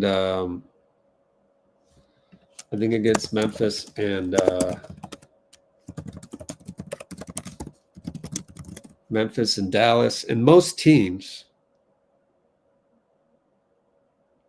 you can go Draymond at the 5 when you can get away with it. If it's Jokic, probably not. If it's Houston, probably not. If it's OKC, probably not. Or Hartenstein. If it's so Dennis as the starting 2 guard on defense, I think that changes things. I think it makes it viable to keep having Draymond coming off the bench and not having him play right off the bat against a 300-pounder. Even Dallas. So instead of Buddy, you have Dennis Schroder. It changes things. It's a domino effect. What you saw tonight, throw Dennis Schroder in there, who knows, right? Against Denver, I think you'd have to have Draymond off the bench under this paradigm, under this experiment. And I think it'll work. I think it'll work with Schroder. Probably wouldn't work without him because Buddy Hield is then exposed. Gary Payton's exposed. Lindy Waters is exposed. Against Phoenix, they got Nurkic, so you have to Minnesota, same thing. So you just, for the most part, Draymond is coming off the bench. Against the Lakers,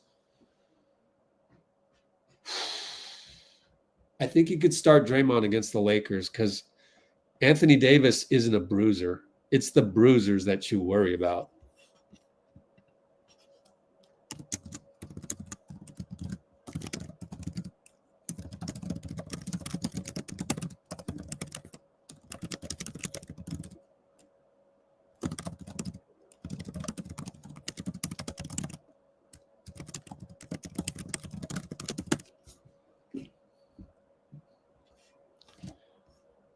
Okay. Oh, Dean's here? Wow. Hey, Dean. Say something. Can't hear you.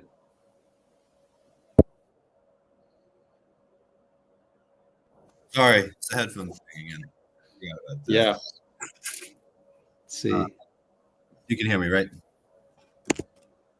Yeah.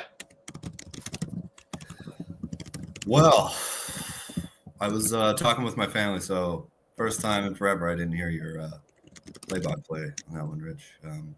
Oh, well, you missed it. No, I'm just kidding. I know, but I got to hear what my dad has and my mom has to say, a little bit when I'm over there. So I don't know. What did you feel? Oh, I just explained it. Yeah. We get Dennis, it'll change just like Steph said, change the geometry. And I feel really confident, fully healthy, that now we can compete against the elite teams like this. Because without Dennis Schroder tonight, and even with Moody, I don't see us. If Dallas plays like that, we're not beating them. So what's the solution to that? Because you want to at least have a chance. And it's not they won't do that, 4 games out of 7, but maybe 2 games out of 7, maybe 1 is enough to have like that just unstoppable night. Yeah, where everything's clicking. So having Dennis now, my confidence is back on that, and I think we're finally like whole now. Because we were kind of rocky before. Yeah. Tonight was a weird one because it's hard to gauge us being a top 4 defense based on the night when Luka is doing what Luka does, and then you get that secondary punch by Kyrie and the tertiary punch by Klay. Jeez. Everybody stepped up. And we had Wiggins in the first quarter and a half. Draymond, Steph played well throughout the game. I think one thing about Schroder is, we're talking about a lot about a defensive guy who can play, make, and shoot, but he's actually even an upgrade over Melt offensively. I think he can run more things. Ooh, and that's score the ball more. That's a good point. Okay. Yeah, even though he's not. I think Melton's a little better defensively, but I think that's a big. I'm talking about 18 points and 6.5 assists a game. On right, the net. And that'll change a little bit. I think actually Melton's probably a better catch and shooter. Yeah, he's a better shooter, but I think it's pretty close. Yeah, I think Schroder will be even more of a dynamic offense for us. Also, tough game to lose, man. I looked at the second, third, and fourth quarters. We won that by 3 points. A lot of these losses have been one quarter that we didn't quite get right. First quarter, fourth quarter, most of the time, sometimes second or third. But I always think that just reading out stats can be a little boring, but we had 103 shot attempts to their 87, right? They had 14 more free throws on only 5 more fouls, but we only had 10 turnovers, 39 assists, shot 27 to 54 from 3. Actually won the offensive rebounding battle, if you can believe it, 15 to 10, 44 points in the paint to 46, so we're really talking about most of the losses a 6 to 8 minute stretch that is really making it difficult to win the game. But other than that, we're toe to toe against all these teams.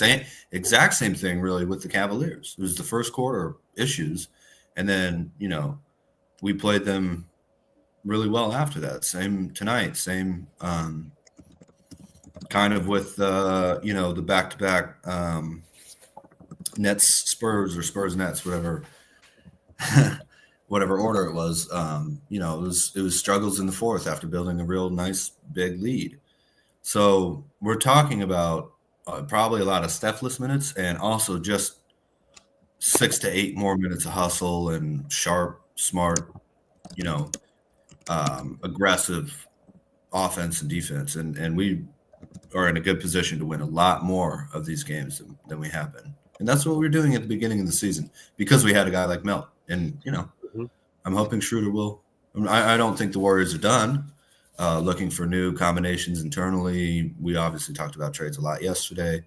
But just replacing Melt with a guy like Schroder, I think, will go a long way to getting us back to that 12-3 start level team. I'm even cool with if we're done. I think we're good enough.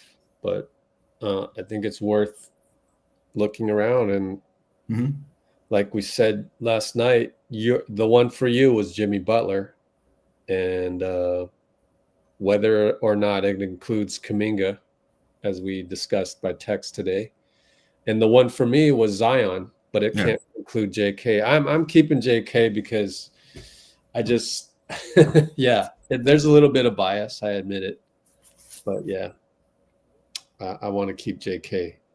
I think I am concerned about Jimmy's age and like the recent history of older players in the playoffs. I'm a little concerned by that. Like, guys like Kawhi going down and then he's not available. Jimmy himself, the mid 30 and upper ones. So I'm worried about that. And I don't want to give up JK because of that, because I'm worried about that. That's why the Zion one, I still wouldn't do JK though either, because that's also an injury situation, even though he's not 35. And what else did we talk about? Other age, like Chris Middleton, last playoffs as well, he was out for a little bit. I think there's this wear and tear thing now with the modern NBA, but we'll see. I mean, we'll get more data this playoffs. If another veteran type, like mid-30s guy, goes down this playoffs, I think we're going to see a market shift on this. If it's another guy, I mean, maybe not if it's the same guy. If it's Kawhi again, then it's just Kawhi. But if it's somebody else, then it's like, maybe the NBA is trending away from that. So we'll see. What about how old is Porzingis? Does he count? 32? I don't know. That's a special case then. Well, I mean, Celtics are so deep, Oh, 5 hours ago, Celtics center leaves Wizards games with heel pain. So there you go. For Kristaps, I mean. Yeah. Oh, he's 29. Believe it or not, feels like he's been around forever.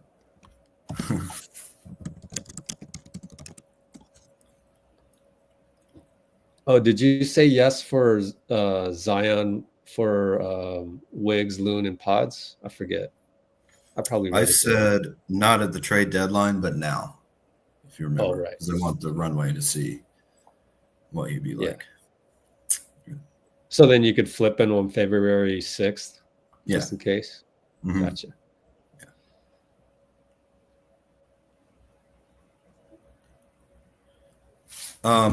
Yeah, it could be. The one thing about the Warriors, though, is that we can't, what are we going to do about the 30-plus guys? Our Steph is going to be 37, so just have to deal with that, So I wonder if Cholo would. So would you want Jimmy, or what's the basis of it?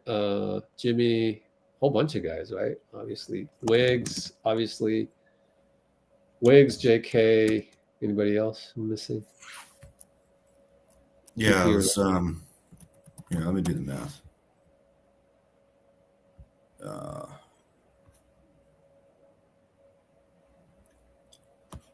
Let's say if you can avoid Schroder.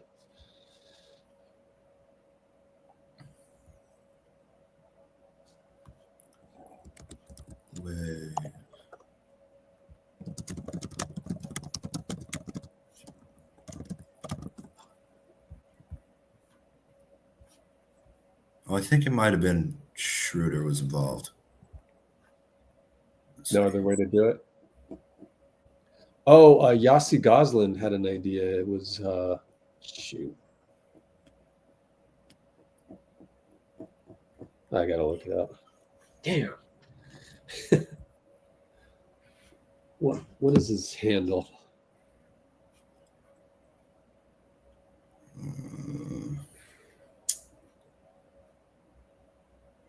Yossi Goslin. Okay, this is Yossi Goslin. Kids feed.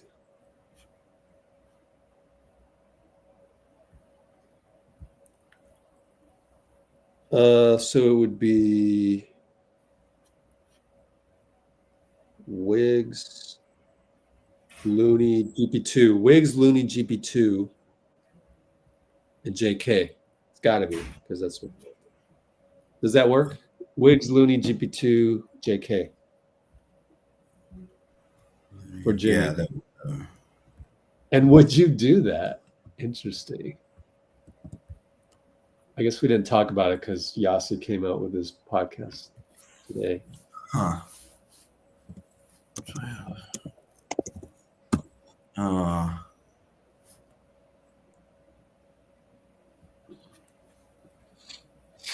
What about Schroder? No. So I'm gonna. I wouldn't do it because I'm to JK. Sorry. Wiggs, JK, Looney, and GP2. Yep. JK. I have to. I'm looking at the roster they're proposing after the trade, so I'm backtracking, and it doesn't have Looney. It doesn't have obviously Wiggs and JK. It doesn't have Looney, and it doesn't have GP2 on it. So those four guys. Unless I'm missing. Yep, that's it. Oh. It's strange. There was a trade that matched up almost exactly. I can't remember what it is. Well, it's probably had Schroder in it. You probably had Schroder in it. Yeah. So there could be two possibilities. Yeah, there could. I don't know if there's like. Well, I think it was Wiggs, Schroder, and GP2. Okay. Well, don't forget like Miami's second apron, right? So. No, they're not. They're first apron. First apron. Okay. Yeah, that was it. Wiggs, Schroder, and GP2 was only 300,000. Yeah. So that makes sense. Oh, wait a minute. Wiggs, Schroder, GP2, or Wiggs, JK, Loon, GP2, probably. Oh, it's saying he can't be. It's saying that Schroder can't be traded till the 12th of February, 2025. On this. Oh, because it recently traded. Huh? When's the trade deadline?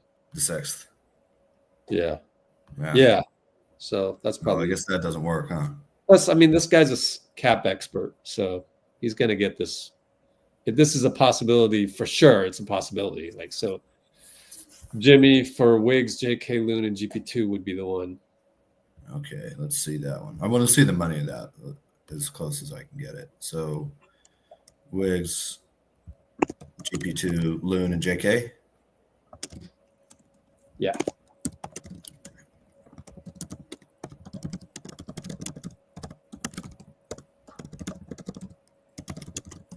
See, is there any other player coming back from the Heat?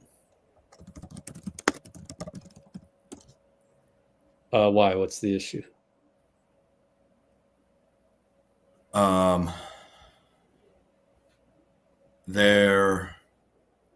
It says on the trade machine I'm using, they're an over the apron team, so we have to cut $2.2 million from the Heat's incoming.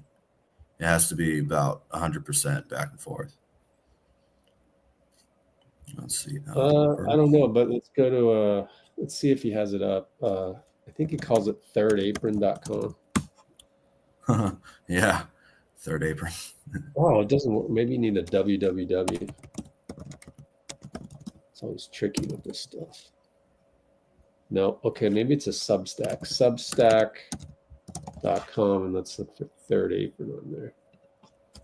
Okay, so apron. On this trade machine, Wiggs, GP2, Looney, and Kuminga for Butler and Nikola Jovic worked out financially. What? Yeah. Could the Mavericks? Man, crap. Here, it's still in my Spotify, so let me just listen to it.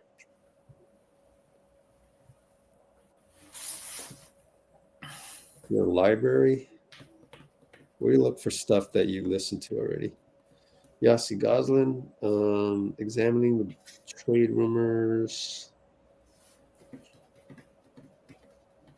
Yeah, let's listen. Hey guys, welcome back to my channel. I'm Yossi Goslin, NBA salary cap analyst. And with the trade deadline roughly 2 months away, I'm going to start to get a little more active and comment on rumors.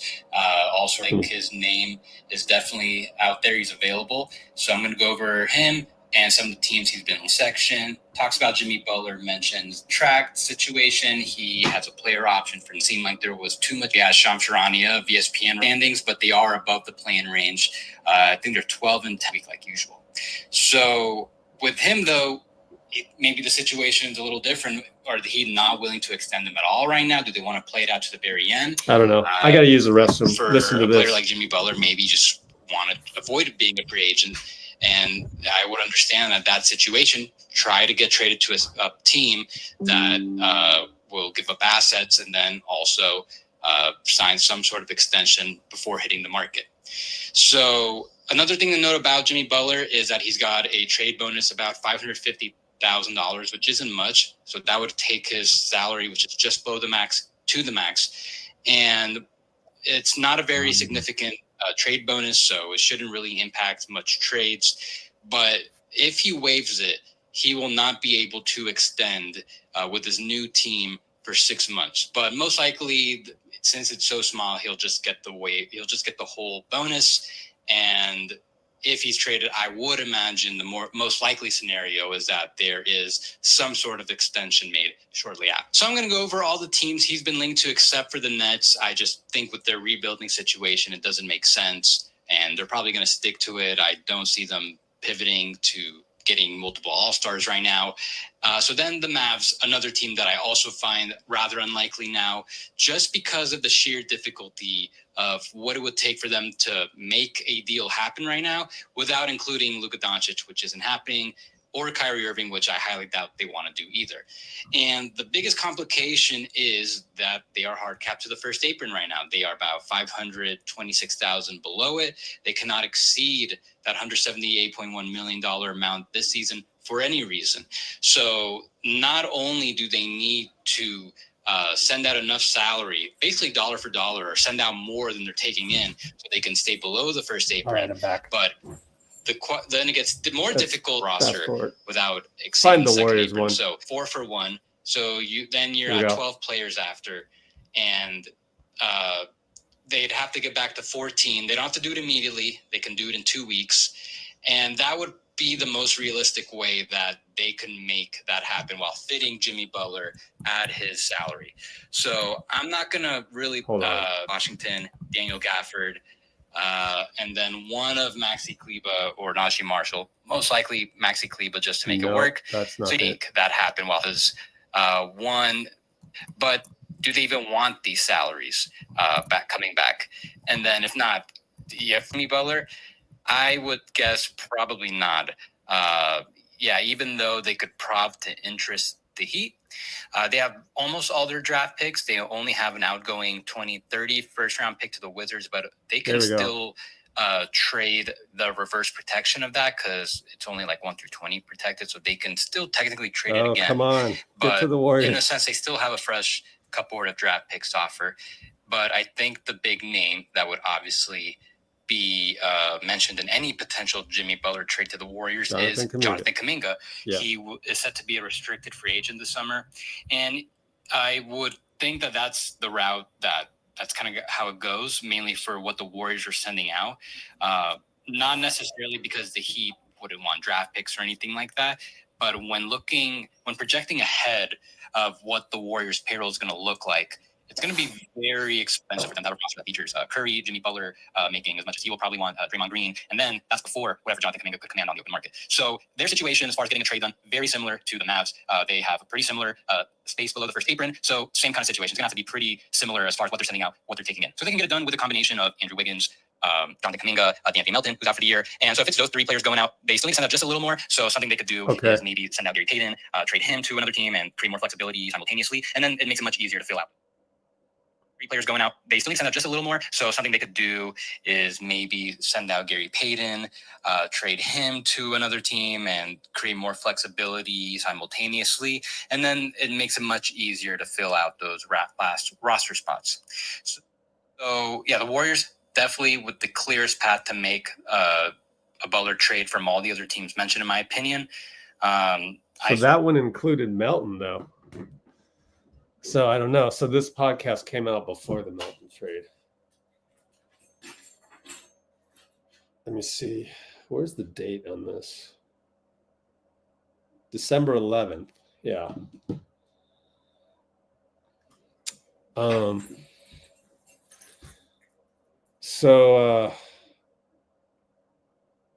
Yeah, I don't know how we make that deal now. So Dean, try and find out how you get Jimmy Butler. I forget how this is going to happen. Let's see. Oh, wow. You're able to share your screen? That's pretty cool. In the back? Huh? Do that. I just put it as my background. Excuse me. I put it as my background. So you were able to do Wiggs, GP, and Looney for Jimmy and Jokic? Well, Wiggs, GP, Loon, and Kuminga. Kuminga, yeah. Yeah, for Butler and Jokic. Mm-hmm. Wow, Loon seems to like Butler and Jokic together. All of that salary with Wiggs, GP, Looney, and J.K. So that's like 17 plus 26, 27, 44. J.K. 51. How much is Jokic? 4 or 5 million? 2.2. Huh? 2.2. Oh. Okay. Yeah. So it ends up with the Heat getting $219,000 less in salary, and the Warriors taking on the same amount more. Wow. Nice. So it's right on the knife edge, being exactly the same. All right. Wow, we get Jokic out of this? Well, I think obviously Wiggins and Kuminga would be for Butler, and GP2 and Looney. I think it's fair. I think that's fair. Yeah. Oh, okay. Let's look at Jokic's stats. I would have to just go back to my bias of JK. So, shoot. No, but it's a fair trade, I think. If Jimmy's healthy. So we're only 60% people want us to go live on Tuesday. All right. Well, you getting tired of us? Come on, man. It's December. Oh, we lost. That's why. Yeah, I know. We lost, and I told them to stop complaining. Yeah. Didn't like that, huh? Jokic he's not a rookie, but dude, 6'11". It's his third year now in the league. 6'11" shooter. Anyways, man, I tell you what, I mean, if the deal happens, I'll be the first one there rooting for Jimmy, but I think seems like a fair one, honestly. I can see why the Heat would do it. Jokic was born in Leicester, England. Yeah. Didn't know that. Anybody on here that would want to do this? Do you remember if was Bruce on the chat yesterday? Yeah. Would he do it? Did he want Jimmy or no? He didn't want that. He really didn't want Jimmy. Yeah. Yeah. Man, now that you put Jokic in there, nah. I mean, I'm still a little biased with Jonathan. I just want to see it through. So am I. It's like no, but your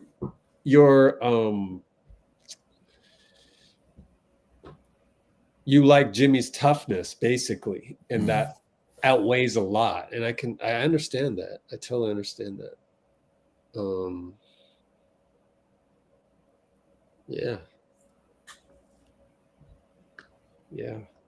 Well, there you go. Dana Guns on saying on the fence, but thinks Jimmy's too old versus JK.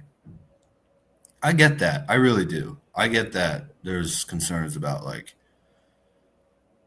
this incredible 22-year-old who has the whole future ahead of him versus a 34-year-old who's had injury problems. But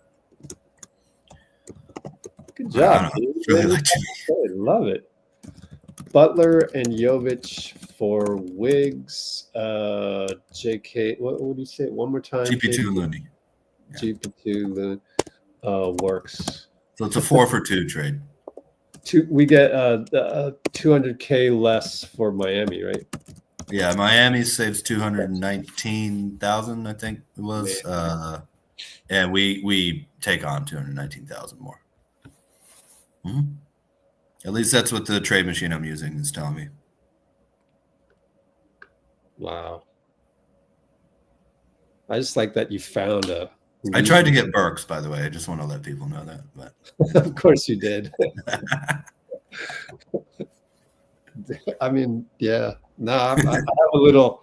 I admit I have a little fascination for a 6'11" mobile shooter like Jokic. Yeah. That probably is playing under his potential right now, but I haven't seen him play in a long time.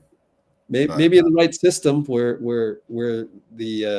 the underlying theme is joy rather than grittiness, right? Maybe. Although the Heat draft really well, they do draft really well. Yeah. So. But they have a certain characteristic that's might not fit Jokic as well as the Steve Kerr, Steph Curry culture. You never know. No, it's like the dark version of the Warriors, like the angry. Yeah. Even like everybody's Draymond except for Tyler Hero or something, rather than the other way around.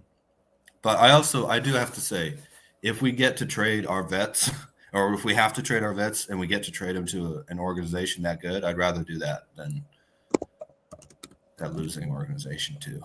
So that is a little bit of an attraction for me with the Heat trade.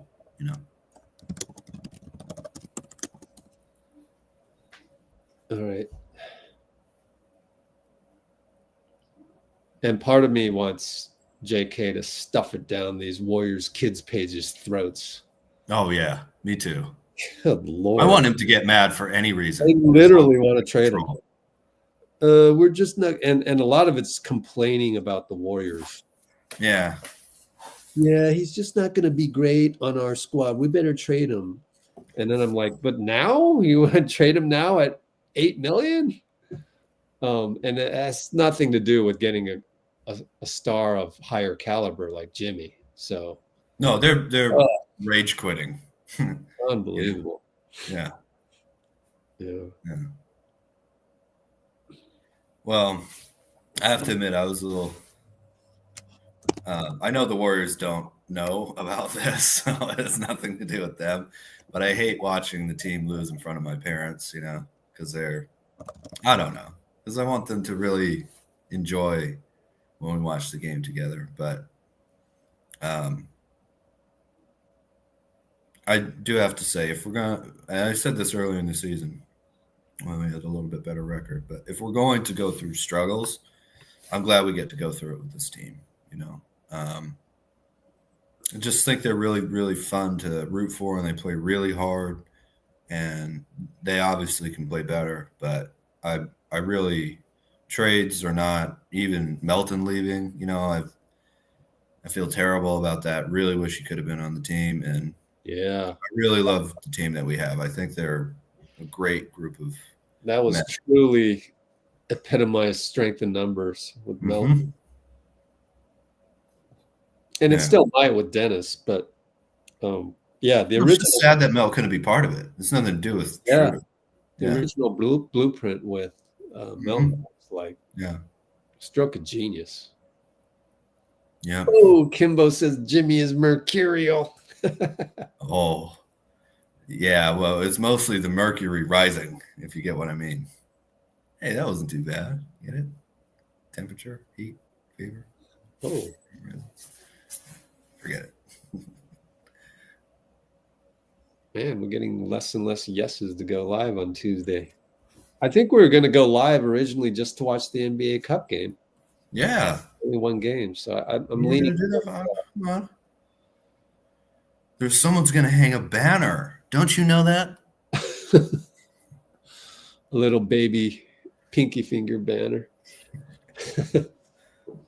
I mean, I get it that you want to establish like a pennant to see how many. I get that. But when it's only 2 teams in history that have one, it is a bit. Oh yeah, I think it's fine for especially I don't want to see Boston hanging up a or the Lakers. Lakers did is the thing, and they don't hang conference finals, so it was a little. They what? What'd you say about conference finals? They don't hang conference finals championships.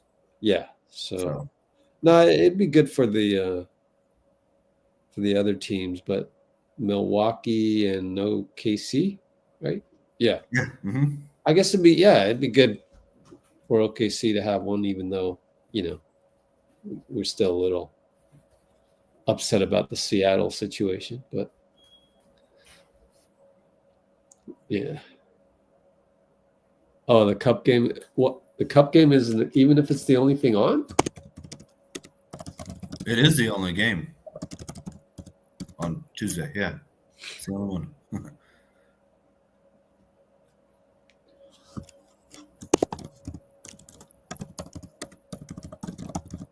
Can't believe you guys don't want us to go live. What? Yeah, who knows? Probably end up doing it anyways. Yeah, let's just do it. They said no to all of our trades anyway. Oh, wait a minute. Yeah. It says 56% yes on here. I know, but it started out really high. So I thought it was a majority saying no. Lately, it's just gone down and down and down to 56. Yeah, which is what the Warriors' winning percentage is at right now, by the way. It's only 15% no, though. Yeah.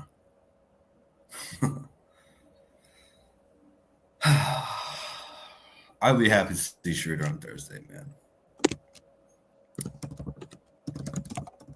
You never know what will happen, but hoping.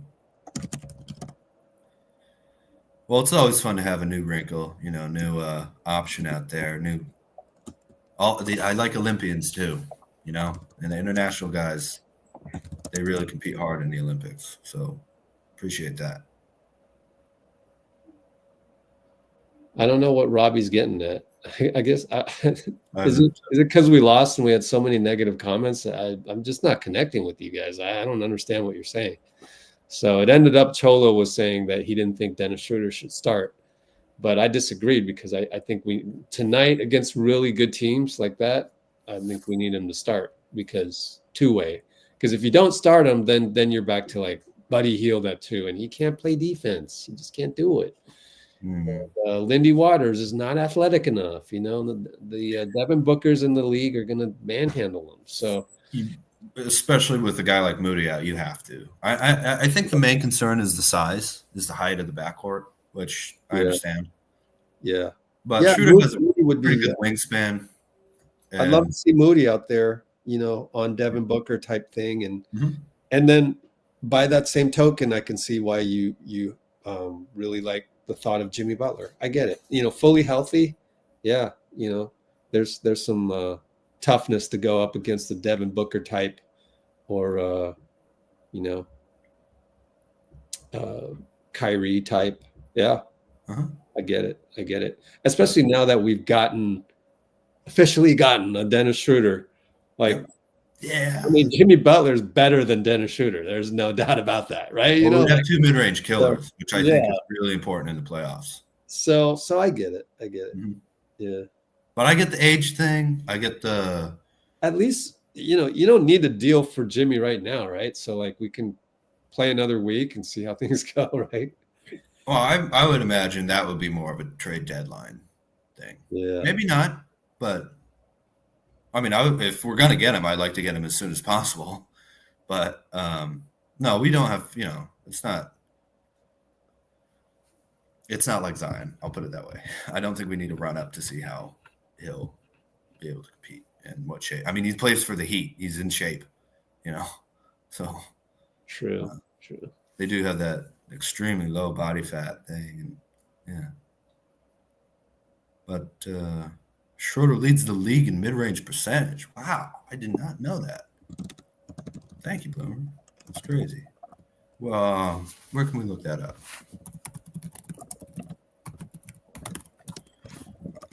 Player shooting mid-range. 5 to there's different feet. So let's do 10 to 14. Do it. Totals. It's DeMar DeRozan there. Shea, Fox, Booker, Doncic, Ingram, Garland. You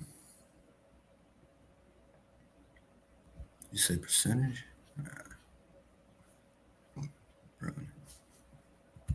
Tempted. Do you have a link for that, Bloomer? Oh, what are you guys talking about? He mentioned that Schroder leads the league in mid-range percentage. Yeah, you good to see. How do you even look that up? Well, I looked at mid-range percentage in the NBA. I'm trying to find let's see. Mid-range percentage leaders in the NBA. Dennis Schroder. 10 to 14 feet. The thing is, they include the people who've hit 1 out of 1. So the field goal percentage is early.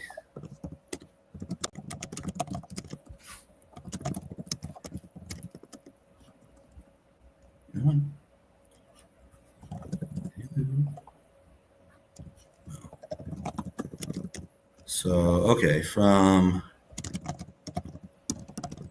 10 to 14 feet, Schroder shooting 54.8%, which is quite good. 15 to 19, shooting 50%. Strangely, 5 to 9 feet, he's only shooting 38%. But the rest of them are pretty good. 20 to 24, he's shooting 52.3%. And from 3, he's shooting 34.3% on those. Although that doesn't go out to 30 feet.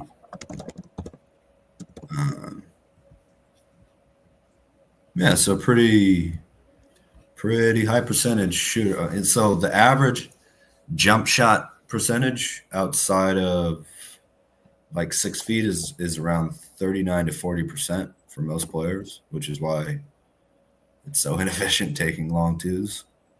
But when you get a guy who can maximize that, it really, I think we'll see that it opens up the hoop and it opens up the 3-point line a lot, just because when I watch Shea or Luka or KD or, Butler, actually, when they, Jokic too, when they open up that mid-range shot, and they have another shot creator around. So Steph can do it, but if Steph's doing that, who's playmaking at the 3, So just having Schroder be able to do that, I think will open up a lot of the court and force guys into way more mismatches. Because right now, they seem to be largely leaving us pretty open out there. And J.K. is doing it sometimes, but that's actually an area where I'd like to see him be more aggressive. I want him to be aggressive overall and everything. But thank you, Bloomer. That was good. That was a good stat there. Oh, cool. And again, they include people who are 1 of 1 for the percentage. I don't know why they don't have a. How far do I got to scroll? I would do the field goals made. I did it in totals too. Oh, that's smart. Yeah. So if you scroll up, you can do totals rather than per game. And then I just did Control F. Find Schroder. How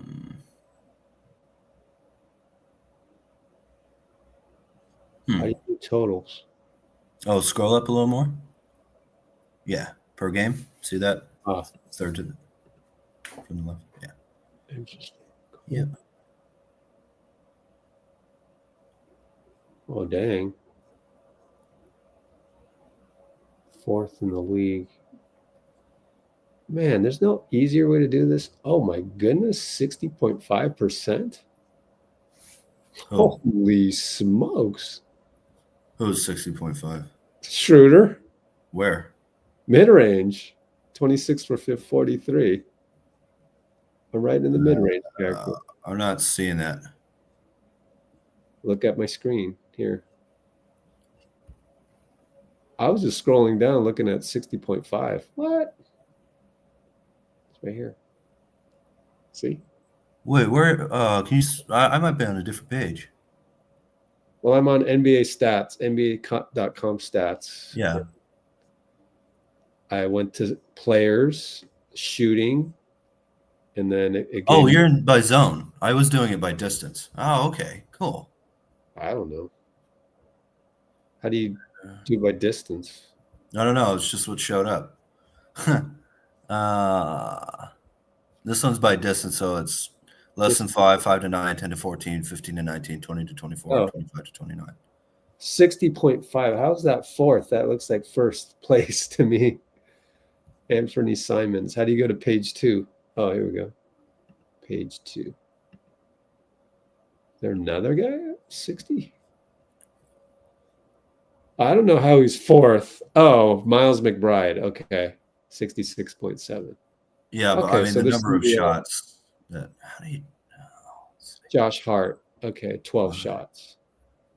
I can see how he's fourth. Wow, that's amazing. That's pretty neat.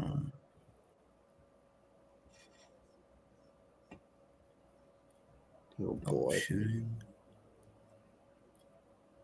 Yeah. Huh. Good job, Kimbo. Kimbo?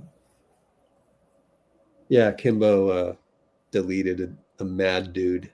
Simon's mad. Nice. Is Angie. We're playing so well for like 45 minutes a game, 43, 42 minutes a game. We'll be able to figure out the other 6 minutes at some point. Sure of that. Oh man. 60% on mid-range is incredible. And he's shooting what was it? Like 60 shots. I mean, good Lord. That's high. 43 shots. Dang.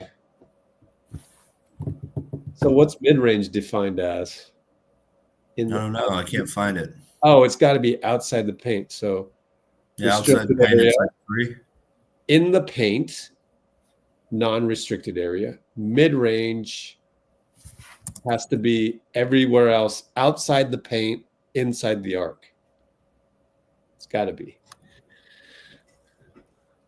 Wow. So look at these analytics. It's nuts. Oh, there we go. My zone. Found it.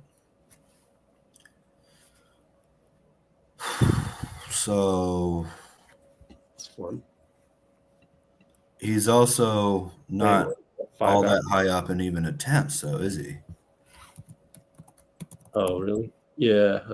Look at DeMar. DeMar DeRozan, 195. Yeah, or 9.3 a game. Schroeder's only taken 2. Yep. Well, maybe we should have him take more. I don't know. Yeah. What? I mean, if Schroeder's only taking 2 mid-range shots a game, maybe. Oh, yeah. Maybe that's something that the Warriors will have him do more of. You know, I certainly like it when guys play make out there, and he's averaging like 6.5 assists a game. threes. Wow, 5 for 6 on right. Oh my God, his corner threes are crazy. What's the? Stop it. 2 for 8 on left. Okay. 2 for 8 left corner 3, right corner 3, 5 for 6. Ooh. Okay. 17, 14 overall. Wow. Wiggs better corner is the left, right? Yeah. Oh. Above the break, 37.8. That's pretty good too. Nice. Not yeah, bad. that's not too bad. I think that's higher than his normal 3-point percentage, right? don't know. So I like maybe Wiggins in the left corner and Schroder in the right. I don't like that. Man, Schroder's got some numbers. Jeez. Yeah, he does. 18 a game, man.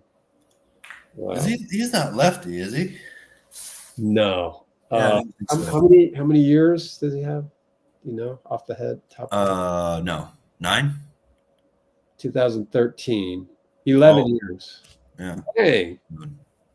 Feels like he's reaching his prime right now. Yeah, he's 31. So.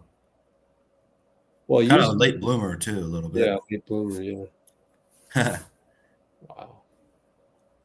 I guess we got to stay on for 7 more minutes. Yeah, let's go. Really hit the 5-hour mark on a regular night, sort of. Not really. Oh, I forgot to check. I got to check and see if Klay went to the podium. He did. I just got to find it. They don't have it in the NBA database. Dang it. Oh, my God. I bet we got a late bloomer. I thought you would have picked that up. I'm glad to see that Klay had a good I don't want the Warriors to lose, but glad to see he was having a good time out there. Second return game. He got his win now, so congratulations. And the celebration. Mm-hmm. Yeah. Got his Haka thing. I want to get him back so badly. So when do we play Dallas next? Yeah, we got to play him once or twice more. Let's twice. February 12th in Dallas, and then February 23rd. That's his birthday. No way. I think so. Yeah. How do you have that memorized? Oh, I messed it up. It's the 8th. No, it's Bill Russell and Ray Manzarek's birthday, February 12th. Yeah. Bill Russell and what? Bill Russell and Ray Manzarek, the keyboardist for the Doors. Yeah. Born 2/12/39. Yeah. But that's close to his birthday though. That's pretty sweet. Yeah. Let me try and find his interview.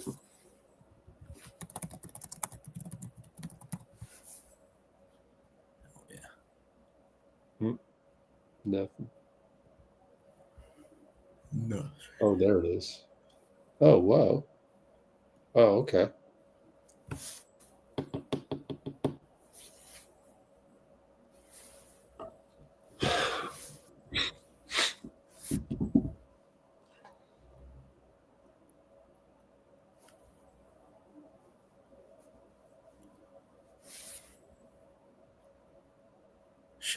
Shock value comments. That's a good way to put it, Kimbo.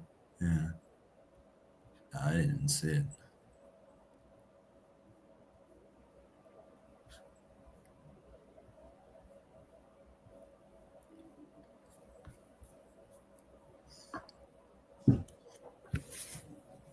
Yep, going to the 5-hour mark. Amy, nice to see you. Haven't seen you in a little while. Hope you're doing well. Crazy. Okay, anything else? Hey, they got the Warriors logo now. Yeah, it's official, dude. We got it. Number 17, too. They had him as number 18 in a couple of the game. Oh, my God. 17, isn't that – didn't we retire Chris Paul? Oh, yeah, it can't be. That's Molly. Yeah. Yeah. So it must be not 17. Yeah. Interesting. The official NBA website has him as 17. We gotta let's see. Let's do this. You guys are rocking legend. Hey. Okay, let me Screenshot this. Yeah. Dennis Schroder, number 17. Funny.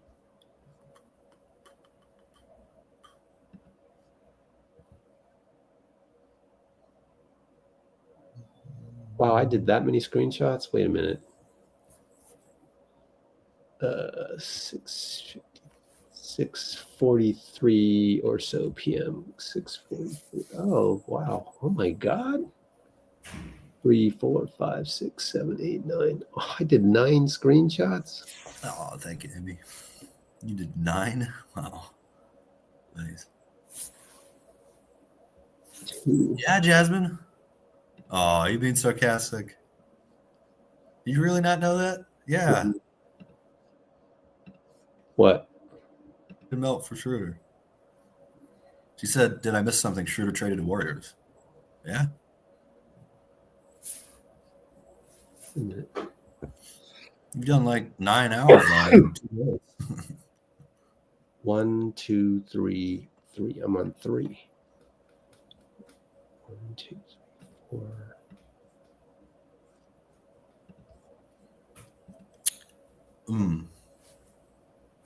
By the way, Rich, do you know if there will be a press conference for him? Yep. There will be? Yeah. Cool. That happened.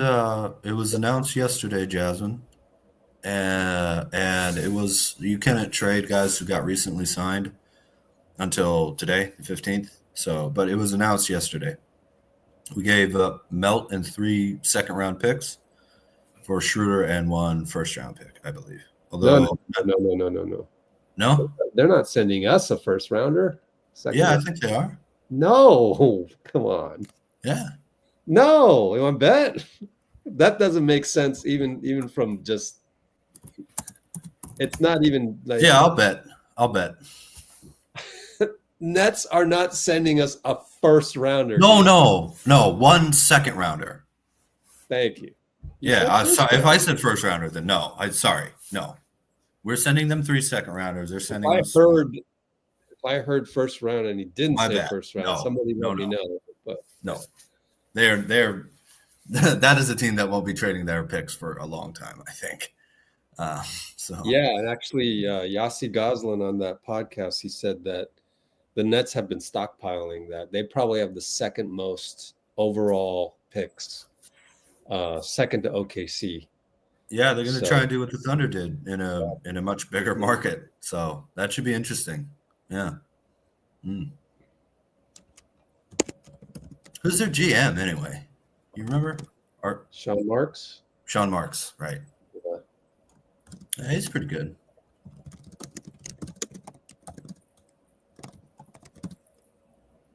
Yeah.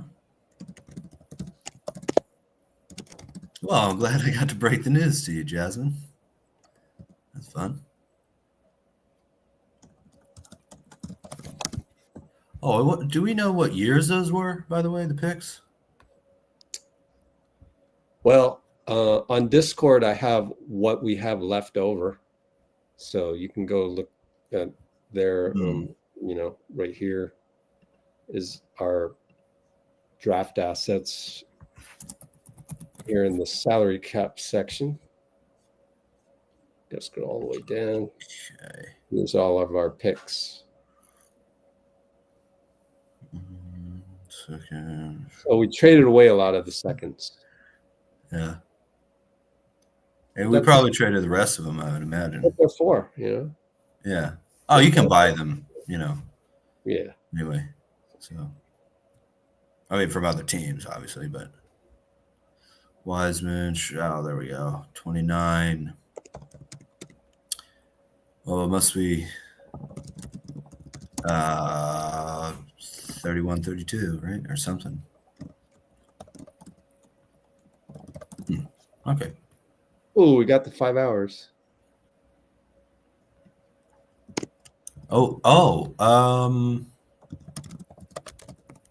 No, we sent 26 and 28 from Atlanta plus our 29 second round pick. Okay. And we got their 25. So this upcoming drafts Miami's second round pick. Protected through 37. Okay. Plus a two-way player. I've never heard of that before. Trading a guy in a two-way contract. Crazy.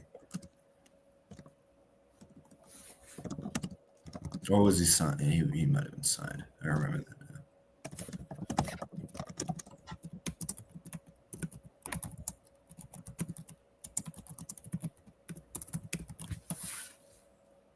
Oh, yeah. Sorry. And now the Nets on a two-way deal. No, he got traded as a two-way contract. That's wild. Huh. That's not too... I like it, though, because there's no cap impact to that, right? I don't think so.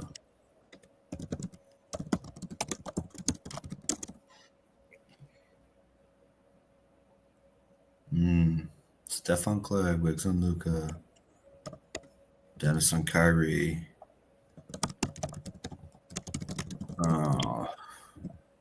Well, you put Kuminga on Washington, and then Draymond on the center, Lively or Gafford, maybe. I think that's pretty good. I like it.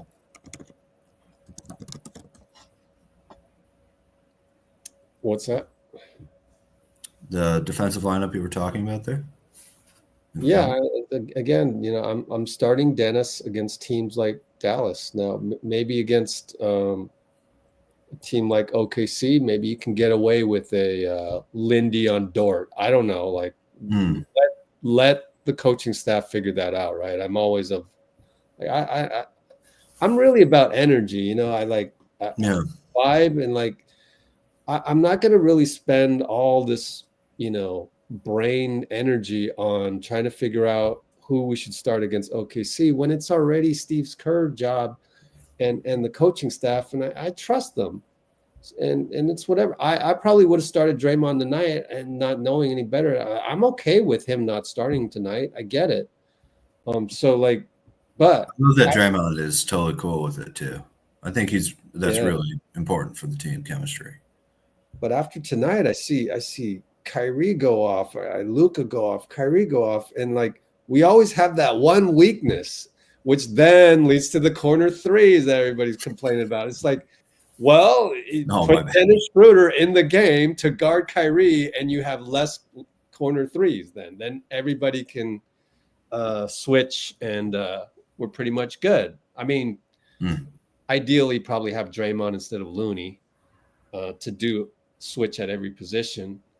But like, no, I mean, like when we start the game with Buddy Hield, and then I see Luka on Buddy Hield many a time, I'm like, like we're never going to beat a Mavs team like this in the playoffs. So we're going to lose one of those 7 games due to this. They're just going to go off one game.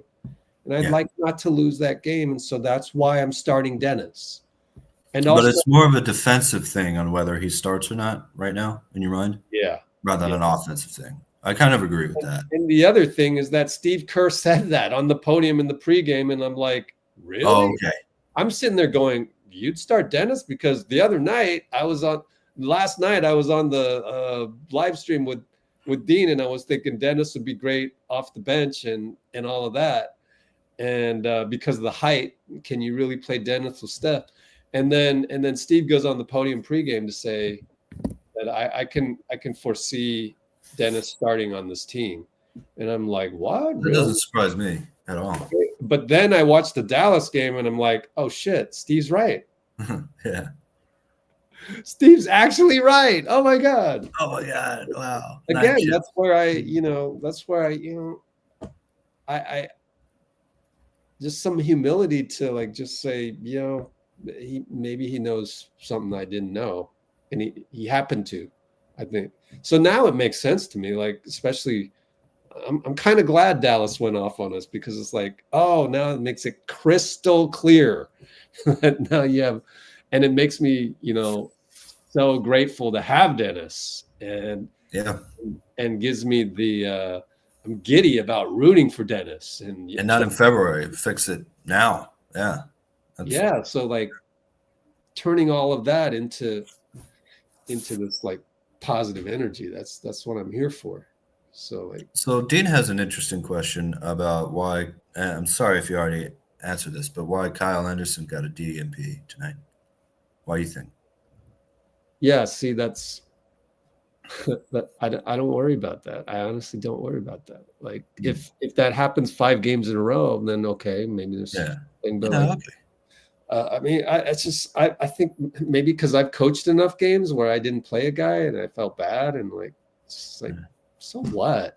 Okay, sometimes guys get DMP'd rather than put on the injury list too, just to not cause a lot of concern or whatever. The way I look at that, I mean, if you want the real answer is, dude, we have some bigger fish to fry than worry about Kyle Anderson right now. And the other thing is Kyle Anderson can take this. That's the beauty of Kyle Anderson. We could go through, we could just go, oh, you play here, oh, you play there, oh, you play there, but he is going to have an impact in the playoffs. He's going to have a starting center game where he gets 35 and has a triple double or whatever, you know? He's going to have an impact in the playoffs because it's going to be that day, that way. Like the game is going to muck up and then he's going to be the hero. He's going to win a playoff game. Yeah. But don't worry about Kyle. That's the whole beauty of Kyle. Like it's I hate to get on you for that. No, but it's like that's the beauty of why we got Kyle is to not worry about Kyle because he'll be fine. He's now pods that might be different. So like you got to give him minutes, 2nd-year player, trying to find his identity, all of that. So it's like it's odd how that works out, and it's not like pods deserves or Kyle deserves more minutes than Pods. It doesn't work that way. It's just the game, the flow, and how pieces fit together. So like don't worry about Kyle. Like he's gonna win a playoff game. He will. So and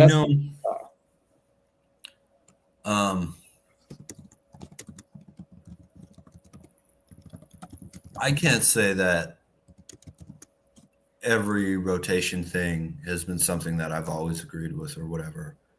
But the fact that Steve Kerr gets slammed for being sensitive to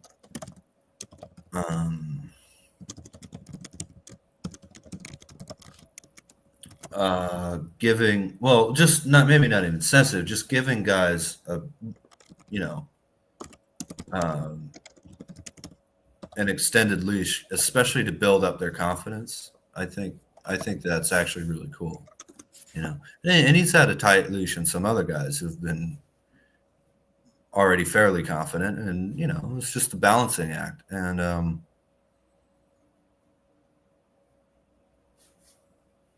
don't know. It's too bad the way people talk about him. Oh, about who again? Pods? Kerr. Who? Oh, Steve. Kerr. Yeah. I was answering the unmasked unboxer the masked unboxer just chimed in. Didn't watch the game. Yeah. Well, we'll still go live Tuesday because what else are you doing Tuesday? I didn't really have school, so free. Oh, cool. Yeah. I had my last midterm test today. How'd you do? Environmental science. That one I only got an 82 on that. It was a little rush at the end, but the final score was around a 93, so pretty happy about that. Close to just a little under. Wow, good job, man. Thank you, man.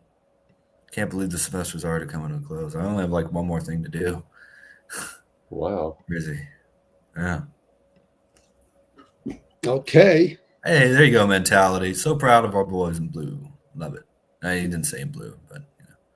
Time to bring up the Cholo file. Yeah, Cholo. See you guys Tuesday.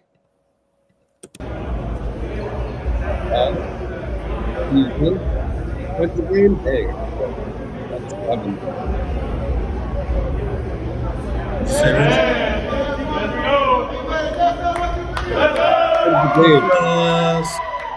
Yeah.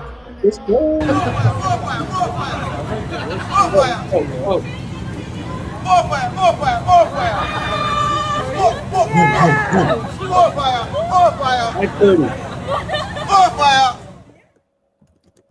5:30 p.m. NBA Cup. Hey. Because why not? For Dennis Schroder. Dennis Schroder. PJ Washington mocked the night tonight. Yeah, that was disrespectful as hell. I like it. Remember that one. Thanks for giving us bulletin board material, PJ. Yes, sir. Appreciate it. All right. See everybody. Thanks, Dean. Take care, everybody. Thank you, everybody.